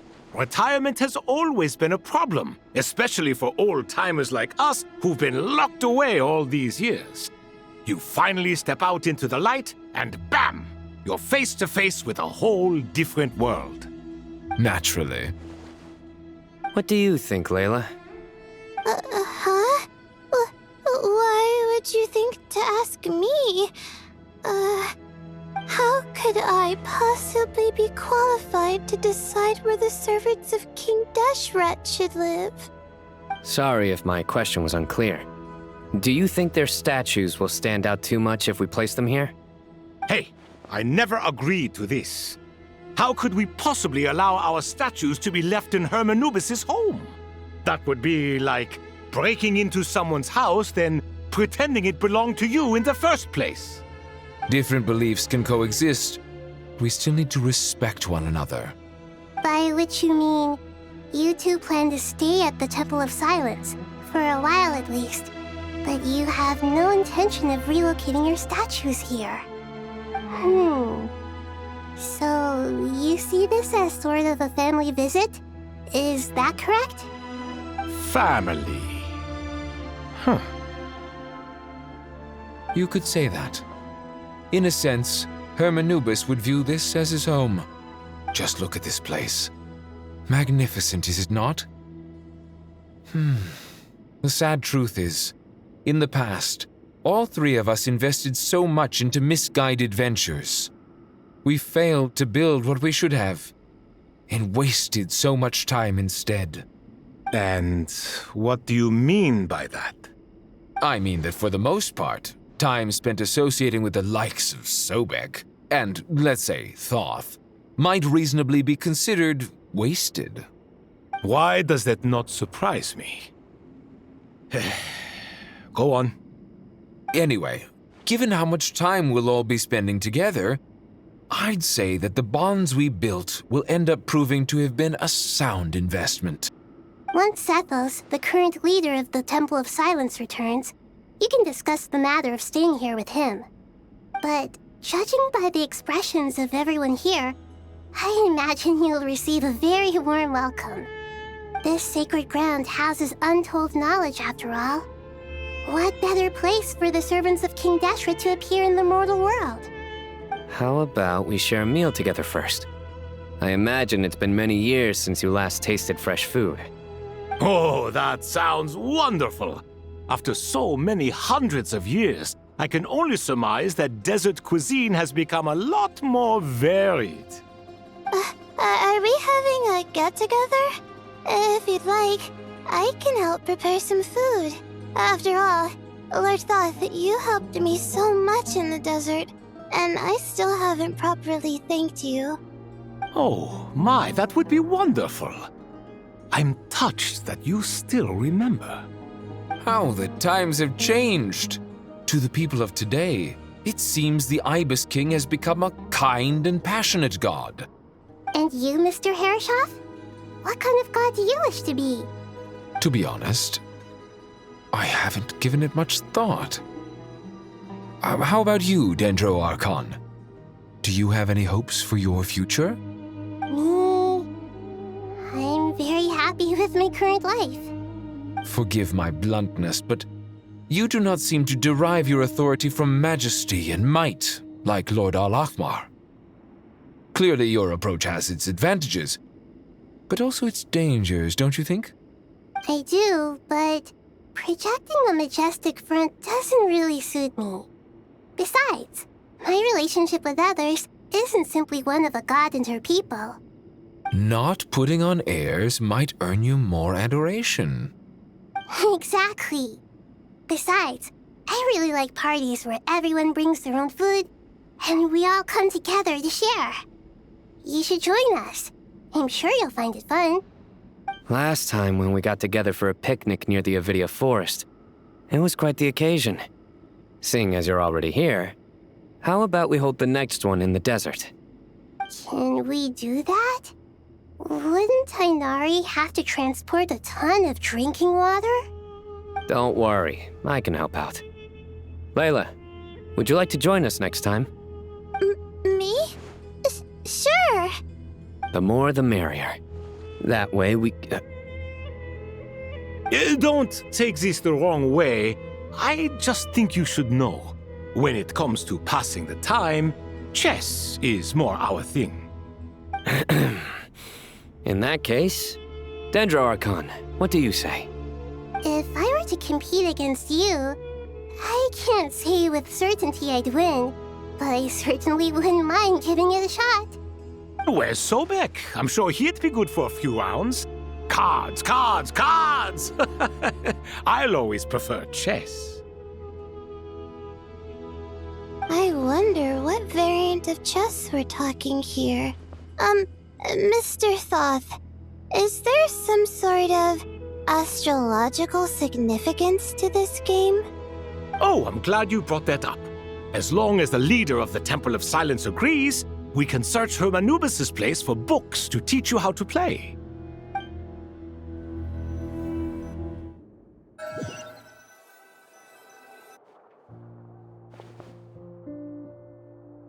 Such devastation visited on Sumeru City. So many houses destroyed or damaged in the fighting. Who could have foreseen this? Look at all of this.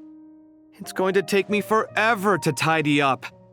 I suppose living below the academia doesn't always work out to your advantage. I would have thought a little appreciation of my sincerity and effort in helping to clean up this mess might be in order. Helping? Effort? This is your house! Of course you should be putting in the effort! If anything, I'm the one who's helping. So you see yourself as just a helper in this situation. I must admit, I'm rather shocked. If you're trying to say that since I live here too, I have an obligation to tidy up, fine, I suppose I do. Wait a second, stop changing the subject! Nevertheless... In the wake of a great storm, a missing roof is a predictable inconvenience. Can you stop making it seem like I care more about this house than you do? Doesn't it upset you at all to see your home in this state? I won't pretend it's ideal, but that's no reason to be upset. This is the roof over your head, your shelter from the cold. The furniture is scattered, the paintings have fallen off the walls, the windows are shattered. Don't you feel even a little disheartened? The way I see it, these problems are easily solved. Ugh, this is precisely why I hate talking to you about sentimental things. It's like banging my head against a wall. You simply don't understand just how much work goes into making a proper home. It sounds like this is causing you a lot of anguish. You mean the house or the paintings? I mean your sentimentality. Oh, well, yes. But I'd rather not dwell on such things right now. Generally speaking, when anguish becomes the norm, people usually make an attempt to improve their situation. But there are so many people and things in life that are difficult to change. It's not like you can force them.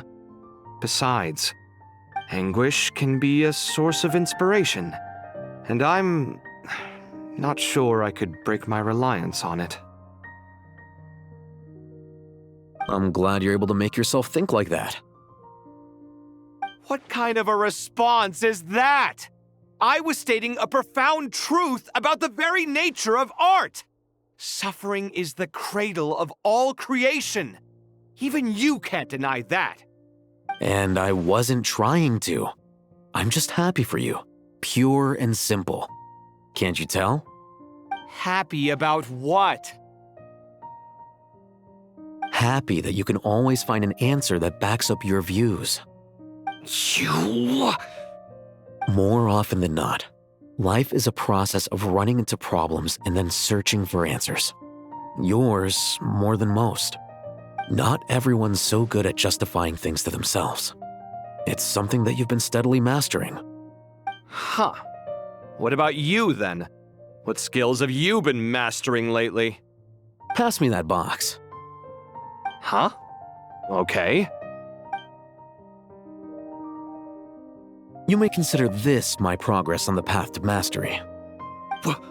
What? Wait a second. Isn't that box mine? Hey, it is! It must have fallen off that shelf. I'll hate them. Those are my paints and inks. Would you like me to put it in your bedroom for you? Huh? I mean, sure, if you don't mind. What kind of progress is this? Does he think he can bribe me? Not that giving me back my own things is much of a bribe. These books on the floor, they're a complete mess. And this one, didn't he say it was an out-of-print collectible? It's completely covered in dust, and some of its pages have even fallen out. Ugh, guess I should help him repair it. This one too. And this one.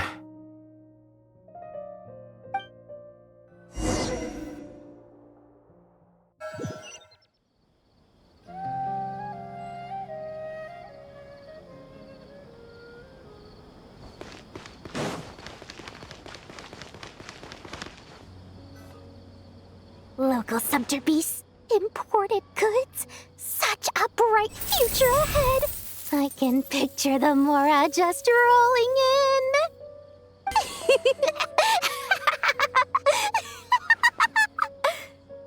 You'd do realize you sound like a choking cow. It's called being imposing. Can't you feel it? Are you not intimidated? Oh, I'm positively shaking in my sandals. What commands do you have for me, oh mighty Lord Sangamabe? You've got a lot of nerve, Nefer. You went and told Candace and the others everything, didn't you? Seriously, do you have any idea how differently they see me now? Surely that's a good thing. I presume they're more disposed to actually like you now, maybe even view you as a friend. You traded my secret for sympathy! Thanks to you, I've lost every last shred of my mercantile majesty. How am I supposed to make anyone think I'm a big, scary investor now? The dark days of Lord Sangamabe are behind you. Why not take this chance to make a few honest friends? Speaking of friends, since when did the notorious Lady Nefer gain such an admiration for holier-than-thou types? A moon chanter here, an angel there? Who'd have thought it? A coming together of fates, nothing more. No need to throw around accusations of admiration. Forget it. You're right about one thing at least. Making friends is never a bad thing for a merchant. So, I really took a loss this time.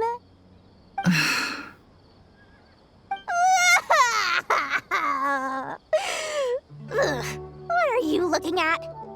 I'm trying to see if you're really crying or if those are just crocodile tears. A little birdie told me that when Lord Sangamabe makes money, the tears flow from the center of her eyes, but when she loses it, they flow from the corners. Which is it this time? Ugh, you are so annoying. I'm not talking to you anymore. Nefer, thank goodness you're here. I've been looking everywhere for you. Huh? Well. If it isn't the House of Dana's very own librarian. What can I offer you today, Miss Katayun? Oh, no. I'm not here to buy. I'm here to bring Lady Nefer a book, and a fascinating one at that. We agreed to meet at the entrance to the mausoleum of King Deshret. One more thing. I bought this copy with my own money. It's not borrowed. Reasoning knows not time of day, but suspense always follows a blizzard. That's quite the mouthful. Huh? Isn't that the one that... It was all the rage for a while. People throughout the city were clamoring to get their hands on a copy. The names inside were all circled. Everyone thought it was a riddle. Don't bring up that book in my presence. I don't even want to hear its name. That thing was nothing but a scam. Surprisingly enough, I've actually heard of this book, though it doesn't seem of much consequence. So what truth lies behind it? You're from the Vahumana and you're asking me what the truth is? I'd say the actual truth was about the least important part of the whole episode. I brought you this book because it probably has the most interesting backstory of any in the House of Dana's collection, at least in recent years. As for its quality, well, you can judge that for yourself. Don't tell me it's actually any good. You may not know this, Lord Sangamabe, but Lady Nefer has a fondness for books with... how should I put this? Mixed reviews? No eye for good literature, huh? Perhaps she feels that bad books hide interesting secrets? But I shouldn't put words in her mouth. It's probably fair to say she prefers the conversations that books can spark over the substance of the books themselves. Suits my style as an intel broker, wouldn't you say? Very interesting, thank you. I'll return it to you once I'm done reading. And as it happens, I have something for you, too. Incense? I imagine you've already used up the incense I gave you last time. Here's some more. This batch is from Nodcry, so the scent won't be quite the same. Well, actually, I've been saving the incense you gave me. I couldn't bring myself to waste it without a special occasion. But I'll gladly accept this, too. And I promise I'll use it this time. Katayun, you haven't changed a bit.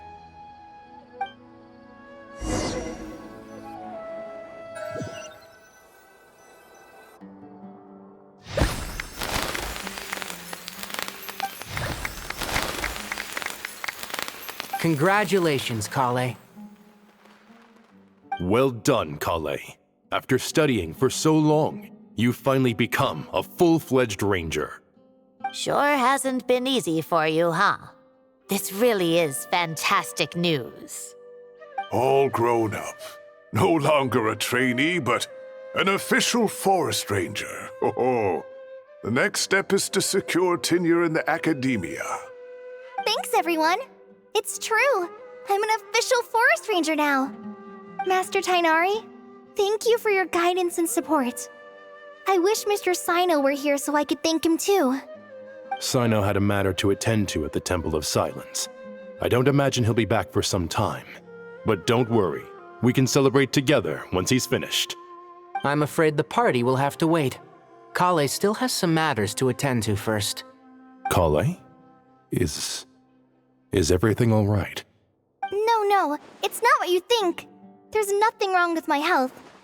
I just have a few things I need to deal with. I've made plans with the Traveler and Paimon to visit Mondstadt.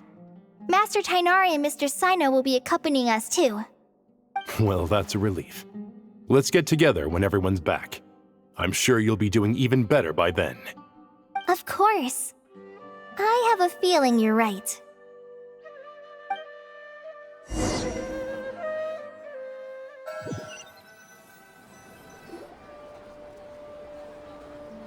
Phew!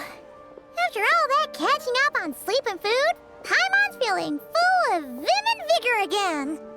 For someone who spends so much time resting, your recovery routine is surprisingly simple. Hey! Paimon's been working her butt off too, you know. She flew all over the city helping everyone out. Don't worry, I saw how hard you worked. Alright, we all know you're the most hardworking person in Tevad. As long as you're rested and full, that's what really matters.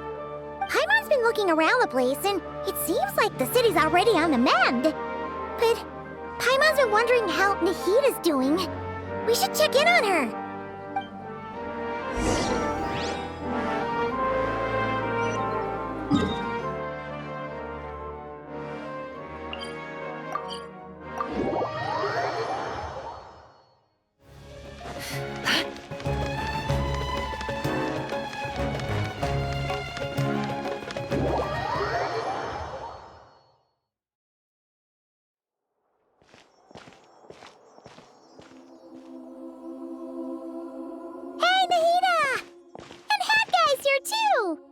Traveler, Paimon! What's going on here? Nothing much. Nahida was just expressing concern for my physical and mental well-being. Oh, the Traveler told Paimon all about that. We've both been very worried about you. Are you feeling alright?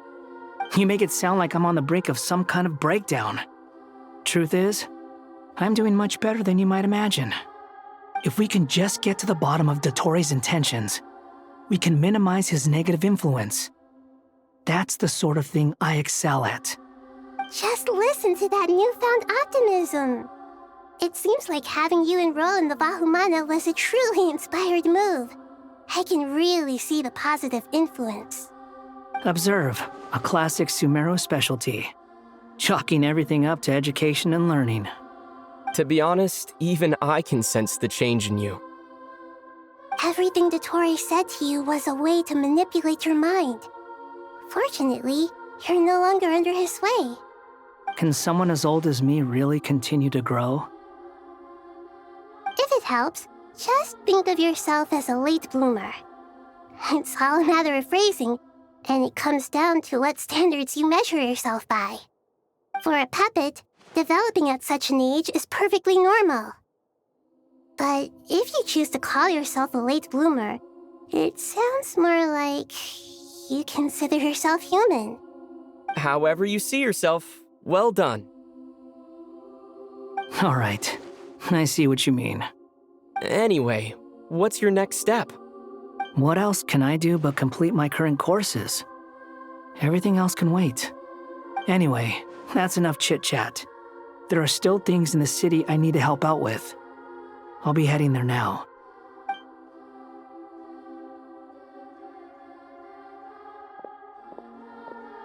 I'm so happy that Hat Guy is doing better than we thought. But what about you, Nahida? How are you holding up? The gnosis burned down the corrupted Irminsul. The flames blazed for 7 days and 7 nights before they finally subsided. All that was left were the parts underground. Now, Aru shoulders the responsibilities that once belonged to Irminsul. The situation was contained before it got out of hand, so Tevat's most vital information has largely been preserved. Irminsul has a strong influence over you, doesn't it? How will you cope now that it's gone? There is no need to worry. Thanks to Nicole's extraordinary talents, my connection to Irminsul has been severed and transposed onto Aru. Angels can do things like that? They can. Such abilities are precisely what makes them so powerful. The goddess of flowers, Nabu Malikata, once claimed that she too could perform feats beyond the reach of mere mortals. In my eyes, much of what she went on to achieve reached such transcendent levels. Her and Nicole really are both fascinating and magnificent. So, does that mean your situation is stable now? Correct. Just imagine that Aru has become the new Irminsul, and the essence of my existence has been bound to it. The wisdom of Sumeru has ultimately converged into a single, unified entity. Should we ascribe this all to fate, or is it merely fortune? Whatever it is, the important thing is that you're okay, Nahida. Dendro Archon, Lesser Lord Kusanali. Oh, thank goodness you're here. Greetings, Traveler and Paimon. Sir Nevis, do you have something urgent to say? Yes, there's something I need to report. We've received a message from Snezhnaya.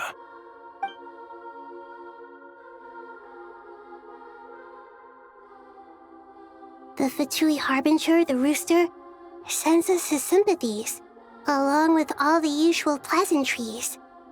His stance is that, following the unrest and Nod Cry, Dottore was subjected to internal censure. This madness was the act of a rogue element, one who cannot be seen to represent the Zapoliarni Palace. No less than can be expected. Snezhnaya paid a heavy price working to stop him. They even lost one of their own harbingers. The letter goes on to say that even so, Snezhnaya cannot claim to be blameless. Apparently, they will deal with Dottore's subordinates in accordance with Snezhnayan law, holding all those involved in his crimes accountable.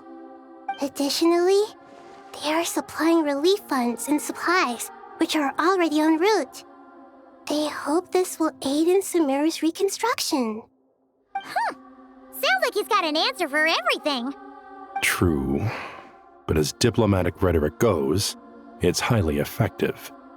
Completely watertight, both in logic and sentiment. This disaster has had a profound impact on Sumeru. There is much that I will keep in my heart. The matter of Dottore can be seen as settled for now. We are sure to cross paths again in the future, and in that light, Snezhnaya would do well to uphold their responsibilities and keep a tight rein over their actions. With Irminsul burned, the flow of fate now carries many more possibilities. I will be watching carefully. Perhaps we can move on to a less serious matter? Dendro Archon, will you eat with us once this matter is dealt with? Everyone wishes to celebrate together. Your presence would be most welcome. Of course! Junior Zod, Sino, and Hypatia all told me the same thing. If there isn't enough room for everyone, we can arrange back-to-back feasts. What a wonderful idea. That just leaves the question of what we should eat. Not more tomatoes, surely. More? Dendro Archon, what do you mean by more tomatoes? Those good friends of yours are always talking about tomatoes. Sometimes when I'm walking through the city, I can even hear them arguing in the fields. Since you see them so often, you must hear about tomatoes even more than I do. Tomatoes. Tomatoes. The word has a certain magic to it. Like the autumn fur of a sumpter beast swirling in the wind, sometimes flying up my nose. Tomatoes. What can we make with tomatoes? Wait, why tomatoes? Take your time, there's no need to rush. The traveler, Paimon, and I still have somewhere we need to visit. You'll have plenty of time to think it over before I return. Does this mean you're going to Natlan? Meet them there in person. It will require a long journey. I know. But this is necessary. I must go myself. Traveler, Paimon, we'll set off as soon as you're ready. Is that all right? Sure. We'll be ready whenever you are. You'll hear no objections from Paimon. We should grab some snacks along the way, though. It'll be just like going on a long holiday. Wonderful. I'm looking forward to this so much.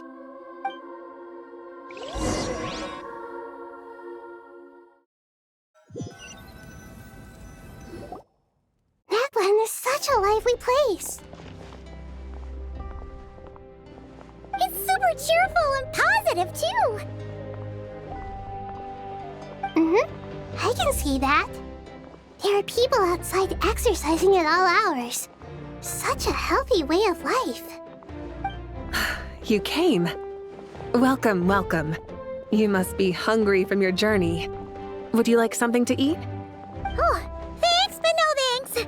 We've been eating the whole way here. We had a mushroom platter, Sab's meat stew, butter braised chicken, hot sour pudding. Paimon's positively stuffed. All right. No need for all that detail. I'm starting to get hungry myself. Maybe later then. We can wait till everyone's got an appetite. Then I'll head out for a meal together. Sounds like a plan. Let's find somewhere to sit down.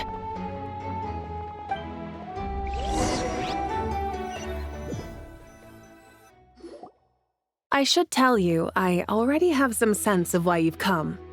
Why's that, Mavuika?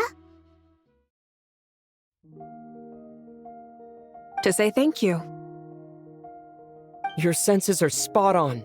But on top of that, we also feel guilty. Because the pyronosis has vanished? I sensed its loss. Despite scouring through the remnants of Irminsul, we couldn't find any sign of the pyronosis. Not even any trace of it burning to ash. That's certainly unusual. Still, the potential fallout from Irminsul's loss is significant, to say the least. Perhaps the pyronosis's disappearance is simply a knock-on effect of the impact it's had on a certain strand of fate. There's no need to feel guilty. We were clear that this time, there was to be no returning, only giving.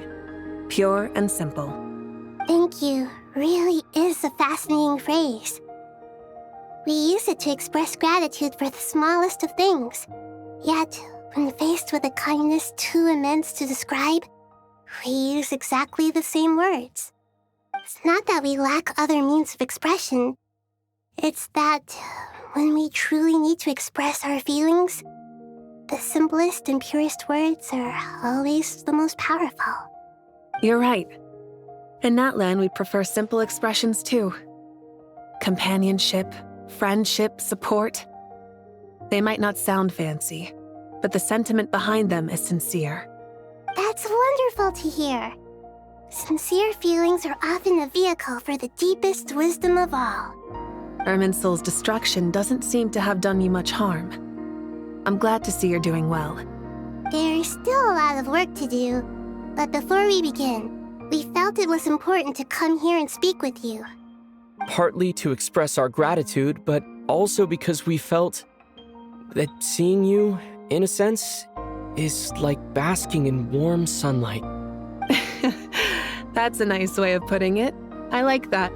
To tell you the truth, though, I'm not a fan of somber meetings. So, since there's nothing more to say, why don't we go bask in some actual sunlight? The weather's beautiful today. What a great idea! Paimon's gonna lie back and soak up some rays.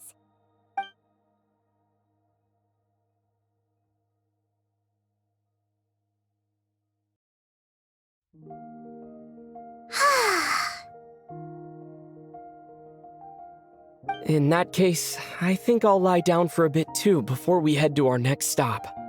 And where might that be? Mondstadt. Paimon and I are gonna head back there with Kale and the gang. Long ago, I sensed that the god remains inside Kale had come from the goddess of flowers, but I kept it a secret. Those remains weren't hurting Kale, not as she is now. They simply exist. Besides, I could sense a deep yearning within her. A yearning for an ordinary life. A yearning to hold on to the hard-won happiness she now enjoys. With someone like her, I have a responsibility to keep her secret. She should be ready to face the truth by now. Whenever people meet, there is always the potential to create warmth and kindness. Every child grows up. But even as adults, they are still children in the eyes of certain people. Oh, just like how Paimon sometimes sees Nahida as a little kid. Is that so? Well, anyone who's friends with a kid is probably a kid themselves. Of course! And there's nothing wrong with that. When we get back, we'll actually be hanging out with another of our friends who happens to be a kid. Or more like looking after, in her case. Anyway, we'll always be there to watch out for our friends. Dear Sucrose, when you receive this letter, I'll probably be as busy as always. But busy with wonderful things. That's because I'm no longer a trainee. I'm now an official forest ranger. Impressive, right? Sino said them official rangers sound much tougher than trainees. Though he did say it was already pretty tough to start out with. You probably heard that something big happened in Sumeru recently. Don't worry, it's all been taken care of. We're heading to Mondstadt soon, so if you're free, maybe we could meet up? Plus, it's not just me, a few of us are going. Hey, do you still remember that time we all got together? You know, when we all went to the Windbloom Festival? It'll be just like that.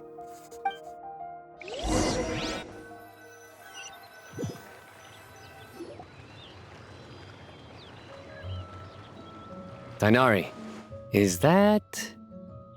Don't you say it! Is that the great Vayu-Vyastra? Behold, the great Vayu-Vyastra, General Mahamatra. How times have changed. I wasn't expecting you to beat me to the punchline. You've changed. You've really upped the aggression in your battle against Sino's jokes. Kale, how did you know what I was going to say? For the love of... Hey! Traveler! Paimon, you're right on time! I hope we haven't kept you waiting. Kale! Sucrose, it's been so long! How have you been? I've been well. Everything's going great. What about you? Are you still busy? Not at the moment. Oh, right! That juicer you gave us works amazing! Farzan loves it. Seriously? That's wonderful. I don't suppose you drew up a detailed test report. Oh, what fruits did you use? How's the texture of the final product? Sucrose, you might want to try asking your questions one at a time. Albedo! Paimon didn't see you there! It's been a while since all of us were together like this. How about we follow the same plan as last time? Good idea, my friend. You never disappoint. So, what are your identities this time? Don't remind him. First things first. Allow me to introduce our very own official Forest Ranger Kale. The rest of us are simply her humble travel companions. This sounds like one of those mushy stories that gets people hooked on some corny, heartwarming premise. Oh, is our story not heartwarming? If I recall correctly, there was even a scene like this in King of Invocations. Besides being heartwarming, our story's also about tough, impressive-sounding job titles. At least that's what I think.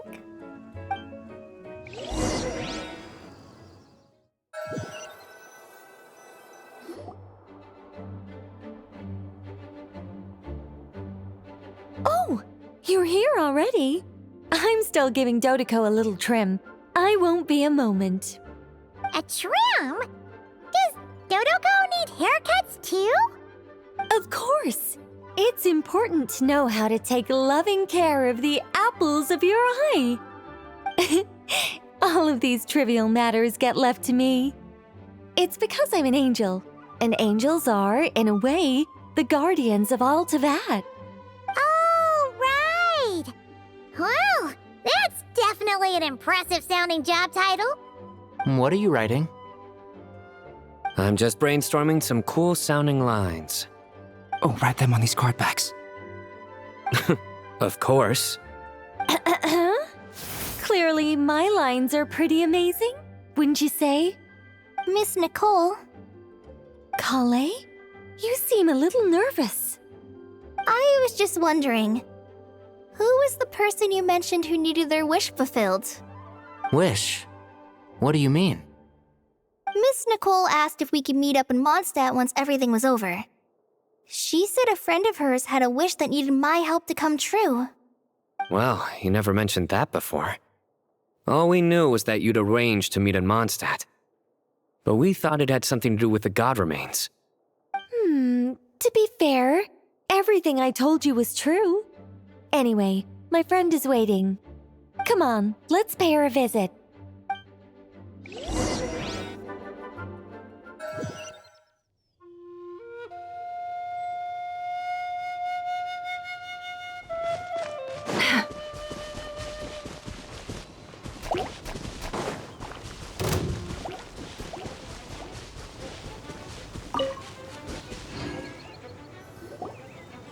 Huh?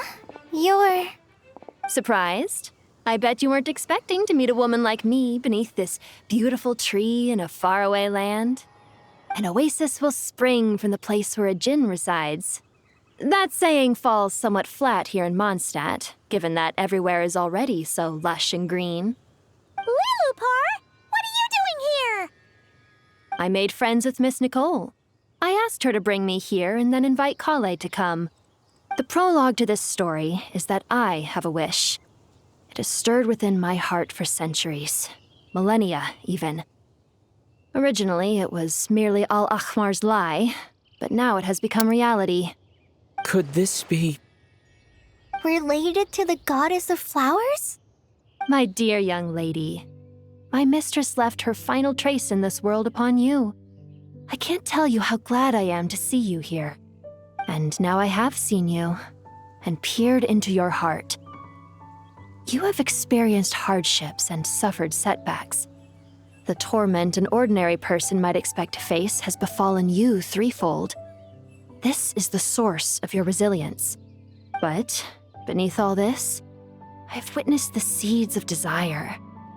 You yearn to return to the simple life you once knew, do you not? I do. I want to throw away everything that isn't mine. But how do you decide what is yours? The scars that others carve into your flesh? The kindness and love they inscribe? Are these things not yours as well? They are. This is something I've talked about with Miss Nicole. Miss Nicole said I should learn how to adjust my standards. I just want to live as an ordinary human. Anything beyond that isn't mine. Don't you want anything from the remains of the goddess of flowers? She gave me a revelation once. I think that's already more than enough. In the past, you would not have possessed such a rich heart. Your brief life has taught you to hold on to everything good, to home in on kindness.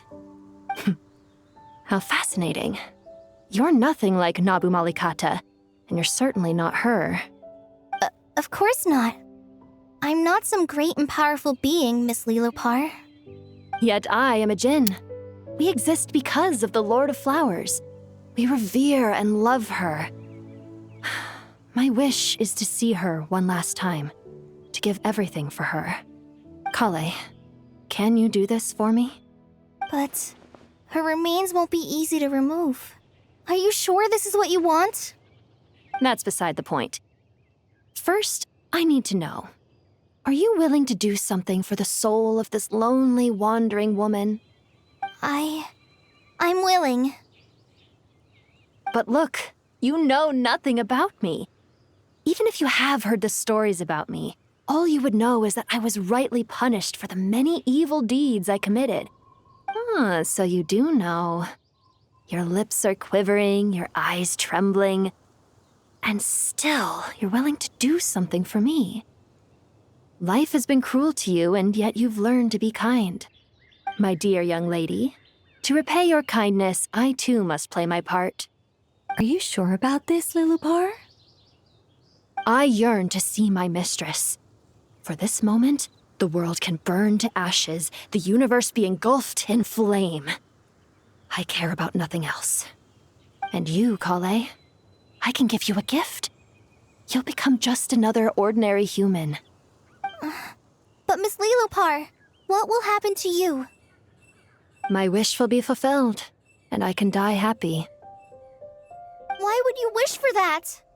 A long, unending life might seem desirable for one who has never possessed it, yet it brings torment to one who has. My remains are scattered across the yellow sands, but my soul can find no peace. Since you've promised to grant my wish, give me that release. Allow the dying to die, and let the dead rest in peace. You have my thanks. Kale, there's no pressure on you. What she said, it's all true. A wish is a genuine desire, after all. It's as if you want to use the last of your life to give me a better future. Nothing's so selfless. We'll be using our futures to fulfill each other's wishes. This is a noble act, a beautiful and secret transaction between two women. I understand. Miss Lilupar, I'm ready. Close your eyes, Kale. Then open your soul. From there, I will embrace my mistress. The downpour of flowers is your touch, like returning to the very beginning, like surrendering to your grace, my mistress. People say that devotion is beautiful, yet filled with pain. How foolish of them. For me, devotion is beautiful, pure and painless. Devotion is my love. Thank you.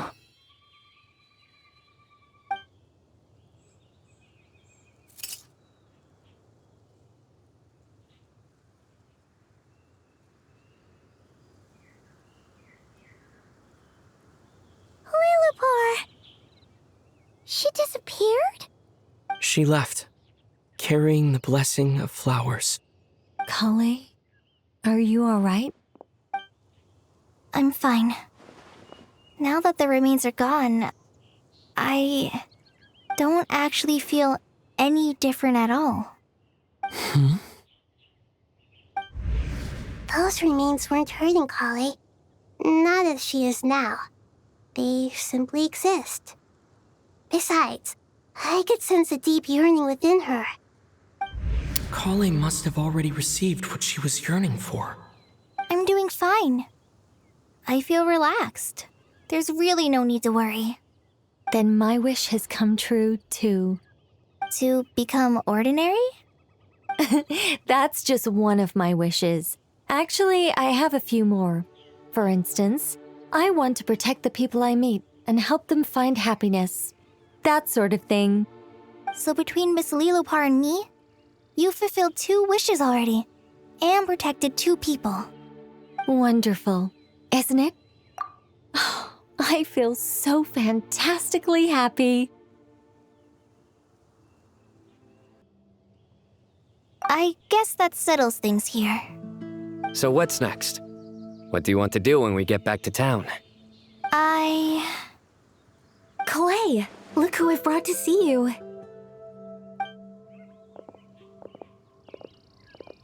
Hey, Kale!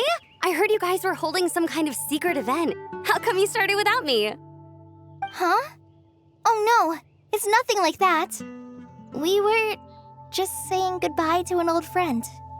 Really? Who? Me. The old me. So that's what this is all about. Did you come all the way to Mondstadt for that? Because we knew the old you so we could witness the change? Exactly. The old me is gone. I puffed her into the air, and she became a fluffy pink cloud, floating into the sky, before disappearing forever. Do you think maybe up in the sky, she has friends waiting for her with test tubes, flasks, and bows? Oh, when you put it like that, it doesn't sound so bad after all. What do you think, Miss Nicole? I think maybe that's right. At least, if it were up to me, I'd consider that a happy ending. Dear Sucrose, even though my childhood ended long ago, these past few days have really felt like growing up again. I've become stronger, and I feel like I can finally accomplish things by myself. Surely someone as mysterious as you will find a friend like this fascinating. Always growing, always thriving like a plant. I came to say goodbye to my old self. I know that after this, she'll be gone. Thinking about it makes me feel a little lonely. I know the weakness that kept me company will one day leave me too. But somewhere in my heart, I feel a great sense of joy. It feels like I've always wanted to take this step, to walk towards the new me.